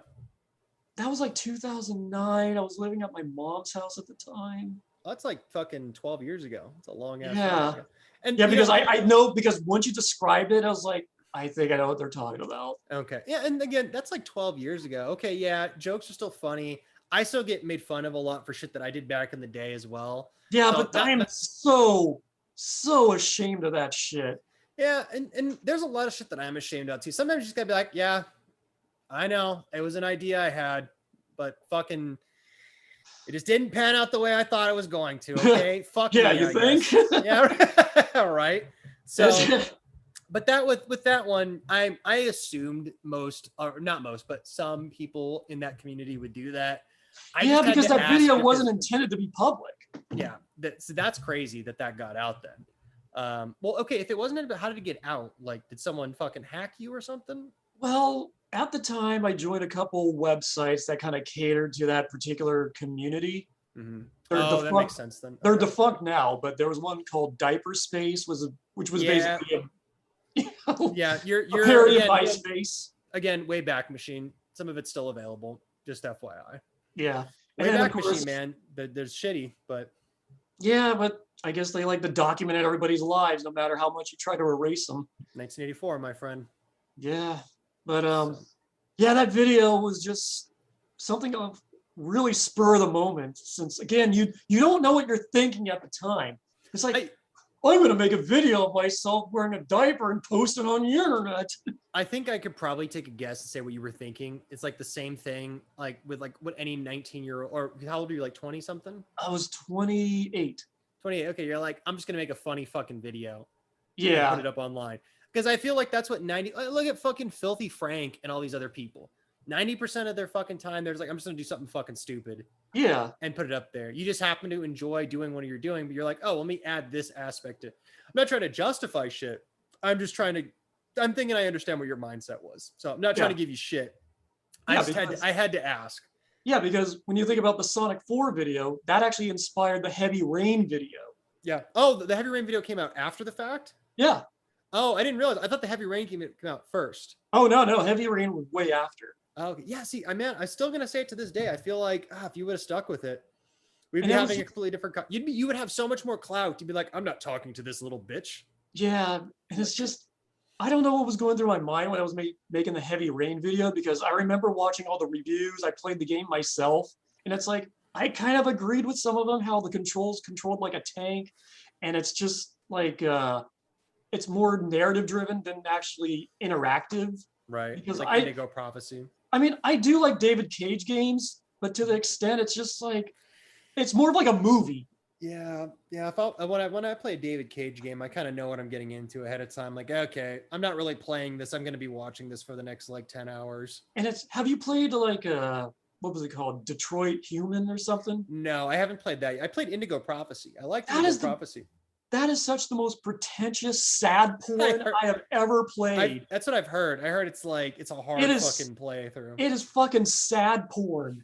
Oh God. See, I'm already fucking sad all the time. I don't want to fucking watch something like that. Shit. I'll play Nier Replicant if I want to be sad. I at least get to kill shit in that.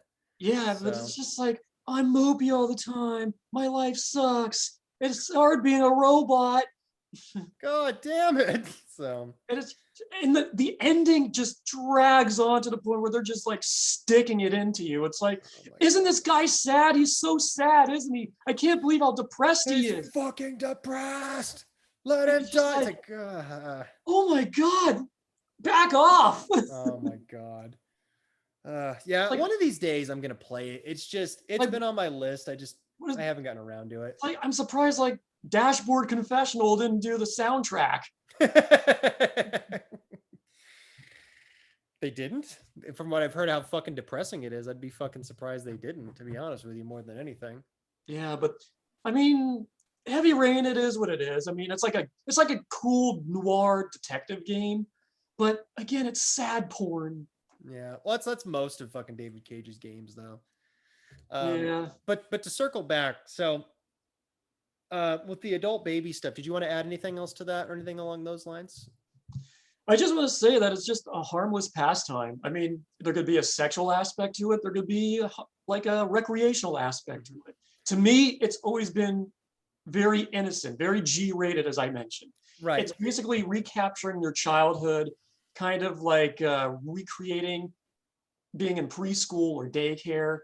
And it's all about just like playing with toys, watching cartoons, and just transporting yourself to that innocent mindset. And hey, my only thought with that is, hey, like kind of like you said, I don't think you have to or should have to justify. Well, using the words just, try, and should, that's justification in of itself. But I don't think you need to justify your lifestyle or any shit like that. Like I said, if you're keeping it G-rated with people, that's fine. Even if you're doing the kinky shit, again, you're not fucking stupid. You're right. with a partner that wants to do it with you of the resounding age. No shit. That's basic fucking humanity 101. I don't think you need to justify anything more than that. So no, there is something I do need to clarify, because there is a certain incident that happened during the whole ABDL aspect of my life when I was public about it. Right. There's another reason people assume I'm a pedophile. Mm-hmm. There's some pictures of me like that were taken in front of a bedroom with a sign that says like "Take candy from the baby." Mm-hmm. That was at a Halloween party. Oh. It was basically so everyone thought you were a fucking pedophile. Yeah, because the picture is taken of me like from outside, so someone else has taken that. And it was basically an ABDL It was basically an ABDL party that I was attending, and they had like a crib set up, and we were taking pictures in it. Oh wow, man! I just feel like sometimes you're just in like the worst places at the wrong times. I feel like in some of these situations, you literally just in the wrong place at the wrong time. Yeah. Like I think I made the comment, you're like the human typhoon at some points, right? Because I feel like because you just seem like a really chill, relaxed dude. It's just you get fucking wrapped up into these stupid ass situations sometimes. I'm like, exactly. What the fuck? It's like I associate myself with the wrong people who influence me doing horrible shit. Yeah, that is a factor a lot of the times. And it's kind of like, it kind of goes back to like when I was in junior high, when you're trying to make a name for yourself and build up a reputation, especially with teachers and everything.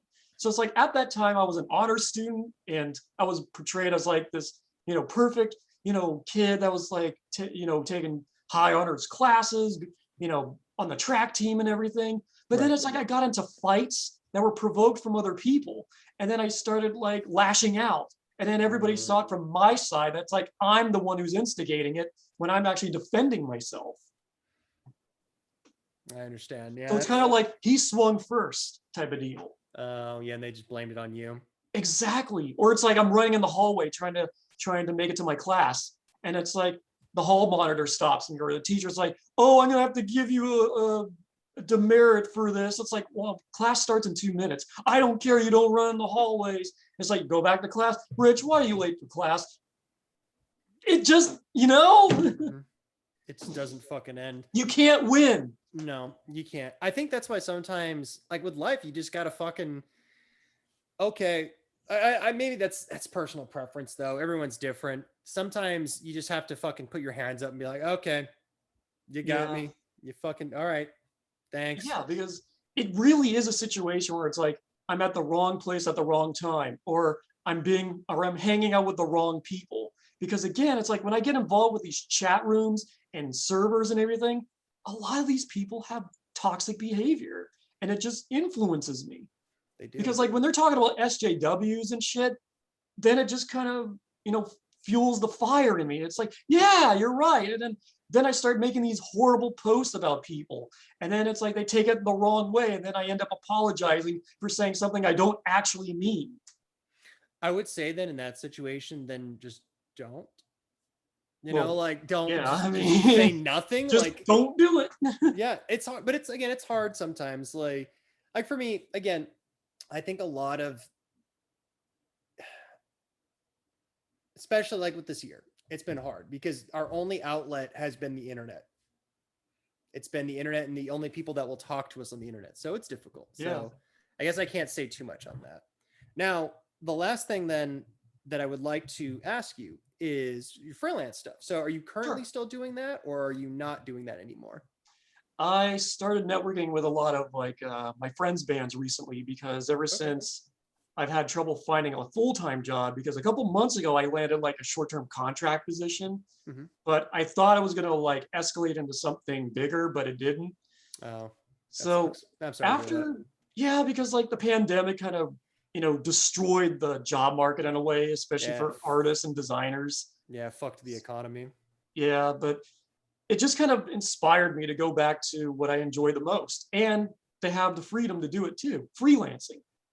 So it's like, what was my passion, throughout the 2000s? Working with musicians. And there's like all these great bands that are coming out, and post-punk is making a resurgence, and it's making me nostalgic for that time period in the 2000s with bands like the Rapture, LCD Sound System, the Killers, White Stripes. I mean, list goes on. Yep. Because I'm, again, that's another passion of my music. Hey, I can dig it. So it's just like, I'm working with one of my friends' bands. They need an album cover designed. Nice. And then hopefully when tours start, getting drummed up again, I'm going to be working on concert posters and flyers and t-shirts. So I'm excited to get back into that again. Hell yeah. Now, do you have anything that you want to pitch here today that people can go check out, or is there nothing like that available at the moment? Is this one of those things that we're going to have to wait till later on to talk about, or? I'd say for the moment, just keep an eye out for my portfolio, because it's, for sure, where I pretty much post all my work, including recreational stuff. Okay. So I'd say go to like www.athirstybottle.net, and you'll see like a huge archive of all the work I've done previously and some of my current stuff. Because I even posted the Rally for Sally stuff, even though people are very negative about it, but I still worked on that. So still part of your project. And I'm sure I'll be keeping in touch with you. You seem like a pretty chill guy. I wouldn't mind having a nice chat with you again some other time too. So yeah, absolutely. I mean, it's definitely been a fun experience, and meeting new friends and all. I mean, that's always good. Yeah, it's when we've been chatting for what, 4 or 5, almost 5 hours now. Over 4 hours now. Yeah, hopefully this fucking video saves. I'm gonna be pissed if it doesn't. Be like, God damn it, I fucked this shit up. Well, maybe you could split it up in parts.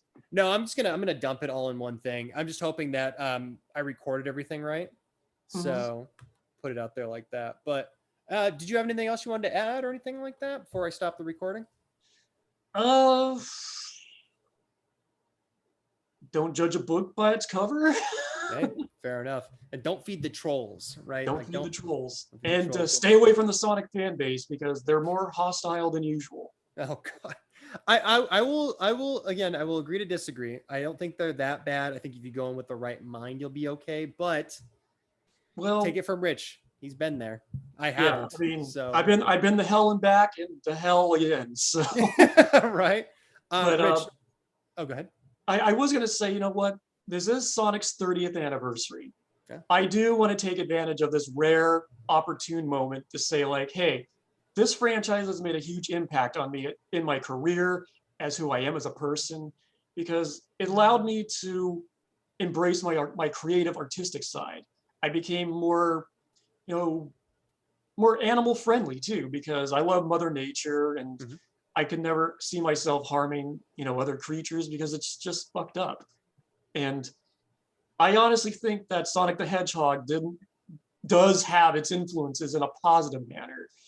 So I'm just really disappointed that it had to be an anniversary that coerced me into leaving the fan base and disconnecting myself from the franchise itself, because there's a lot of cool stuff happening.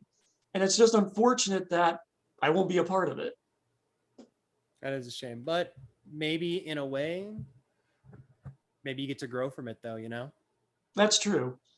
I mean, like, I'm always going to hold Sat AM and Archie Comics dear to my heart, because it shows to me that there's so much growing potential for this franchise.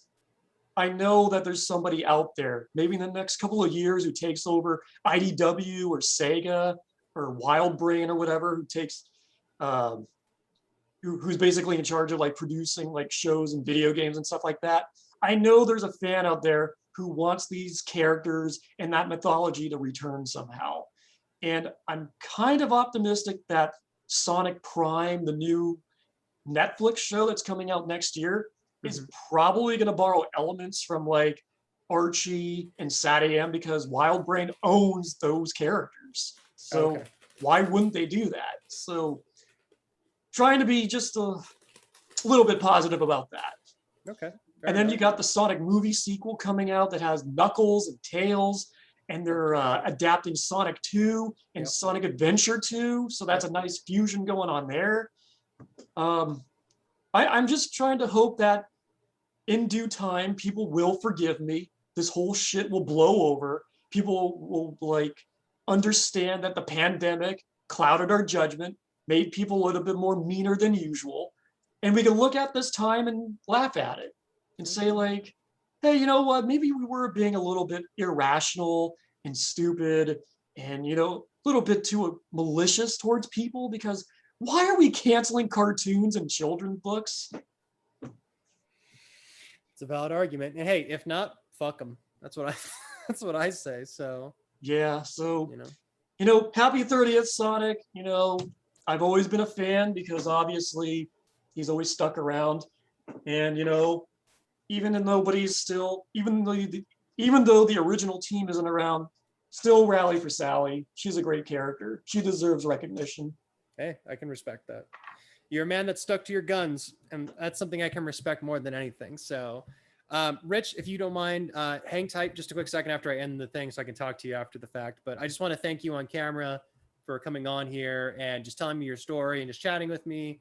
I know we kind of went a little bit all over the place, tangent-wise, but I kind of enjoyed that a little bit more. I did too. At home, hopefully they enjoyed it as well. Again, a thirstybottle.net, right, is to get your portfolio? That's correct. Okay, thirstybottle.net, go check it out, guys. Thank you guys for watching. Rich, thank you for being on here today and even just giving us the afternoon to chat and go over some of this crazy shit. It's been a crazy ride for me, but I can imagine it's been an even fucking crazier ride for you the past couple of years, so... Absolutely. And just to add to that, I do have the Rally for Sally celebrity videos uploaded on my YouTube in one string, so you don't have to watch them separately. Okay, cool. And I'll link that in the description so people want to check that out. They'll be able to go to your channel and check it out then. Awesome. So, alrighty. Well, thank you guys for watching. Rich, do you have anything last words to say? Support your local music scene because you never know what you'll find in your own backyard. Hey, fuck yeah, man. I can dig it. All right. Take care, guys. Give me 1 second. Oh, give me 1 second.